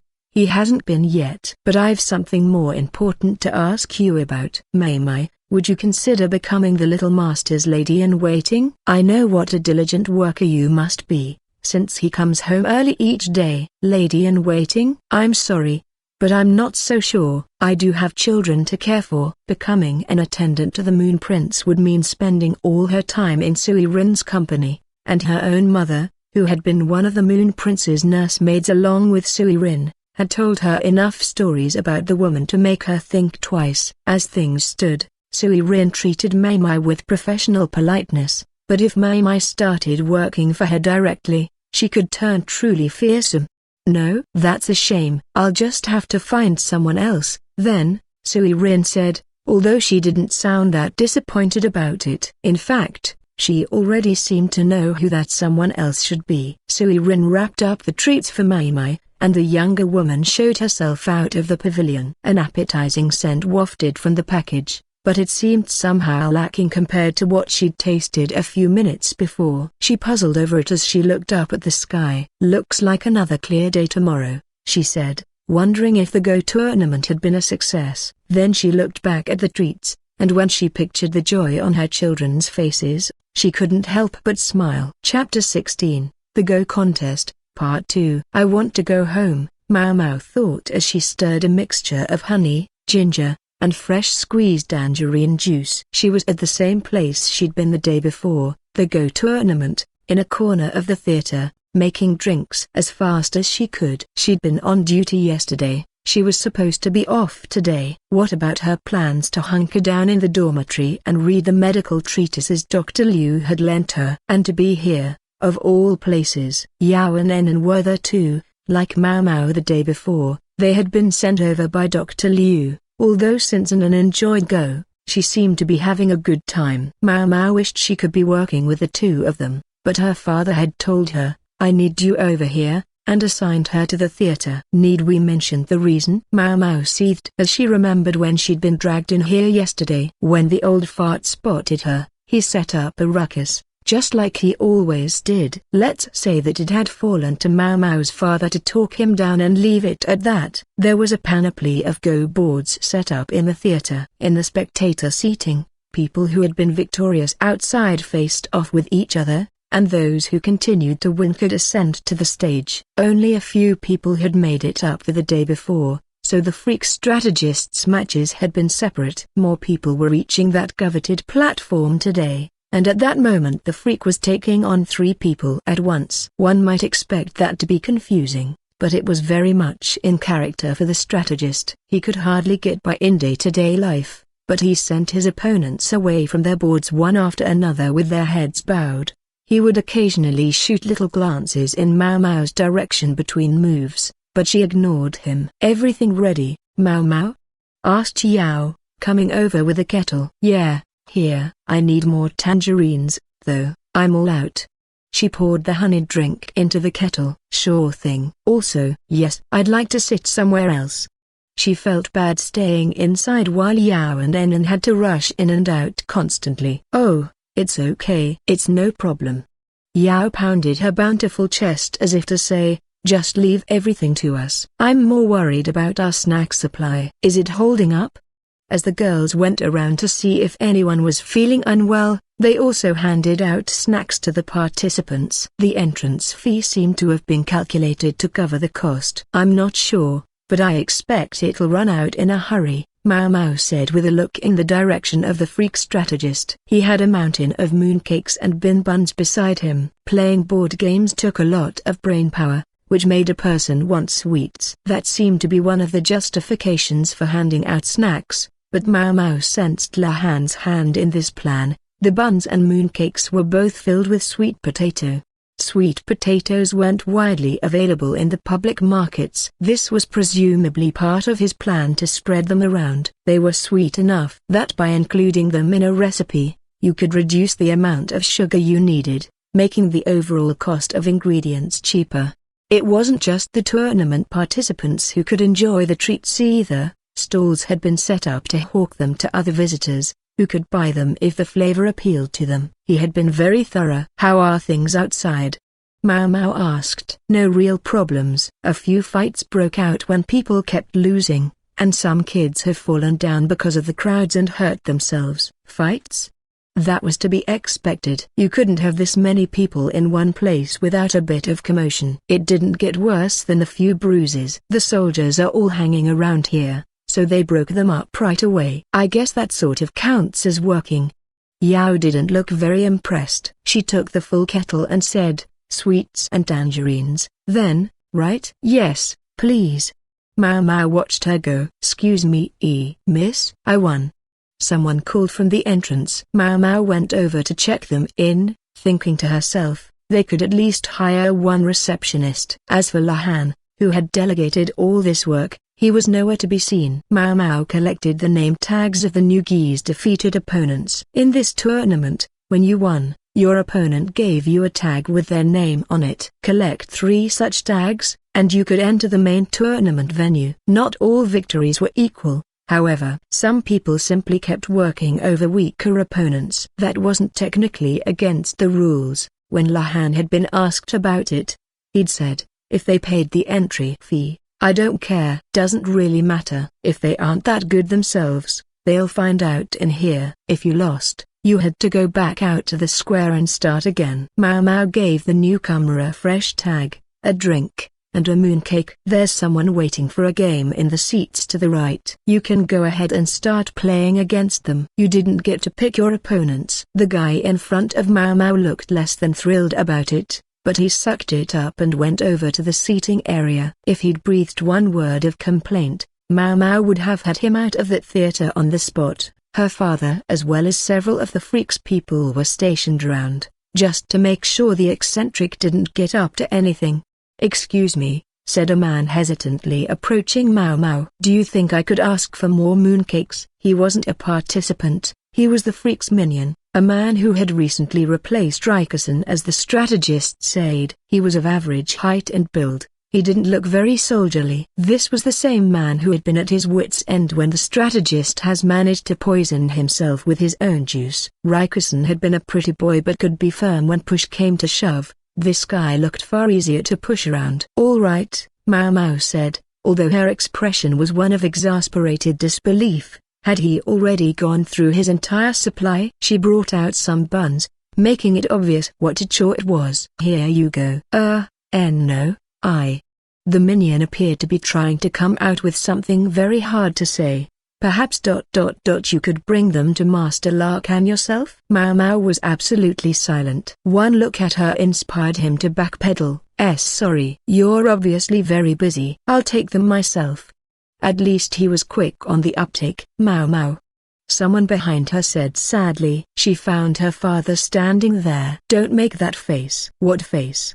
She brought her hands to her face and found that her temples were tense, her lips twisted back hideously. "Oh, sorry," she said to the subordinate. Her father, meanwhile, looked toward the infamous old fart. "Has Lakan been feeling unwell?" he asked. "You can tell?" The minion looked at him. In joyous anticipation of this tournament, he's been, very uncharacteristically, I must say, most strangely, a veritably unbelievable tale it is. "Yes, but Master Lakan has been working relentlessly." Mau Mau was quiet. "Just how little work did the bastard normally do?" "He normally arrives at the office sometime around noon, then shows himself out again before the sun sets. But recently he's been at his desk as much as anyone else, and he hasn't even been napping. The boy is indeed working hard, then. He typically sleeps away half the day," Laumen remarked. So what it came down to was that the freak was finally shouldering a normal workload. Mau Mau's old man continued to look fixedly in the strategist's direction. Evidently the freak was looking fatigued, not that Mau Mau could see it. He got so into his games of Go that it was hard to tell. "I suppose it's back to work tomorrow, but might I ask you to be so kind as to afford him some time to sleep? When he doesn't get enough rest, his powers of judgment decline precipitously," Laumen said. "Judgment? Doesn't he usually just flail around?" Mau Mau grumbled, provoking a melancholy droop of the eyebrows from her old man. He'd always had a soft spot for that freak. "I'm going to go check on things outside, Mau Mau," he said. "Got it. I'll call you if anything comes up. Or flag down the nearest soldier." Mau Mau assumed she and her old man were here because Lakan had calculated that they would serve as a useful bulwark against the freak strategist. The fart was behaving himself at the moment, and Laumen evidently thought it was more important to see if anyone outside was feeling poorly. "Go slow, all right? There's a lot of people out there." "I'll be fine." Easy to say, but her old man had a bad knee and walked with a cane. She munched on a mooncake and fretted about whether he would trip and fall in the crowd. They should have provided rice crackers too, she said. The mooncake was tasty enough, but it was too sweet. Mau Mau went back to mixing up honeyed drinks, still cherishing a wish for salt. It was afternoon, and the numbers stood at 3 people who had gotten sick from focusing too intensely on their games, 2 who had started fights over allegations of cheating, and 1 child who had fallen down when he bumped into a gawking bystander. The number of people in the theater waxed, waned, and waxed again. Some of them showed up 2 or 3 separate times. Sure he's not cheating? Mau Mau hissed to Lakan after she admitted 1 man for the 4th time. Nothing of the sort, replied Lakan, who, as the organizer of all this festivity, was looking quite pleased with himself. Because you're raking it in, I'm sure. The entry fee was a pittance, but he must have other ways of recovering his investment. Mau Mau scowled at the tousle-haired man with his round glasses. And here you're making me work for free. No, you'll be getting compensation. I've confirmed that we're in the black. So she'd guessed right about the source of his good mood. That man you just admitted is a professional. Winning 3 games against amateur opponents is the work of a moment for him, though he's been reduced to playing in the corner of a pub to earn his drinking money. Mau Mau demonstrated the extent of her disinterest by checking their remaining stock of buns and teacups. You could afford to act a little more engaged in a conversation, you know. Couldn't you muster a wow, really? Or you know everything, don't you? Maybe that's my honored older brother for you. Where's the love? You really think you'd feel flattered if I said any of those things? Point taken. I would feel thoroughly mocked. Which, as far as Mau Mau was concerned, meant that it was better not to engage in fatuous flattery in the first place. It hardly matters. I don't think you're the type to let your guard down enough for anyone to insinuate themselves with you that way. A most perceptive little sister. You are. Mau Mau ignored him. He'd come out of his mother with his mouth open. She knew if she tried to argue, he might never shut up. Lakan, evidently disappointed by the lack of further grist for his chatter, spread his arms and shrugged his shoulders. His racket might be winning wages on Go games now, but he was once an instructor of the highest degree, he said. In the past tense, as Mau Mau had somehow expected. Let me guess. Some worthless old coot made mincemeat of him and he lost his job. Right on the money. Evidently some bigwig who wanted to take my honored further down a peg induced the instructor to play a game against him, with the result that the man lost miserably.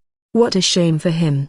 It had to be demoralizing, fighting your way up so many times only to be beaten back down. If it really cost 10 silver pieces to challenge the strategist, Mau Mau feared the man would go bankrupt. Quite suddenly, she was struck by a bad feeling. I don't suppose it's possible that the horde of challengers in this tournament is made up largely or entirely of people with grudges against the old fart? That would explain the need for extensive security. You're half right. Someone might make a run at him at any time. That's why the guards never rest, but as long as they don't stab him straight through the heart and kill him in one blow, my honored uncle should be able to do something to save him. Of all the stupid, trivial reasons to summon my father. She slammed her foot down on Lakan's toes. Ow, ow, ow, ow, ow. Stop that. Realizing that another injury would simply increase her workload, Mau Mau relented. And what's the other half? She asked. Lakan held his foot gingerly and made a show of rubbing his abused toes as he said, only the Go Sage stands any realistic chance of victory against my father in this game. If any other player could beat him, even if they had to use this tournament to do it, it would certainly get my father's attention. Get his attention. Yes, they were dealing with a man who saw other people's faces as nothing more than ghost stones. Even the thought that he might remember someone was more than enough to play upon. Well, that rumor took on a life of its own, Lakan said, his already narrow eyes narrowing even further behind his glasses, until people were telling each other that if you could defeat Lakan at a game of Go, he would grant any one request you asked. Mau Mau's jaw hung open and she couldn't seem to get it to shut. I've never heard anything so absurd in my life. Who the hell got that idea? And where the hell did they get it? One wonders. Lakan didn't quite meet her eyes, leaving Mau Mau with a near certainty that he was the source of the rumor. Given that it was his money tied up in this venture, it seemed he was prepared to do anything he could to recoup his investment. And just look at all the greedy schlubs who believed that story, Mau Mau grumbled. At just that moment, a new competitor came in. "Is this where I check in?" the newcomer said, and their voice was like heavenly music drifting down from above. Very silently, Mau Mau looked up and found a man wearing a stuffy-looking mask. The corners of his eyes were crinkled in a smile. On the reception table in front of her he'd laid his opponent's tags, proof of victory in 3 games. Lakan gave the man a careful look. He presumably knew who it was, and seemed to think the mask was a shame. "Here, your participation prize." Mau Mau gave him tea and a mooncake, but she couldn't shake a sense of unease. She remembered what he'd said the last time they'd spoken. "I'll take the tea, but I'll pass on the snack. My attendant will bring some for me, just bring it by later." "All right," Mau Mau said after a beat. It was all she could say, knowing whom she was speaking to. "Then please line up over there and wait for a game." Lakan was positively beaming. If there was a pretty face around, he didn't care if it belonged to a man or a woman. "You're right, greedy schlubs, and gullible too." He looked at her as if to say, "How about that?" He looked so pleased with himself, in fact, that she felt compelled to stomp on his toes again. In his first game in the theater, the masked man, aka Jinshi, found himself matched against a plump middle-aged man, who gave his masked opponent uneasy looks throughout the game. Jinshi won easily. "I'd heard he wasn't bad, but it turns out he's very good," Lakan commented. "You think?" Mau Mau said. She'd served Jinshi for a time, but she didn't recall him playing that much Go. He was an accomplished enough person to know the basics of the game, maybe a little better than average. "You sure that guy he was playing against didn't just suck?" Jinshi had won so handily that one could almost have suspected the middle-aged guy of getting here by foul means. "Yes, perhaps a lucky draw," Lakan said. Jinshi bowed politely over the board, then headed to his next opponent. "You're not going to punish the guy for cheating?" Mau Mau asked. "If he wants to come back, he'll have to pay the entrance fee again." "Why would I drive off a cash cow?" Mau Mau didn't say anything to that. Lakan was hopeless. "Oh, I'm joking," he said. "However he got here, if he coughs up the coin, he can face my father." "Where's the problem?" "I thought they had to win before you squeezed even more money out of them." Teaching games are a different matter from a proper match. Although it's an open question whether my father understands what it means to teach. "Don't worry, I'll make sure Renan gets her game another day." Lakan was taking quick glances in the strategist's direction. "Another day?" "I thought it was supposed to be later today, after this was all done." "Yes, well, I think he might be reaching his limit. My guess is that he'll go right to sleep as soon as the tournament is over." Lakan began working his mental abacus. Mau Mau's old man had said that the freak slept away half of every day, but to drop off the minute his work was done. A child could stay awake better than that. Mau Mau had heard about an illness that caused sufferers to fall asleep unexpectedly, but that didn't seem to be what was going on with the old fart. Meanwhile, Lakan was muttering to himself. "If we tell those who have already paid that he'll visit another day, no, that we'll bring him to them individually, that would be a problem. There has to be some way to knock him out, then wake him up again. No, that won't work." Blinded by the gleam of money, eh? Mau Mau gave him an exasperated look, then turned to watch Jinshi, who had found his next opponent. "He won't beat that one," she said. It was the pro from earlier. She kept one eye on their match, wondering absently what had moved him to take part in this tournament. A crowd was gathering around the board. A man in a mask aroused curiosity. Mau Mau knew a thing or two about Shogai, but not so much about Go, so she contented herself with doing check-in and keeping an eye out for anyone feeling poorly. "I wish people would tidy up after themselves before they go," she thought, spotting crumbs on a number of the seats. She was just cleaning them up when there came a disappointed groan from the spectators surrounding Jinshi. Much of the crowd consisted of other players who had given up any hope of victory in the tournament. Mau Mau went over to Lakan, who had worked his way in among them. "What happened?" she asked. "He played a decent game, But this was just the wrong opponent. He's got him on the run now. In other words, Jinshi had lost. I see, Mao Mao said, nodding. About what she'd expected. No hope of an upset. It's conceivable, but unlikely so long as his opponent doesn't make any serious mistakes. And I don't think this is someone who's likely to make enough of rookie error to exploit. Just as Lakan said that, there was a buzz in the crowd. The mask, so out of place here, came off. Lustrous black hair danced in the air, accompanied by the wafting aroma of perfume worked into elegant robes. It was like a heavenly nymph descending from the clouds, robes fluttering. A risible analogy, but inescapable, because it was true. Haven't seen that for a while, Mao Mao thought, observing a sight she'd witnessed ad nauseum in the rear palace. Jinshi at his sparkliest. There was a collective intake of breath. People wanted to gasp or exclaim, but the sounds caught in their throats. The figure before them was like a dweller in the heavenly realm, normally seen only in picture scrolls. He was so lovely that at first glance one might have mistaken him for a woman, but the lump in his throat and his broad shoulders gave him away. There was a modicum of disappointment to be detected amidst the breathless amazement. On Jinshi's right cheek was a scar that would never fade, like a scratch on an otherwise flawless gem.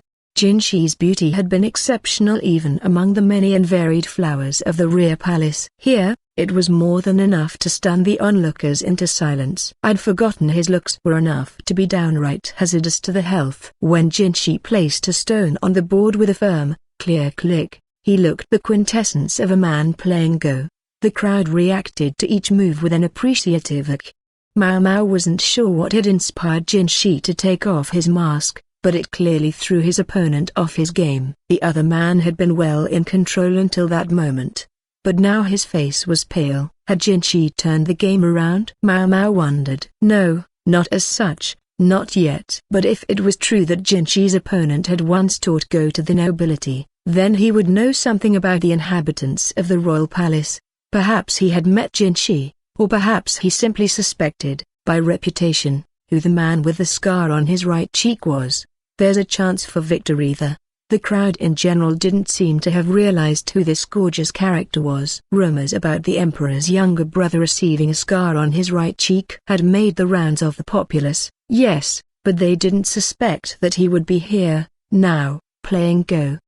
There were a few besides Jinshi's opponent who recognized him, though, and to a person, their faces were busy changing colors, flushing or paling, but none of them could say anything. Their mouths worked open and shut like fish. As long as he doesn't make a serious mistake, huh? Mao Mao thought, but then Jinshi's opponent did just that. Face bloodless and fingers slick with sweat, the man lowered his head. I've lost, he said. He was shaking, because of the mistake, or because of the fear that he had unknowingly offended Jinshi. I feel kind of bad for him, Mao Mao thought. But she could only offer him her silent sympathy. Why had Jinshi been wearing that mask? If he wasn't going to keep it on, why not just go without it? Surely he hadn't worn it specifically so that he could reveal himself and rattle his opponent at an opportune moment? That's a dirty trick, Mao Mao thought, but Jinshi had won his second game. A win was a win. He hadn't broken any rules. Dirty his tactics may have been,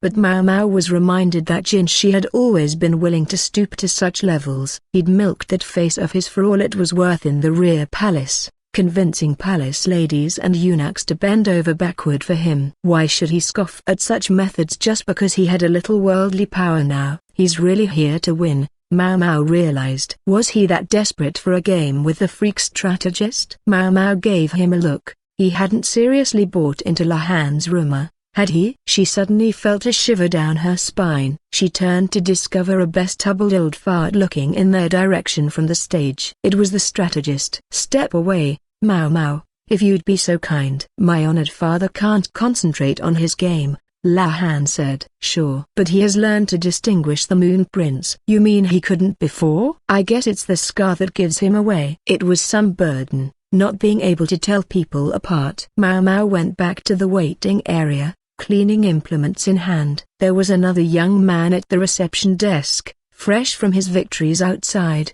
so she gave him tea and a snack. He could hardly have been more than 20 years old, and the naivete was written on his face. Mau Mau could see him clench his fist, his eyes wide and sparkling. He clearly believed his triumph had only just begun. I feel sorry for this guy, Mau Mau thought. He had no way of knowing that his next game would be against someone roughly his own age, blindingly bright, who would break him like a brittle piece of kindling and send him home with his spirit in tatters. Chapter 17, Freak vs. Perv. This looks oddly familiar, Mau Mau thought as people crowded in to watch the pair on the stage, Jinshi and the man with the monocle. Between them, only a go board. Mau Mau had once faced the Freak in a best-of-5 contest of Shogai, which he had managed to win through sheer duplicity. But this, he's got no chance. What did that mean? Had Jinshi really wanted nothing more than to play a game of Go against the Freak? The application of a sufficient amount of silver would have solved that problem. That implied that at the very least, he wanted a proper match against Mr. Monocle, not a teaching game. Until shortly prior, the Freak had had several opponents lined up across from him, but when Jinshi appeared, they took the hint and vacated their seats. Who knew how word had spread? But even outside the theater people were pressing forward, trying to get a look at what was going on. They probably would have liked to come inside, but several off-duty soldiers idling about had blocked the entrance, and the would-be onlookers went away glumly. Look who's the star of the show, thought Mau Mau. This seemed likely to be the day's final match. Keeping one eye on the game from the safe distance of the reception desk, Mau Mau started counting up their supply of buns. Even if someone showed up now, they wouldn't have a game to play, so she figured it was safe to clean up. Maybe she could take the remaining treats with her for a snack at the medical office. No point letting them go to waste. That was when she heard someone say, "Excuse me?" She looked up and found herself meeting the gaze of a woman with piercing eyes. "I'm afraid we're done for the day," Mau Mau said. Maybe she hadn't technically been told that the tournament was over, but the woman didn't appear to be a participant anyway. She had someone familiar with her. "Are you a friend of Master Barsen's?"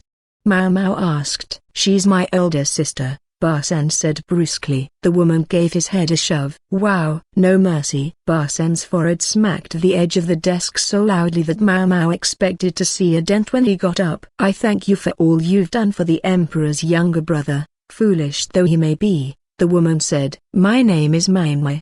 She smiled genially, but there was still a whiff of something predatory in the expression. She could smile all she liked, but her actions, such as smashing her brother's head into a desk, spoke louder than her words. If she was Barsen's older sister, that would make her Gao Shun's daughter, and it seemed she was just as Mau Mau had been told, a personality as severe as her beauty.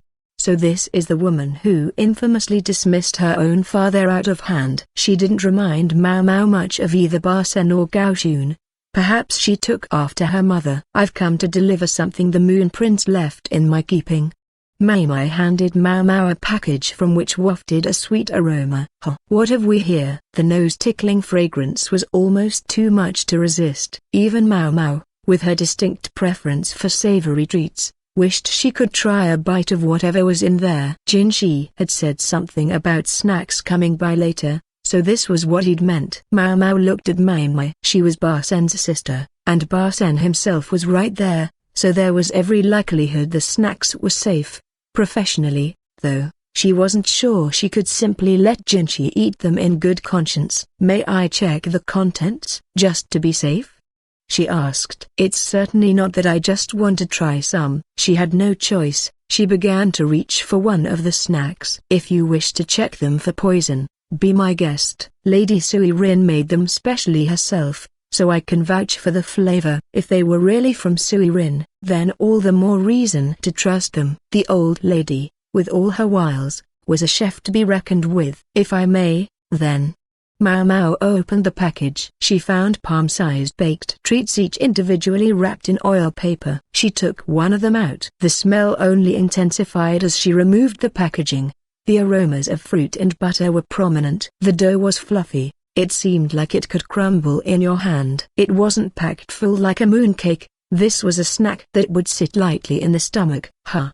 The first bite made her blink in surprise. Mau Mau might have preferred savory things, but she knew her way around sweets as well. The flavor of raisins permeated the entire pillowy creation, accompanied by the pleasant crack of walnuts. But there was also another flavor, something unexpected, tucked among the rest. That was what really put this treat above and beyond. Before she knew what she was doing, Mau Mau found herself reaching for another one. "No, not for me," she told herself, shaking her head. Then to Mai Mai, "That's Lady Sui Rin's work all right. I doubt there are many chefs in the palace itself who could come up with the likes of that." Mau Mau had tasted food at the Verdigris house and royal consorts' tea parties, and it was fair to say her palate was somewhat jaded. But this was enough to wring praise even from her. This dessert would not have been out of place on any table in the world. "I very much agree. I managed to wheedle a few out of her. My children were very happy indeed." Mai Mai smiled, and there was a hint of pride in the expression. "They're all right, sure, but are they really that good?" Barsen interjected. "Those with uncultured taste buds should stay quiet," Mai Mai said. "You do seem like you'd be the unimaginative type when it comes to flavor, Master Barsen," Mau Mau added. Barsen looked a bit put out. Mau Mau turned to Mai Mai. "You may go right ahead and take these to Master Jinshi," she said, hoping to get Mai Mai to do it for her so she wouldn't have to get anywhere near the freak. Mai Mai, however, replied, "I couldn't." "Surely they wouldn't want any unauthorized personnel going up on the stage." "I think you should take them. Perhaps Master Barsen." "Then," Mau Mau countered. "He was Jinshi's personal assistant. Surely that would be okay." "It would be my PL," Barsen began, but he was interrupted by the dull thump of his own head hitting the desk again, courtesy of Mai Mai. "That would be too dense." "Then you take them, if you would be so kind," Mai Mai reiterated. "By special request of Master Jinshi himself." "Very well," Mau Mau said finally. She took a plate and put one of the treats on it, albeit without much enthusiasm. The plate went on a tray and the tray went in her hands up to the stage. As she pressed her way through people whom she'd seen only at a distance until that moment, she found that there were two others on stage besides Jinshi and the old fart. One of them was Lane Han, who unlike Mau Mau understood the niceties of Go. He was staring intently at the board, sliding his glasses up the bridge of his nose as he watched. The other man she didn't recognize. He was in late middle age and dressed sharply. His outfit suggested a member of high society, but he didn't seem like a bureaucrat. Cultured dilettante, maybe, she thought. He exuded the aura of someone who walked not in the ways of vulgar and worldly men. Several off-duty soldiers surrounded the stage, acting as impromptu guards, no doubt to keep the crowd from interfering with the game. Mau Mau went up to one of them and told him to call Lakan over. "What do you want?" Lakan snapped. "I've brought snacks for Master Jinshi." "Incidentally, how's the game going?" She couldn't see it very well from the reception desk, and she wouldn't have understood it if she could. "Can't say yet." Master Jinshi's comported himself well enough. He stuck to Josuke. "Since he's holding the black stones and there's no Komi, I suppose he technically has the advantage." "So far." "So far?" Mau Mau repeated. Lakan sounded partial to Jinshi to her ears. "It's in a middle game that my honored father turns truly frightening. He comes at you like a storm, with blaze you won't find in any Josuke pattern. Komi or no, he could very well turn this game on its head." Mau Mau thought she understood, if only in vague terms. The freak strategist was not the kind who got by on his profound knowledge of tactics. Rather, he acted on instinct, flashes of inspiration that often, for reasons that eluded her, seemed to be exactly the right thing to do. Having said that, Lakan said, looking puzzled, "My father's play seems slower than usual." Mau Mau said. She didn't care. Whichever of them came out on top had nothing to do with her. It might even be more interesting if Jinshi won. Spectators were always more raucous when the underdog prevailed. It continued to bother her, however, that she still had no idea why Jinshi was even playing in this tournament. "Who's the other guy?" Mau Mau asked. "That personage is the Go Sage, His Majesty's own tutor in the game," Lakan said. Mau Mau recalled that he was the one person in the nation generally held to be a better Go player than the freak. "Whatever," she said. "Just take this to Master Jinshi, all right?" She tried to shove the tray of snacks into Lakan's hands, but he refused to take them. You were asked to do it. Take them yourself. Put them down anywhere there's room. Just not too close to the bowls. I'd hate to see someone reach for a stone and pick up a snack. Or vice versa. Fine, Mau Mau grumbled, and ascended the stage with a studiously neutral expression. The crowd stirred at her arrival, but when they saw the tray full of treats, they decided she was just a server and of no interest. The freak alone grinned wryly when he glanced in her direction. She paid as much attention to him as the spectators did to her. Anywhere there's room, huh? She thought. Easier said than done. The stage was occupied by a go board and 2 players, bowls placed by their dominant hands. The right for Jinshi, the left for the freak. The result was that both bowls were on the same side. Maybe she should put the snacks by the freak's right hand and Jinshi's left. She found, though, that there was already a large plate heaped with buns and the mooncakes. He'd even taken over what should have been the space for Jinshi's refreshments. Mau Mau didn't say anything. Even if she shoved the pile of snacks aside, there would be nowhere to set down these new baked goods. Left with scant choice, she put them on the other side, between the bowls, equidistant from each of the players, in hopes that they wouldn't mistake the treats for playing pieces. The instant she set the tray down, a hand reached out, took the snack, and in the same motion returned it to a stubbled mouth, into which the treat disappeared in an act that was as much absorption as eating.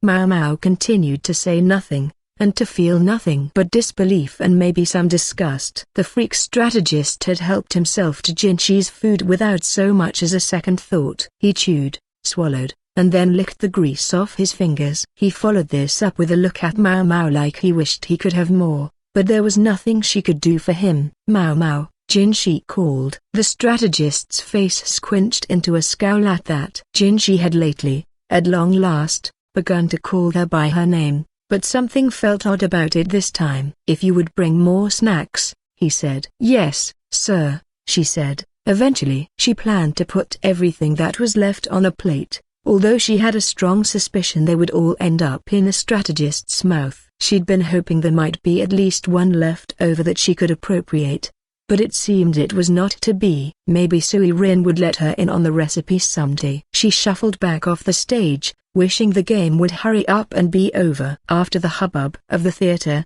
it seemed awfully quiet outside. There was a chill in the air, the sun was on its way toward the horizon and soon it would be dark. The competitors had packed up their go-boards, and the vendors had closed up shop. Only in the theater did the fervor for the game remain, and then only in the form of Jinshi and the freaks' one-on-one showdown. Wonder if they've all been laying bets on it, Mau Mau thought, wishing that she could have put some small change on Jinshi, the decided dark horse. If they were.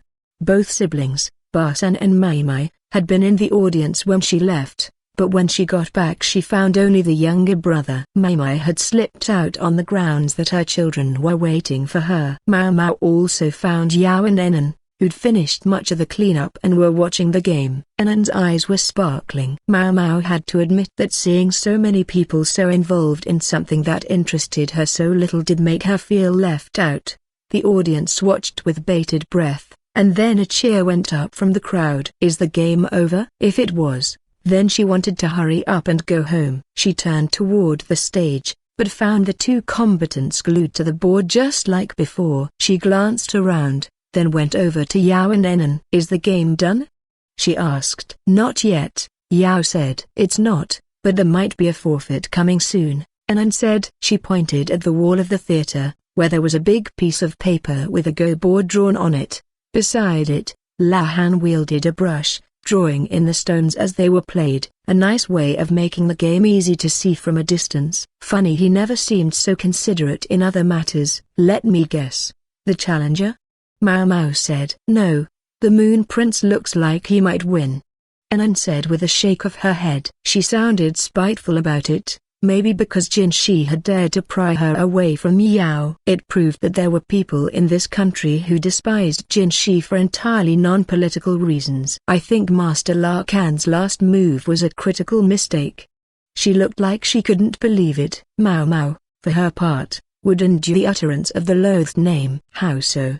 she asked. Master Lakan always chooses high-risk strategies. It's like running across a tightrope. It might be the shortest distance between 2 points, but if he loses, it's never by a hair. It's because his foot slipped. It's when he makes a move there's no coming back from. Does any of this make any sense to you, Mao Mao? Yao asked. Not a bit, Mao Mao replied. Yao didn't seem much more interested in Go than she was, but she was interested in looking at Jinshi. There was a faint flush in her cheeks, but she muttered, "No, no, stay focused." For the moment, it seemed, she intended to live for her work. Anan looked at Jinshi with even more venom than before. "Let me put it this way," she said. Master Lakan self-destructed. "Ah, that makes sense," Mao Mao said. She could easily imagine the freak strategist doing that. To turn this around, he's going to have to make even riskier, more aggressive plays. But he seems to be feeling really poorly today. Mao Mao paused. Anan was right. The strategist's face was pale, and he looked lethargic, maybe sleepy. "He's been working hard for once in his life," Mao Mao remarked. Jinshi had, it seemed, given him a great deal to do in order to procure his tournament. "And I gather he's been sleeping a lot less than usual." Granted, he normally slept more than the average person, but she remembered all the times she'd told Jinshi, pulling another all-nighter, that lack of sleep was bad for decision-making. And he's been playing Go for 2 straight days, including, at times, against 3 or 4 opponents at once. That much thinking would certainly tax a person's brain. And there was one final factor. "Maybe those snacks have something to do with it," Mao Mao said, thinking about the treats Maimai had given her. The soft, rich dough, the fragrant dried fruit filling. They'd been delicious. But it wasn't simple culinary virtue that had enabled them to overcome even Mao Mao's usual aversion to sweets. "I know what the secret ingredient was. A little distilled alcohol. There'd been just a hint of it amidst the smell of butter. Most of it would have burned off in the cooking process, but some would have been absorbed by the fruit, where it would remain. It wouldn't knock the strategist out, perhaps, but he was a cheap enough date that it would make him a little tipsy." "Don't tell me," Mao Mao thought. Had Jinshi planned this? If he had, then Lahan's instructions not to put the snacks too close to the bowls were cast in a new light. Had he been angling to get her to put them within arm's reach of the freak? He would have known that if Mao Mao brought treats, the strategist would horn in on them. Mao Mao put a hand to her forehead. They'd well and truly used her. True, it hadn't done her any harm, but it still pissed her off. How'd he get Lahan on his side? Behind his luscious looks, Jinshi was starting to seem rotten to the core. To say nothing of the question of how ready Lahan was to sell out his own family members. "I'd better get at least one good medicine out of this." She couldn't help wondering why Jinshi was so desperate to win. What would have caused him to lay such elaborate plans? With the freak strategist involved, though, she suddenly got a very depressing idea. No, but if not, why else would he drag so many people into his little scheme? Mao Mao was still thinking when she heard the click of the strategist's stone on the board. "I guess this game is as good as over." She was stewing, in a bleak mood, when someone flung open the door to the theater. Footsteps pounded as a self-important-looking man in late middle age raced into the building, dodging past the guards who tried to stop him at the entrance. "Dr. Kan!" he shouted. "Is Dr. Kan here?" The yelling was indecorous, but behind the newcomer Mao Mao saw 2 faces she recognized. Or rather, one face, because it was the same face. "I know them." It was 2 of the 3 brothers she'd helped investigate. Her father, who was sitting on a chair beside the stage, stood up. "What's the matter?" Leaning on his cane, he began to make his way forward. The newcomers evidently felt he wasn't moving fast enough, though, because they pushed through the crowd to meet him in the middle. Mao Mao wanted to go over to him, but when she saw the soldiers standing nearby, she stopped. "This is your fault, my son." "My son?" "I'm afraid I don't understand," Lao Man said. "What's happened?" True, the man was lacking one of his sons. What had happened to the 3rd boy? This. The man put something wrapped in cloth on the table, then opened it to reveal 2 human fingers. The crowd started screaming. The man, meanwhile, was still yelling, "I order you to find my son. If he dies, I'll hold you responsible." Chapter 18, The Fingers Owner. The enraged interloper was the father of the notorious triplets. His name was Bowen. The characters meant something like the cultured specialist, but he was far from the calm, composed person his name suggested. His tirade was so disruptive, in fact, that the competitors were forced to abandon their game. Bowen seemed cognizant of Jinshi and the freak, but he felt his situation was more important. "These are your son's fingers?"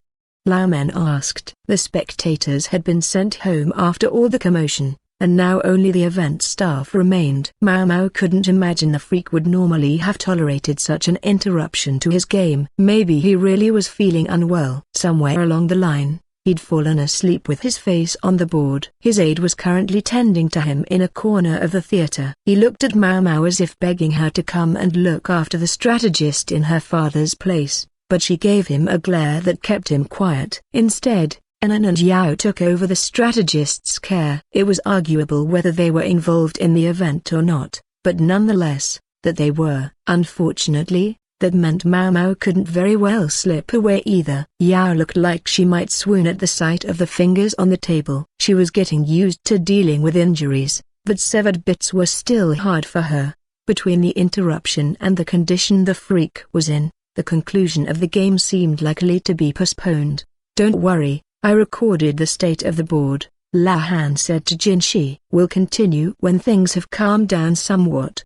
Jinshi didn't look entirely comfortable with that. He'd been on the cusp of victory, even if he had been forced to exploit his looks and do every merciless thing he could to get there. Then again, even the freak probably can't come back from a deficit like that. Lakan seemed to be angling for his honored father to lose. He was the kind who would sell his blood father and grandfather, so what was one adoptive parent to him, if the price was right? Maybe I should be looking into this, Mao thought, but it seemed likely to be a very long story. She was more concerned with Bowen, who was still laying into her father. His own sons were restraining him. "Perhaps you could explain what exactly is going on," Jinshi said. The three intruders were obviously out of place, and if Bowen was going to turn violent, he could hardly be surprised if he was held back. Jinshi was sitting at the board, brought up short by this turn of events. His game was going for naught, and he looked like he was struggling to make sense of it. "Let's hear it,"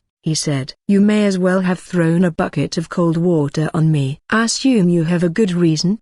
There was an uncharacteristic tremor of anger in his voice. Hard to blame him, after all the prep he did for this. Despite his own fury, Bowen retained enough of his faculties not to defy Jinshi. He was struggling to speak, though, so one of his sons spoke up from behind him. "We can't find my older brother. We can't find Urge, that is, second brother, the middle of the three sons." He'd been the one recently accused of assaulting a young woman. Since this man spoke of the second son as his older brother, he must have been the youngest son. No one seen him for 3 days. "And then this morning, this package arrived at the house," said the other son, who by process of elimination must have been the eldest. He opened the package again. The fingers belonged to a grown man, the absent second son. If what they were suggesting was true, the oldest had a red scratch on his palm. Had he been hurt? "Let me inspect those," Lakan said. "Who the hell are you?" Bowen demanded, but Jinshi growled, "Shut up and let him look." He gave Bowen a glare that silenced him. Mao wasn't precisely involved here, but she knew the circumstances. The same was true of Yao and Enan. But there was someone else there as well, and I'm not sure about letting him stick around. It was the so-called Go Sage who'd been observing Jinshi's game. He sat on his chair, looking supremely disinterested. He appeared so far above it all, in fact, that Bowen and his sons said nothing to him. Perhaps they wished to. There were probably a great many things they would like to get off their chests, but with Jinshi watching, they knew they had to collect themselves and explain. Bowen took a deep breath and took up the story. "Thanks to you, my son was arrested. Worse, people came out of the woodwork with accusations about things he'd supposedly done to them in the past." "Well, whose fault was that?" The two remaining sons each looked away. No doubt they'd endeavored to pin some of their own wrongdoings on the middle son. Bowen should take his complaints to the freak strategist. He was the one who dragged Mao's old man into this. Or maybe he'd wanted to, but lost his nerve, and decided to take it out on Laomen instead. Personally, I'd be a lot more scared of picking a fight with my old man. Bowen was a father worried for his son, but all this paternal anxiety had come a little late. He'd always excused and protected his boys from the consequences of their debauchery. Had he not realized the lesson he was teaching them? "And you think one of them abducted him?" Laomen asked. "What else could it be?" Bowen demanded, pounding the table. "Do you have any idea who might have done it?" "How should I know? Is it my job to watch my son every damn minute?" "Maybe it should be," Mau Mau thought. She looked at the fingers. The severed ends were already turning black. "We might have been able to reattach those if they were still fresh." Then again, she found herself wondering if they'd been cut off after their owner's death. She'd heard that the way a human body behaved when it was butchered differed depending on whether the person was alive or dead. She assumed her father could tell, and she thought his mournful expression as he looked at the fingers told the story. There was something else too. The nails have changed color. The nail bed had taken on a blue-black cast. Quietly, Mau Mau tugged on Yao's and Enen's sleeves. "What is it?" Yao asked. "I just thought maybe we should at least serve tea." "Help me out?" "Oh, good idea." They didn't really need 3 people to make tea, but Mau Mau knew that if she asked Yao, Enen would inevitably come along, and if she asked Enen, Yao would pout at being left out, so 3 people it was. "Do we even have tea?" "I just remember a lot of ginger water," Yao said. "We have some, but I think maybe something a bit higher quality is called for," Enen said with a glance at Jinshi. She knew who he was, so she wouldn't serve anything less than fit. She had no special affection for him, but she was a capable enough lady of the court to show the proper respect. "Is he going to stay here?" Yao asked, looking at Jinshi too. "Sticking his nose into random matters is sort of his hobby, so I think we're stuck with him," Enen said. She truly was merciless, but even as Mau Mau thought what a callous thing that was to say, she remembered the many times she'd made similar remarks. "We've got plenty of juice." "Carafes full, all for Master Lakan." "I'm not sure they're meant for any of the players or spectators, though." "Juice?" Mau Mau scratched her chin. "That might be perfect, actually." "Any grape juice?" "Yes, I think so." "Probably good stuff too." "It was in a lovely glass bottle," said Enen, peeking behind the stage. "Let's go with it, then." Mau Mau went to the backstage green room. Should we ask for permission first?" said Yao. "You said he's got plenty. He won't miss one bottle, especially not since he's sleeping." "Well, if Mau Mau says it's all right, I think we can trust her," said Enen, and with her agreement they began searching through the many gifts and goodies for their chosen libation. When they got back with a cup for each person, they found the discussion continuing to go nowhere. Bowen was still yelling, and Laomen was still listening silently. Jinshi didn't appear to be doing anything at all. He was just sitting there, but from the way he played absently with the bowl of ghost stones, he seemed to be thinking about his next move. The ghost sage continued to wear an inscrutable expression. Mau Mau still didn't know why he was there. Lahan was there, too, but he was hustling to wrap up from the tournament. Not just to clean up the actual venue, but trying to figure out what to write to all those who had reserved teaching games with the strategist, and had already paid for the privilege. "Here you are." Yao and Enen were passing out the drinks. "Is this alcohol?" Lahan asked, suspicious, but then he gave the drink an exploratory sniff and realized it was just juice. He couldn't hold his liquor any better than the freak strategist. The cups they'd used were really for wine, so they couldn't blame him for wondering. Enen went over to give a cup to Bowen's eldest son, but the next thing they all knew, the cup was flying through the air. Red liquid splattered everywhere, the metal cup rattling as it hit the ground. "Brother," said the youngest son, a pained expression on his face. Enen didn't so much as flinch, even though she was now drenched with juice. Thank goodness that wasn't Yao, Mau Mau thought. The idea of what Enen would have done was fearsome to contemplate. She would certainly not have been the unmoved person she was now. Of course, she would never have put the young mistress within range of a known womanizer to begin with. "Please pardon me," she said evenly. "I didn't realize it wouldn't be to your tastes." She began cleaning up. Mau Mau pointedly gave cups to Bowen and his other son. "I knew it," she thought as she did so. The wrinkles in her father's face had grown deeper, and his brow drooped sadly. He would never fail to notice something that had occurred to her. Lakan exhaled quietly and stood up from his chair. "Do you dislike grape wine so much?" he asked the eldest son. "No," the man replied, but it took him a bit too long to answer. He sounded uncomfortable. "I know it's your favorite," Bowen said, giving him a curious look, but then he went on, "But that's not important now. Find my son, or else there's no need for threats. I already know where your son is."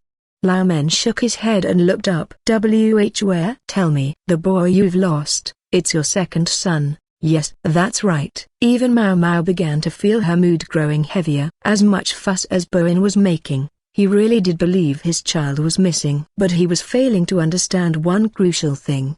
He can't actually tell his own sons apart. Lakan pointed at the eldest son, the one who had slapped the wine cup away. "You had best come clean now. How long do you think you can carry on pretending to be your older brother before someone notices?" Both remaining brothers paled. Mau searched her memories. It had been a little more than a month ago that they'd interviewed the three brothers. She'd been busy writing things down, but she recalled that the eldest brother's complexion had been poor and that he occasionally twitched, reflexively clenching and unclenching his fist. She hadn't given it much thought at the time. She'd simply assumed he was in ill health. "What is going on here?"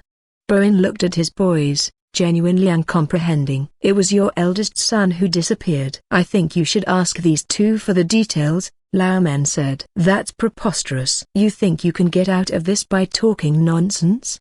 He rose and made to grab Mau's father, but a soldier intervened and stopped him. "He's right." "What you're saying is ridiculous," shouted the youngest son, but his face was twitching. Before she could stop herself, Mau stepped forward. "Far from it. It's the truth, as you both know better than anyone."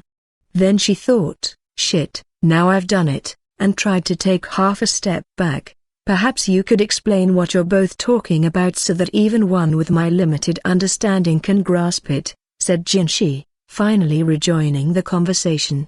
Beside him, the Go Sage nodded. Jinshi had probably figured nothing would get resolved without his intervention. Certainly, it made everyone stop and collect themselves. "My profound apologies. I never expected you to be here, Moon Prince," Bowen said. "Well, I am. And you've interrupted my game. But so be it. The best thing for my curiosity at this moment would be to find out exactly what's going on." "I understand what you're trying to say, but I'm going to need you to be quiet for a moment. This conversation isn't getting anywhere like this. And you two, behind him, don't get any ideas about slipping away." On that point, Jinshi was very clear. "Lakan, if you find yourself hesitant to speak, perhaps you'd allow your apprentice to do so. She's quite capable, and I believe she has arrived at the solution." Mau couldn't believe what she was hearing. "And as a good teacher, you'll of course correct her answers if she's mistaken," Jinshi added. Mau. Her old man gave her a look that communicated that she didn't have to do anything she didn't want to. "I could just leave this to him." But her father was a kind man, too kind. He would feel an excess of sympathy for the suspects, even if they were two worthless brothers. Lakan was quick-witted, and might come up with some sort of mitigating circumstance that Mau hadn't even thought of. Something that would excuse the brothers from what they'd done. Or perhaps he would simply refuse to tell Bowen the truth, just as he'd done in the case of the Chinese shrine maiden. Mau stepped forward. "Very well." Pondering where to begin, she turned and looked at the fingers. Their owner was already dead. Whether of natural causes, or murder, well, perhaps that would be the place to start. "I'd like to draw your attention to the fingernails," she said. They were discolored, and several white lines were visible. Severed fingers, however, are not a pleasant thing to contemplate, even for grown-ups. Yao appeared agonized, but she looked. "The nail's coloration indicates contact with poison," Mau continued. "Arsenic or lead, most likely." "Just like the owner of the makeup shop." "Lead," Mau repeated, and looked at Bowen. "Your eldest son had a penchant for grape wine." Yes, I can't deny it," Bowen said. "And might I speculate that his tastes tended cheap?" She thought back to the notes she had taken at her father's request. The oldest son had spoken of going somewhere cheap to drink, and there was lots of cheap, delicious wine making the rounds of the city just then. Mao Mao had hoped to get a taste for herself, although sadly, she hadn't been able to. If I'd taken a sip when I had the chance, well, she might have put the pieces together. Grape wine grew bitter if stored for too long. The same fermentation process that produced alcohol, if allowed to continue indefinitely, simply resulted in vinegar. Wine brought from afar, over long distances and long times, could turn sour, but the stuff going around the markets was sweet. Mao Mao looked at Jinshi. Wine mixed with lead becomes sweet, yes, he said. That's right, sir. He clearly remembered their conversation. From this point, Mao Mao would have to speculate. Her father wouldn't be pleased, but she didn't think he would contradict her either. Over the last several months, caravans have been bringing copious amounts of grape wine from the west. With such quantities, some of it will inevitably have gone bad. What are you getting at? Get to the point. Bowen said. I thought I told you to be quiet, Jinshi snapped. Mao Mao didn't want to skip straight to her conclusion. She wanted to lay out how she'd gotten there. The bad stuff would be bitter, unsaleable. The dealers, who bought it on the cheap, would try to find some way to move the product. And what if there happened to be a ready supply of something that would make the alcohol sweet on hand? Mao Mao looked at her audience. Her father knew the answer, but chose not to say anything. Anan probably saw what Mao Mao was driving at as well, but she was busy studying Yao, who was deep in thought. It was Jinshi who responded. We're ahead of that problem. The dealers who were using the makeup powder to sweeten their wine have been arrested. The only supply left should be whatever made it to market before they were taken in. Prompt work, sir. He issued the ban, so of course he would connect the dots. By mixing the lead into the wine would get sweeter. The merchants could combine two things that they couldn't sell to make something they could: cheap, tasty wine that delighted customers. Clients might have been less pleased had they realized they were being poisoned. If they drank enough of it, the poison would begin to show in their fingernails. The eldest son had seemed out of sorts when Mao Mao had seen him. If he'd continued drinking the stuff after that, it could only have made things worse. The middle son, meanwhile, had been the picture of health, and as far as Mao Mao remembered, his fingers had shown no signs of imbibing the poisonous wine. Even if her recollection wasn't quite perfect, her old man certainly would have remembered. Human fingernails grow at a rate of roughly 3 millimeters a month. When I recorded his testimony, this young man's fingernails must already have been showing those white streaks, Mao Mao said. She looked at her father. He looked uneasy, but nonetheless spoke. One of the 3 young men we spoke to hid his fingers. The others showed no irregularities in their fingers or nails. Was there something irregular about the second son's fingers? Jinshi asked. No, Lao Men replied. Hence, we can at least conclude that the severed fingers do not belong to him. That much, he said unequivocally. The fingers were something he could be certain about. Your eldest son seems to have been in considerable ill health these past months. My understanding is that he was frequently absent from work. This interjection came from Lakan, who had evidently looked into the soldiers' backgrounds at some point. It's always possible the fingers belong to some entirely unrelated individual, but given the circumstances, I think it's reasonable to suppose that they're your elder brothers, Mao Mao said, looking at the 2 men who shared his face. Perhaps someone mistook him for the second son and kidnapped him, in which case, why not simply tell them that they had the wrong man?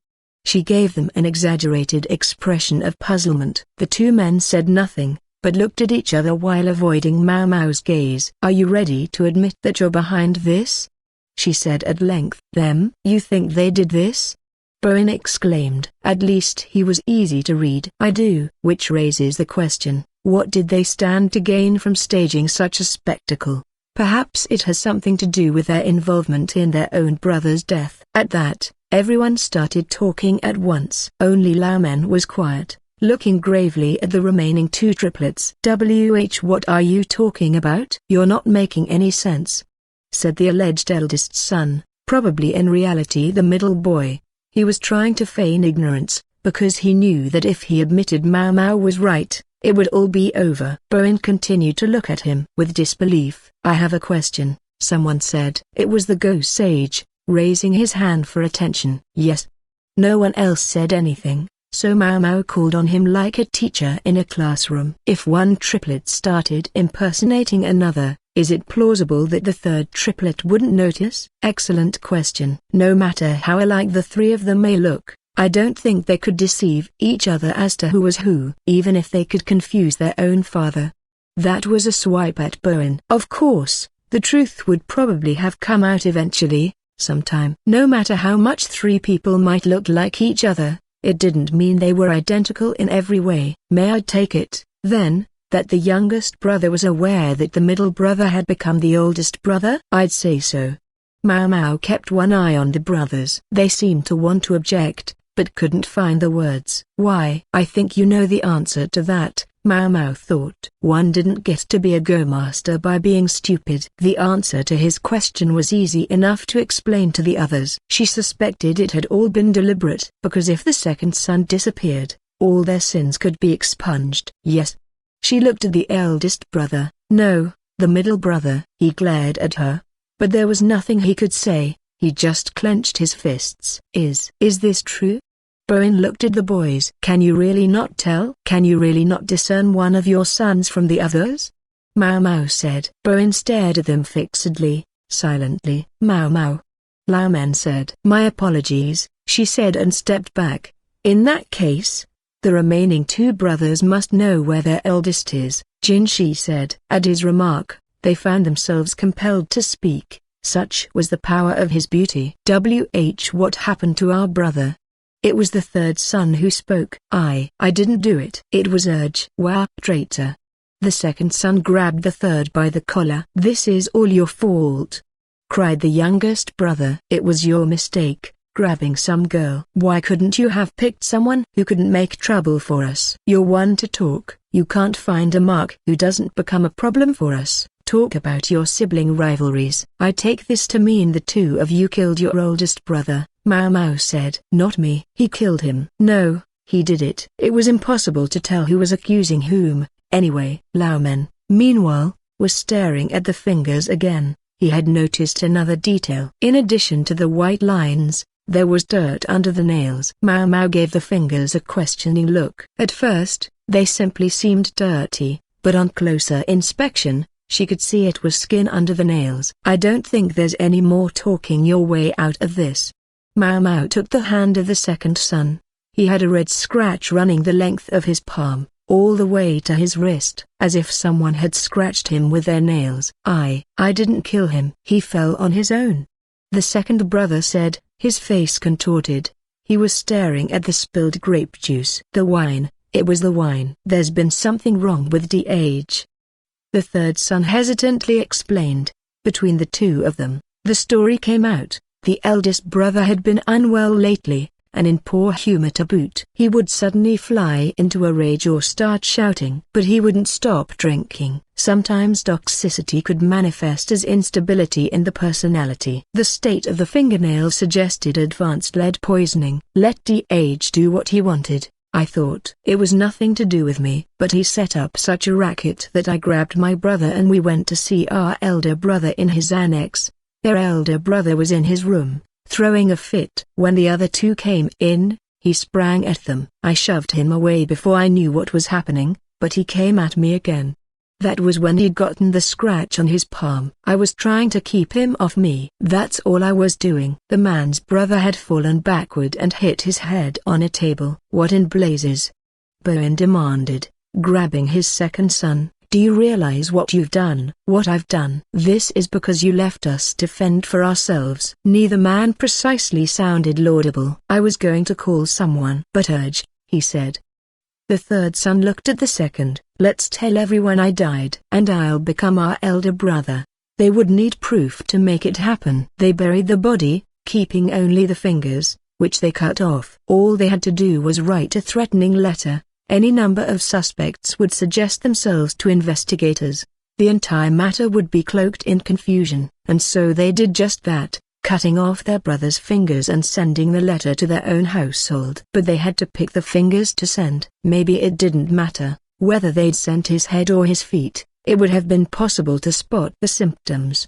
Perhaps not if they'd chosen his ears. They would have been found out eventually. They must really have felt their backs were against the wall. Mao Mao knew this was where she should feel compelled to pray for the repose of the deceased, but in this particular case, she couldn't let go of the feeling that he'd reaped what he'd sown. Her father, though, was gazing at the fingers, still distinctly grieved. "You both are a disgrace, an embarrassment." Bowen yelled. "No more than you," said the second son, pounding the table. "When you realized you couldn't protect all of us, you decided to pin everything on me. But DH was the worst of us. And you're no better, who gave you an alibi every time you got handsy with father's concubines. So that's why the youngest son went along with this," Mao Mao realized. "Is this true?" Bowen demanded, rounding on the third boy. "Oh, it's true," the second son continued. "Our 3-year-old sister you lavish so much love on? She's his child." "Oh, how you've doted on your first daughter, but she's your first grandchild." You swore not to speak of that." "Is this true?" "I want answers." This is absurd, thought Mao Mao, and in all likelihood the others were thinking the same thing. To cut off a guy's fingers after he's dead. Mao Mao was of the belief that once someone was dead, he was dead. He wouldn't know what happened to his former body. Still, the sight of those fingers brought home what a reprehensible story this was. "He's not the one I feel the sorriest for, though." That would be one particular nobleman, who was now looking quite frustrated. Having made extensive preparations, used every means fair and foul to achieve his goal, and might even have done it, had his game not been interrupted. Chapter 19. The Go Sage. Jinshi heaved a sigh and looked at the Go board, populated by all its stones. He recalled what his Go instructor had said the other day. "I have to say, I think it's probably impossible." The man was the Emperor's own Go instructor, and in spite of appearances could be quite blunt. "You can't even beat me, not once." "You've got no hope against him." Impassive, the Go Sage snapped a white stone onto the board. "GRK," was the only sound Jinshi made. What else could he say? He'd thought he'd played a pretty good game, but with one move the sage had unraveled all of it. He'd known perfectly well it might turn out this way. He was a jack of all trades, able to do most things to some extent, but at best, he was only somewhat better than average at them. He didn't excel in anything. Gifted he might be, but he was not a genius. Still, it was better than doing nothing. "You've got your Josuke patterns down pat, I'll give you that, but get away from the prescribed sequence, and you've got no more imagination than the average player. You panic when confronted with a move you've never seen before. You don't pull your punches, do you? I seem to recall that was what you wanted." The sage took a bite of one of the buns Sui-Rin had made for them. The snack might have seemed at odds with the elegance associated with the game of Go, but apparently a sweet treat was considered de rigueur among players. Thinking naturally caused a craving for sweets, or anyway, that it was the logic by which a certain eccentric strategist justified his constant consumption of such treats. For days now, ever since the Emperor had agreed to lend Jinshi his instructor, he'd spent every day after work feverishly studying Go. Talentless, simplistic moves. The dull play style of the overachiever. Yes, the instructor had been perfectly merciless. Jinshi had said when they started that he didn't wish the sage to spare his feelings, and the man had taken him at his word. When Jinshi asked whether the sage was so cruel to all his students, he replied, "I choose opponents who can't punish me for what I say." He was very careful. He also knew how to motivate a person. "You expect to beat that freak playing like that?" Jinshi picked up a black stone and placed it on the board, unsure even as he did so whether it was the right move. He was working with the Go Sage because he'd heard he was the only man who could beat the freak strategist, aka Lakan, at the game. "So you're convinced I can't win?" "Completely convinced." "You're much too forthcoming, Moon Prince. Far too much of a straight shooter."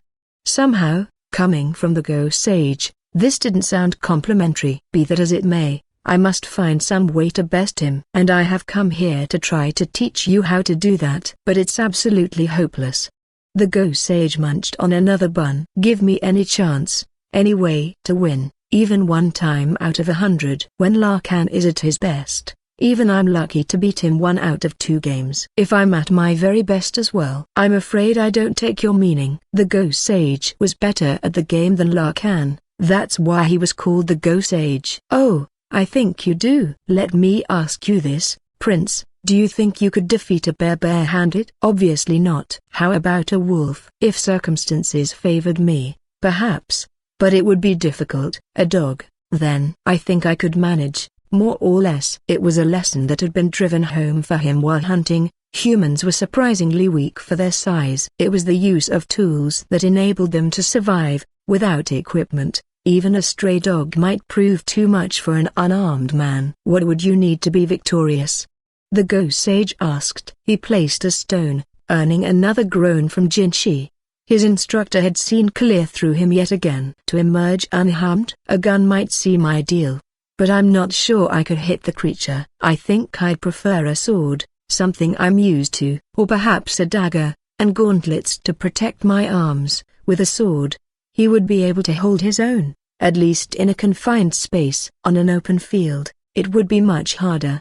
He would lure the animal somewhere its agility couldn't help it, then he would let it get a mouthful of his forearm armor, while he went for the throat. Your looks may be refined, but I see you're willing to use messy tactics if need be. It wouldn't be my preference. I'm simply not that skilled with the sword, Jinshi replied. Barsen. He would be able to do a better job. He could probably face down that bear, Jinshi figured. But even he would come out of such an encounter gravely injured. In that case, I have a stratagem that might just work for you. Stratagem? Oh, it's nothing special, just a way of tilting the odds in your favor. The ghost sage leered, and for an instant the calm, cultured aspect he presented to the world vanished entirely. You wouldn't have to break any rules, for the rules don't apply to what happens off the board. Jinshi swallowed heavily. The ghost sage was unequivocal. If this method doesn't work, you will never beat Sir Lakan so long as you live. I've lost. No matter how many times he counted and recounted the territory on the board, the captured stones, he couldn't make his numbers greater than his opponents. The difference was only 2 points, but it might as well have been 1,000. He had pulled out a seemingly unassailable lead in the middle game. His territory had been secure, and it hadn't seemed possible that the tide should turn. Nor had Jinshi made any obviously poor plays. And yet the honorable personage munching away at his snacks had proceeded to close the gap with blinding speed. Barsen and some bodyguards were standing nearby. It was several days after the Go tournament. Jinshi had been working away in his office when the monocled strategist had appeared with no warning. Let's continue, he'd said. Had he been simply shirking work, Jinshi might have turned him down. But it was lunchtime. A Go board and stones were waiting at an open-air pavilion near the office. The board already arranged in the state it had been in when their game had been so rudely interrupted. A few onlookers watched from a distance, but Jinshi had no reason to send them away or to refuse this game. Many a time since their standoff at the theater, he had considered what he might do to consolidate his advantage and seize victory. He couldn't believe he could lose after holding such a commanding lead. Impossible. Barsen had said, astonished. Impossible. Yes. That was the only word for it. What must it be like in that man's head? The ghost sage's words rang in his ears. You will never beat Sir Lakan so long as you live. Why had Jinshi's instructor compared his opponent not to a man, but to a beast? Jinshi felt a pang of regret. A bear, a wolf, a dog. Lakan was none of these. He was a monster unto himself, a fact Jinshi had failed to appreciate. Lakan adjusted his monocle, chugged some juice, and looked in all around perfect health. He was getting enough sleep, and wasn't currently exhausted by a relentless series of Go games. There was no alcohol in either his drink or his snacks, so his head was clear. Jinshi felt unutterably low. He'd used the dirtiest of dirty tricks and he'd still lost. He wasn't interested in putting on airs, but this simply made him feel too pathetic. If there hadn't been an audience, he would have slumped face first onto the board and groaned. Jinshi marshaled his remaining dignity and tried to look unruffled. If there was one quality he felt he could boast of, it was the thick skin he'd developed during his time in the rear palace. He had to keep his chin up. He had to act like someone who could take his licks with aplomb. He was about to raise his head when a finger appeared on the board. This move, in the endgame. You should have played it over here, Lakan said. Jinshi looked at him, stunned. The freak was scratching his stubbly chin and continuing to point. And this, here. Then White would have had nowhere to go. He was mumbling, making it hard to hear him, but he was unmistakably explicating Jinshi's errors. Master Lakan, doing an analysis? Said the strategist Sade wonderingly. An analysis? The words sparked a hubbub among the onlookers. My honored adoptive father very rarely performs such post-mortems, said Lakan, who had appeared rather out of thin air. He must have come running when he heard the game was going to be continued, because he was slightly out of breath. It must mean, Moon Prince, that you have his attention. He emphasized those last words pointedly. Now, why'd I make this move? HRM. The freak seemed to be involved less in an analysis and more in a personal reflection on the game. He seemed to be talking about his crucial error. He didn't understand why he had done it. He remembered every move of the game, even though his brain had been addled with tiredness and fatigue and alcohol. Jinshi could only laugh. In any event, that was fun, the freak said, coming over to Jinshi. I don't know what you're after, but your means were fascinating. And then, leaving the game board where it stood, he walked away, swinging his bottle. Jinshi watched him go, dumbfounded. The crowd began to disperse. A few of the onlookers seemed to want to approach Jinshi, but Barsen and the other bodyguards looked like they would be having none of it. Only Lakan remained by Jinshi, just sort of standing around. Barsen wasn't best pleased by his presence, but he allowed it. He'd rarely, if ever, spoken to Lakan, but it didn't seem like they would get along very well. I can only apologize that my help wasn't enough, Lakan said. At least my father seemed satisfied, I suppose. Satisfied, Jinshi echoed, with my pitiful strategy? He gave a sarcastic smile. He had a sense he was being mocked.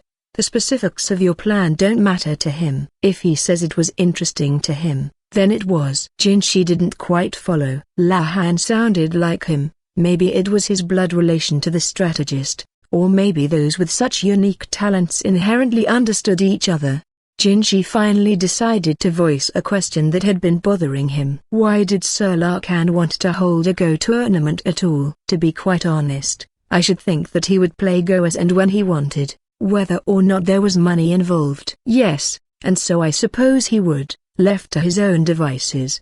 Lakan pulled out a book, the strategist's Go book that had started this entire craze. This book contains a great many records of games played between my honored father and a certain woman. Some of them are as much as 20 years old. The sequences of moves were still there in my father's memory. This from a man who can't remember who he saw yesterday. These games are priceless to him. And there shall be no more of them. This is all that's left. Jinshi had a reasonable idea of who the woman was. A courtesan from the Verdigris house, and Mao Mao's mother. The year before, Lakan had purchased her at great expense, but in spring of this year, she had died. There will never be another quite like her. I think my father understands that. But perhaps he was hoping that, inspired by these records of past games, someone who played something like her might appear. So he was trying to resurrect the past? I think not. If anything, I believe he was trying to build a bridge to the future. Or perhaps my honored father doesn't think that far ahead. Lakan scratched the back of his neck, suddenly uncomfortable. I do wish he would do post-game analyses of his other matches, as he did with yours. What if the people who paid for teaching games ask for their money back? Teaching, meaning?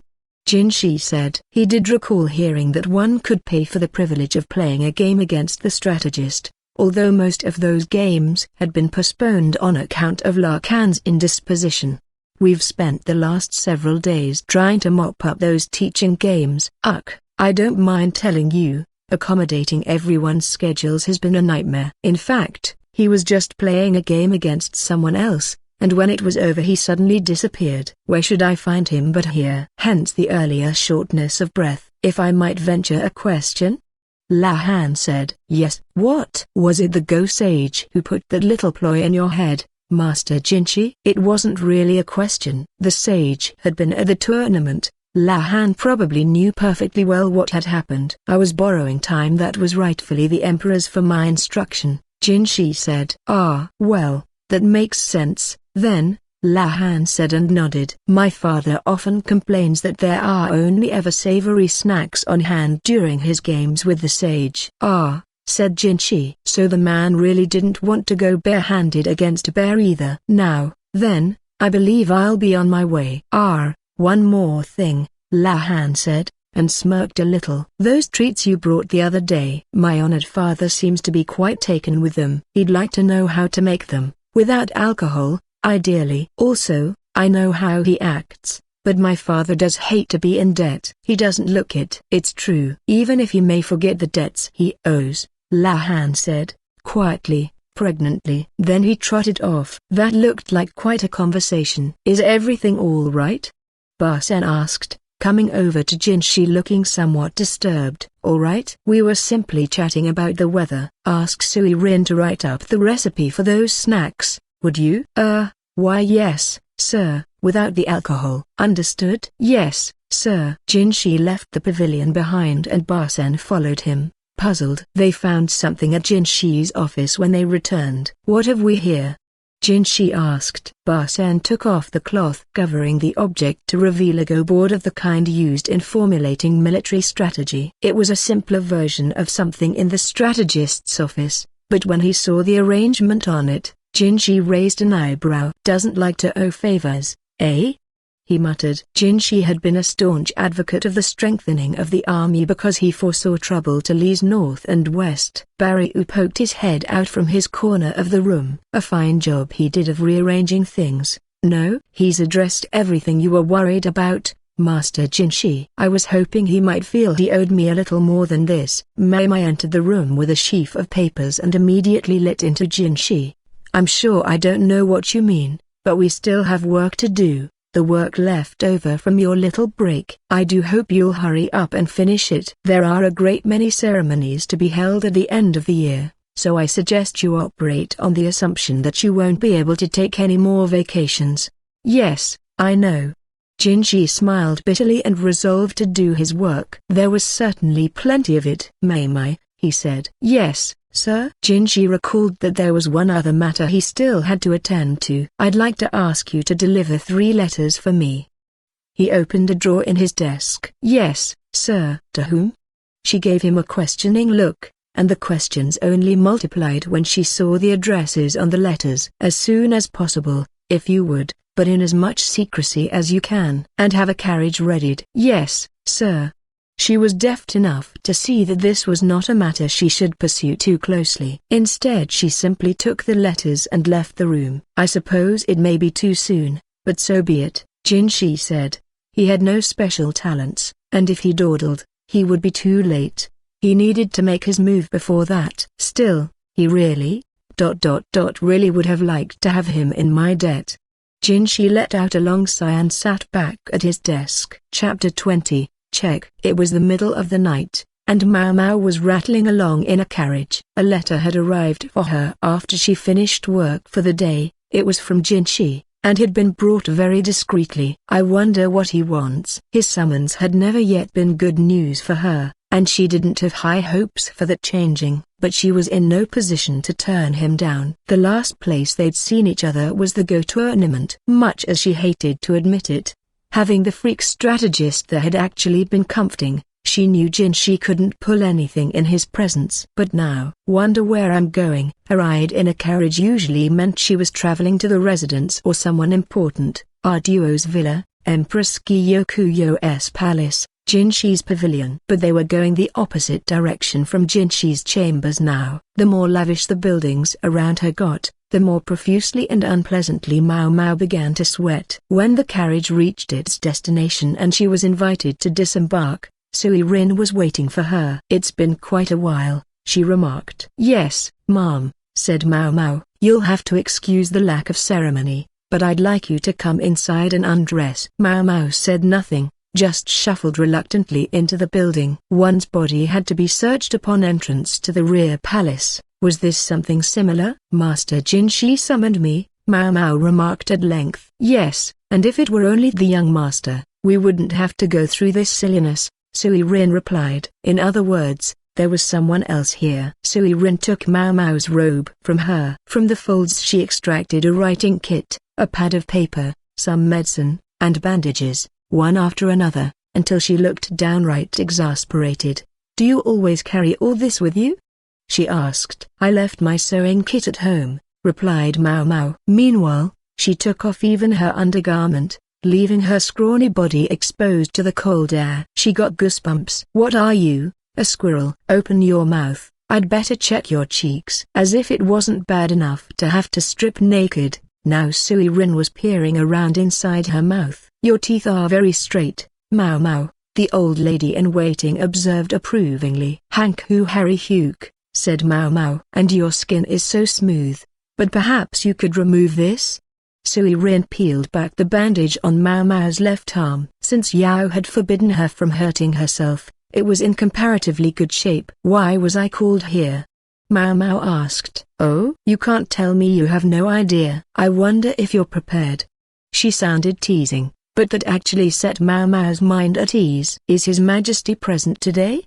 All this effort to make sure she was unarmed suggested someone of considerable importance would be there. The searches in the rear palace had been rather simpler, but then, there had always been guards around there. She was given to understand that several were posted outside the room whenever the emperor made a night visit to one of his consorts. "It's no fun teasing you, Mao Mao. Don't you wonder if you were called here for a tryst?" "I can't say it didn't cross my mind." For all his faults, though, Jinshi typically went by the book. She wanted to think he wouldn't do anything quite so abrupt. "Anyway, if that's where this was headed, I would at least get a bath, not just fresh clothes." She passed her arms through the sleeves, then wiped away her freckles, dusting her cheeks with white powder. When she was done changing, she was brought to a door guarded by soldiers who bowed as she entered. There was another hall beyond the door, and beyond that, a room. Dim light shone by her feet, illuminating a single path, almost like it lit the way to some other world.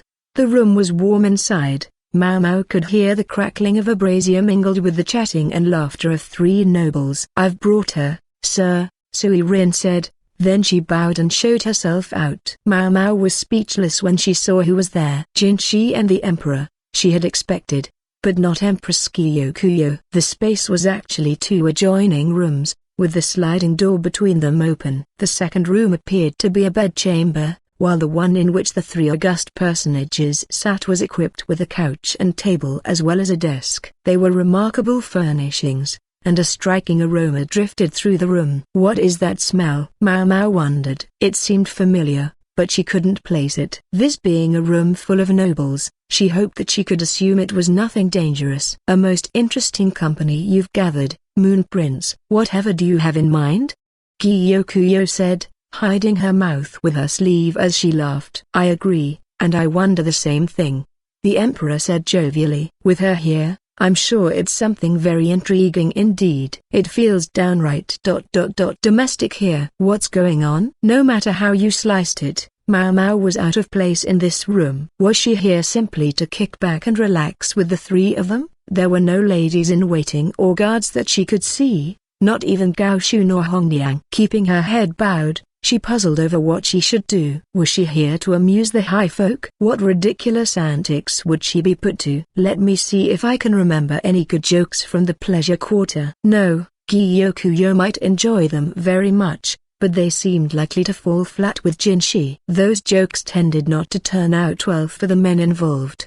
Best keep them to herself. "If I'd known what was going on, I could have come better prepared. Maybe brought one of my night visit manuals." No, that wouldn't do either.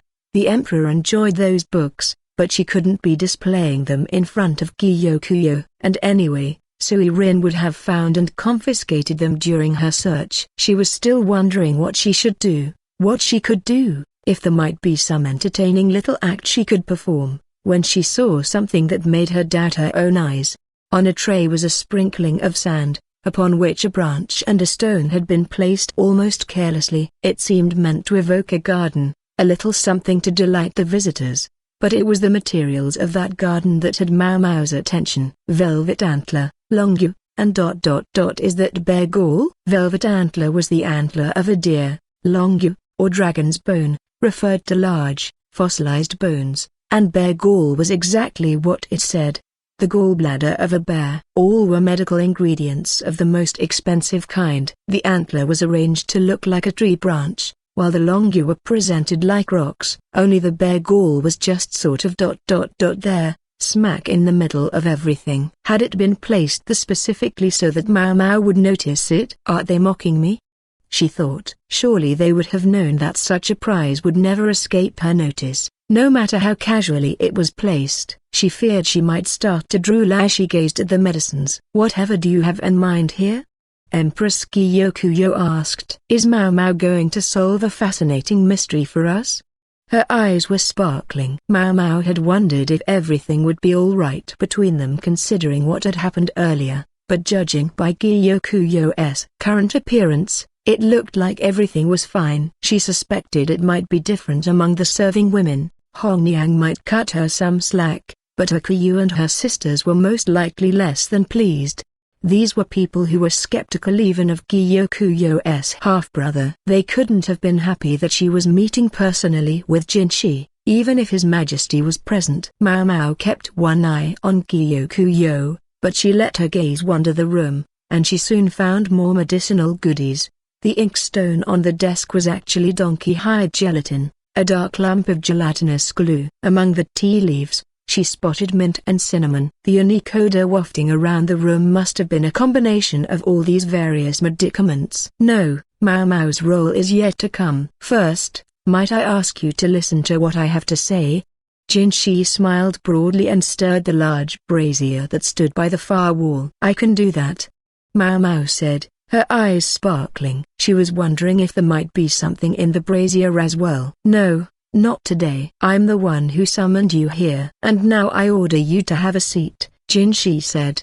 He gestured to one end of the couch, and Mau Mau had no choice but to sit. The upholstered seat was stuffed with cotton, and it, combined with the warm room, made her awfully sleepy. No, got to stay awake, she thought, giving her head a gentle shake and taking a breath. If a fire was left burning too long, the air in the room could get bad and make it hard to breathe. There were no guards in the room, and no windows either. Perfect for a secret conference. At least there were a few vents to allow air to circulate. Mau Mau wondered, though, what this rich collection before her could mean. In fact, she questioned their presence, considering she had been subjected to such a thorough search. Too much medicine could be poisonous, and almost anything could be dangerous, depending how you used it. Those white strips over there, is that poria? She wondered. They sat in a bowl with chrysanthemum petals scattered on top. The medicines were displayed so conspicuously. Could she take this to mean that they would be given to her later? So what is this mysterious thing you wish to say to us? The Emperor asked, stroking his beard and narrowing his eyes. It was a probing expression, but there was a hint of kindness as well. There was wine, with appropriate accompaniments, on the table. Mau Mau's eyes lingered on the alcohol, but it didn't appear there would be any need for her to taste it. The nobles were already pouring for each other. Drugs are good, but I like wine too. Would you like some? Asked Empress Kyokuyo, who had observed Mau Mau studying the drinks. This wine is very good, isn't it, Majesty? The Empress had weaned her child and could now enjoy some alcohol. Yes, thought Mau Mau. Strictly speaking, her social position should have prevented her from drinking anything in this company. But if a superior invited her to a tipple, it would have been unconscionable to refuse. Yes, she had no choice but to imbibe. Indeed, the Emperor said, this seems like good, true grape wine. The qualification suggested that talk of the poisonous wine had reached even the imperial ears. I could never serve you anything poisonous, Your Majesty, Jinshi said. I need you to live a good, long time. He gave his glass drinking vessel a gentle shake. So Mau Mau wasn't going to get any wine after all. Jinshi was seated and had taken off his outer robe. Maybe he was warm from the fire and the wine. Are you sure there's no cup for Mau Mau, Moon Prince? Kyokuyo asked. Mau Mau looked at her with shining eyes. No, Mau Mau can't drink yet. She'll have work to do later. Mau Mau's spirits plummeted. She turned a withering look on Jinshi, but he hardly seemed to notice. What work? I feel sorry for her, the only one left out of the drinking. The emperor said, "That's right, you tell him and order him to give me that medicine." Mao Mao clenched her fists triumphantly. But still Jinshi showed no sign of getting an extra cup. Instead he said, "I have need of her, if I am to make my request to you about the future of the throne." Now, all night you've been treating me like some doddering old man. By no means, sir. But does your majesty share our former ruler's credulity about mystical medicines that can prolong the lifespan or even confer immortality? May I presume not? Hey, they might exist. Mao Mao was not pleased. True, no such medicine had yet been discovered. Even the panoply of ingredients in this room couldn't make one immortal. Ugh, what's he driving at? I wish he would hurry up and get to the point. I very much need your majesty to survive for at least another 20 years, Jinshi said. The number was so precise. Moon Prince, you seem to have some very specific idea in mind, Gyokuro said. She couldn't help being somewhat unnerved. The emperor was currently in his mid-30s, and was the picture of health. No reason he shouldn't remain hale and hearty for quite some time. And what, may I ask, happens in 20 years?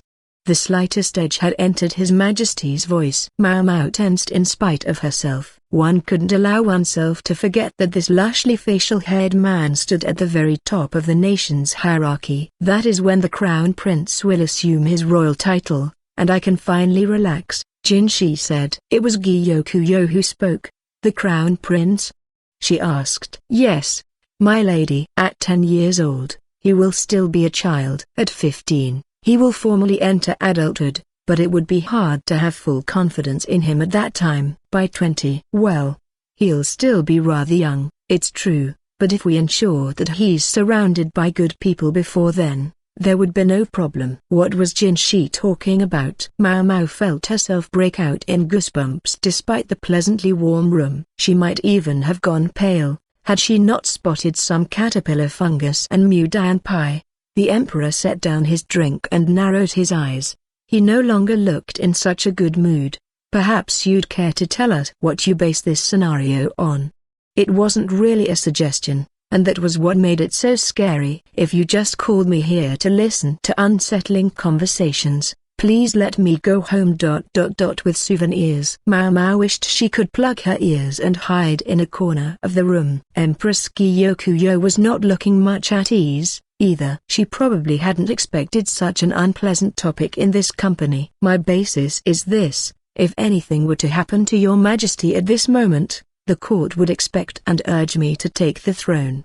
Jinshi took a box, small enough to fit in the palm of his hand, from the folds of his robes. Inside was a single golden pearl, about the size of a thumbnail, its surface flawless. Pearls of such a size were extremely rare, especially in such fine condition. Even a layperson like Mao Mao could tell that a jewel like this would fetch a price that would make your eyes jump out of your head. Even the price of Zenzu, a medical ingredient obtained by pulverizing pearls of lower quality, could do that. A rather rich accompaniment to send with the portrait of a potential match, don't you think?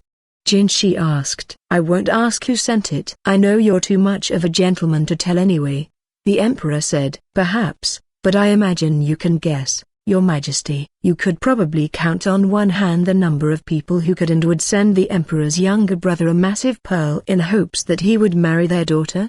And if anyone with those sorts of resources is trying to forge a connection with Jinshi, it would have to be either someone who stood to increase their own power from the match, or someone who sought to exercise indirect power through Jinshi. If the latter, success would put them on even footing with Empress Gyokuro. And one more thing. This time Jinshi took out a spoon. It was silver, but the metal was clouded. There has been poison in my tea at my office. And during one ritual, someone shot an arrow at me. Did those things happen? Mao Mao thought. If they hadn't reached her ears, then Jinshi must have ordered everyone who knew about the matters to be silent. There were those who wished to make Jinshi an ally, yes, but there were others who saw him as an obstacle. Such was the world of politics. Would you happen to know anything about any of this, Empress Gyokuro? Asked Jinshi. No, nothing, Gyokuro replied, sounding faintly dismayed. No one believed the Empress herself was responsible for the attempts on Jinshi's life, but there was always the possibility that one of her relatives was acting without her knowledge. That must have accounted for the tremor in her voice, and if some member of her family was involved, then her father Gyokuen seemed likely to have some part in the matter. Your Majesty, you well know that I have absolutely no interest in being emperor, Jinshi said, but the ruler did not nod at his words. Otherwise, why would I have spent 6 years pretending to be a eunuch in the rear palace? Mao Mao couldn't stop herself. She covered her ears, but Jinshi, smiling, took her wrists and pried her hands away, placing them on her knees instead. He obviously wanted her to hear whatever he was going to say. I take no pleasure in such complicated matters, Jinshi continued. You have 2 sons, Your Majesty. Sir Gyokuen has received his name. Perhaps you would take this opportunity to grant me a name as well. Grant him a name? Mao Mao cocked her head. She looked from one of them to the other, trying to figure out what this might mean, and then her eyes met Gyokuyos. To be granted a name is to become a servant of the emperor. In other words, to leave the royal family, she explained. She still looked pale, and her words seemed to be less in deference to Mao Mao's ignorance than a way of asking Jinshi whether she had understood him correctly. Whoa. Wait. Maybe it was complex and, frankly, annoying, the maneuvering one had to do as a member of the imperial line, but it couldn't be as simple as just asking to be let out of the family. For one thing, how many men were there in the imperial family as it stood? The former emperor's siblings had all died of disease. There might be maternal relatives Mao Mao didn't know about, but as far as she was aware, the full complement of imperial males included only the emperor, Jinshi, Empress Gyokuyos' son, and another son born to consort Liua. Just 4 people, and the emperor's sons were still infants. A baby might die at any time. You simply didn't know. No matter how diligently you cared for them, no matter how carefully you raised them, they might be felled by illness one day, just like that. He'll never get his wish. If even Mao Mao knew it, surely the fact was not lost on the emperor. There was a clatter so loud it shook the large table, and Mao Mao felt her hair stand on end. Some meat buns rolled off a plate. The source of the shaking? The emperor, who had pounded the table with his fist. His expression, usually genial, if noncommittal, was a mask of anger. Please don't.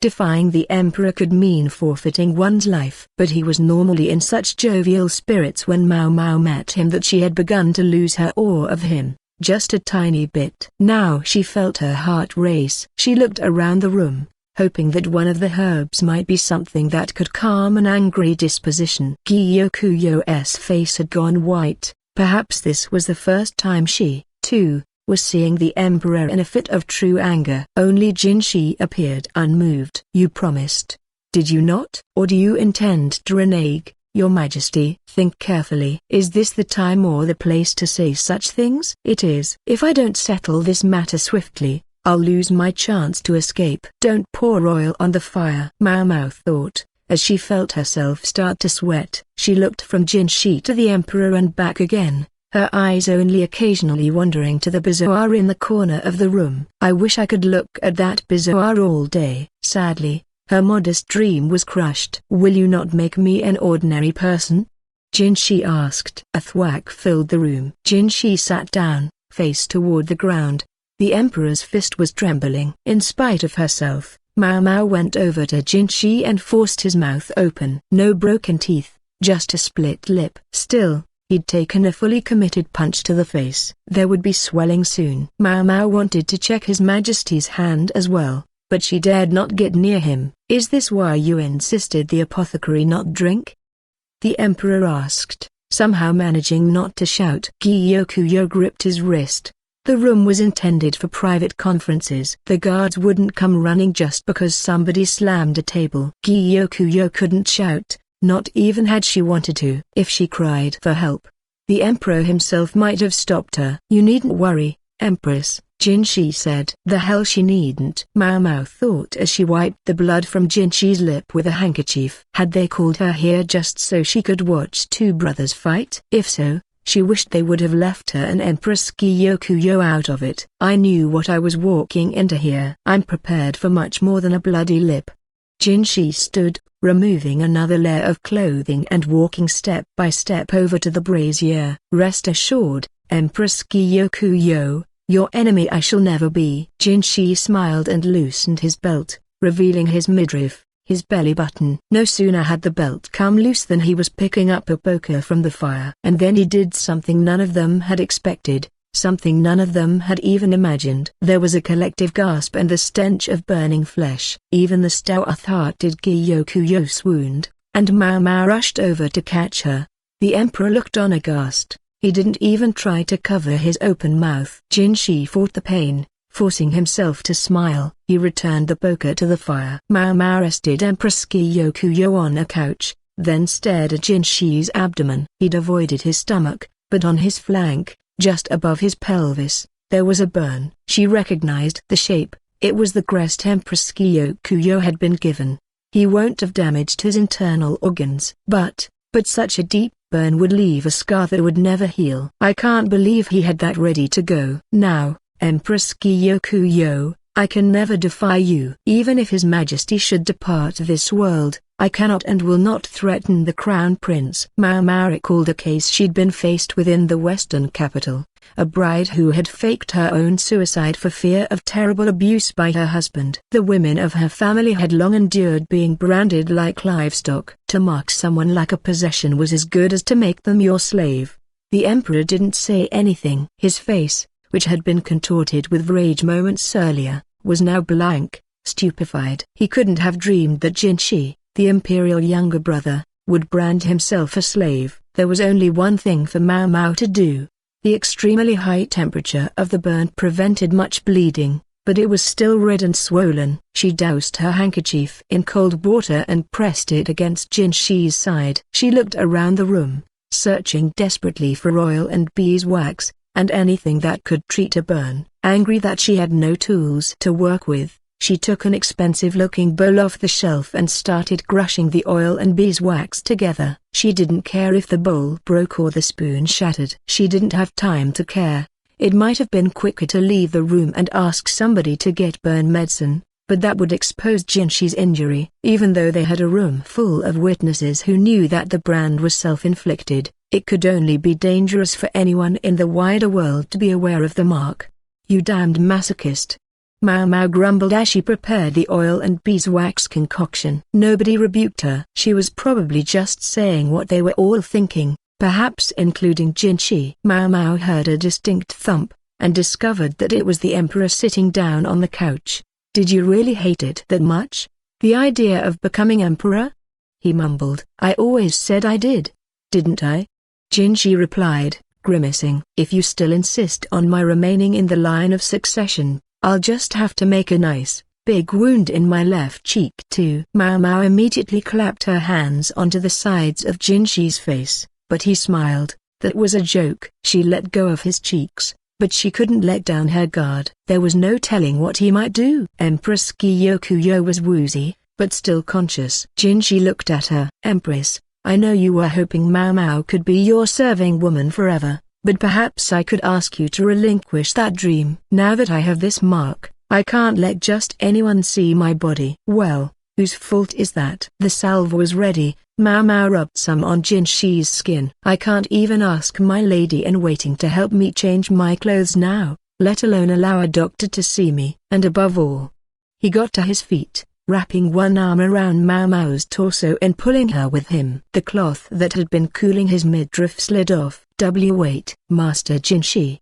Mao Mao tried to fight him, but with his wound right there, she couldn't struggle too hard. "My wife will have to be a woman I can trust implicitly." That made Mao Mao go pale in a hurry. She looked up. From her place in the crook of Jinshi's arm, she could see he was wearing a fine smile. Is that what you were really after?" Gyokuro asked, scowling. "I'm not sure what you mean," Jinshi replied, feigning ignorance even though Mao Mao was still tucked under his arm. Mao Mao reached out toward the Empress, desperate for help. Gyokuro, however, only gave her a pitying look and shook her head. "Mao Mao, I think you're half responsible for this." "How the hell do you figure?" She wanted to protest her innocence, to say this had nothing to do with her. But Jinshi placed a hand over her mouth, silencing her. "And if you are responsible, Then I must ask that you live up to that responsibility, he said. So there would be no help from Empress Gyokuro. Mao Mao looked to the emperor. He stared vacantly back at her and Jinshi. Zui, he said. Is this the path you've chosen? It is. And you won't regret it? I won't. There was a sadness, a loneliness, in the emperor's eyes. For a moment it looked like the bifacial head ruler was going to say something else, but then he spared an instant's glance at Gyokuro and swallowed it. Instead he said, I'm going back. My guards will get cold if they have to stand out there all night. The room was warm, but it was a winter's eve. I'll let your people know that you'll be spending the night here tonight. My profound thanks for your majesty's consideration. Jinshi bowed deeply. His lip was still swollen, and Mao Mao hadn't finished attending to his burn yet. I'll go with you, Gyokuro said, rising. She looked so tired. Mao Mao wished she would be able to get some rest, but that seemed unlikely this night. Wait. Hold on a second. If the two august personages departed, that would leave her alone with Jinshi. Her mouth hung open and she stared at him. You may drink after you've tended to my wound, he said. Sure. Now he told her. Mao Mao was desperate to leave the room with the emperor and empress, but she couldn't let Jinshi's injury go untreated. She hung there, stuck between a rock and a hard place, and also between Jinshi's torso and his underarm. When he finally took his hand away from her mouth, he reached for the long yu on the shelf. I wasn't sure what would be useful, but I tried to collect as much medicine as I could, he said. Mao Mao didn't say anything, but she felt her heartbeat quicken in spite of herself. You may use it freely. Any of it, as much as you like. The momentary distraction prevented her from seeing Gyokuro leave the room, her sleeves swinging. Jinshi seemed in remarkably high spirits for having been hit in the face and then inflicting a serious burn on himself. Master Jinshi, let me finish treating you, quickly. The night is long still. We can take our time. No, I want to get this over with. Jinshi pursed his lips, and he still didn't let her go. What does have you so displeased? Displeased? I hardly know what's going on. Who presses a brand into their own side? A damned masochist, that's who. His words, not mine. He was turning the tables on her. His color was surprisingly good, though he must still have been in pain. Nothing about this made any sense. Then Jinshi moved toward the inner room. Where are we going?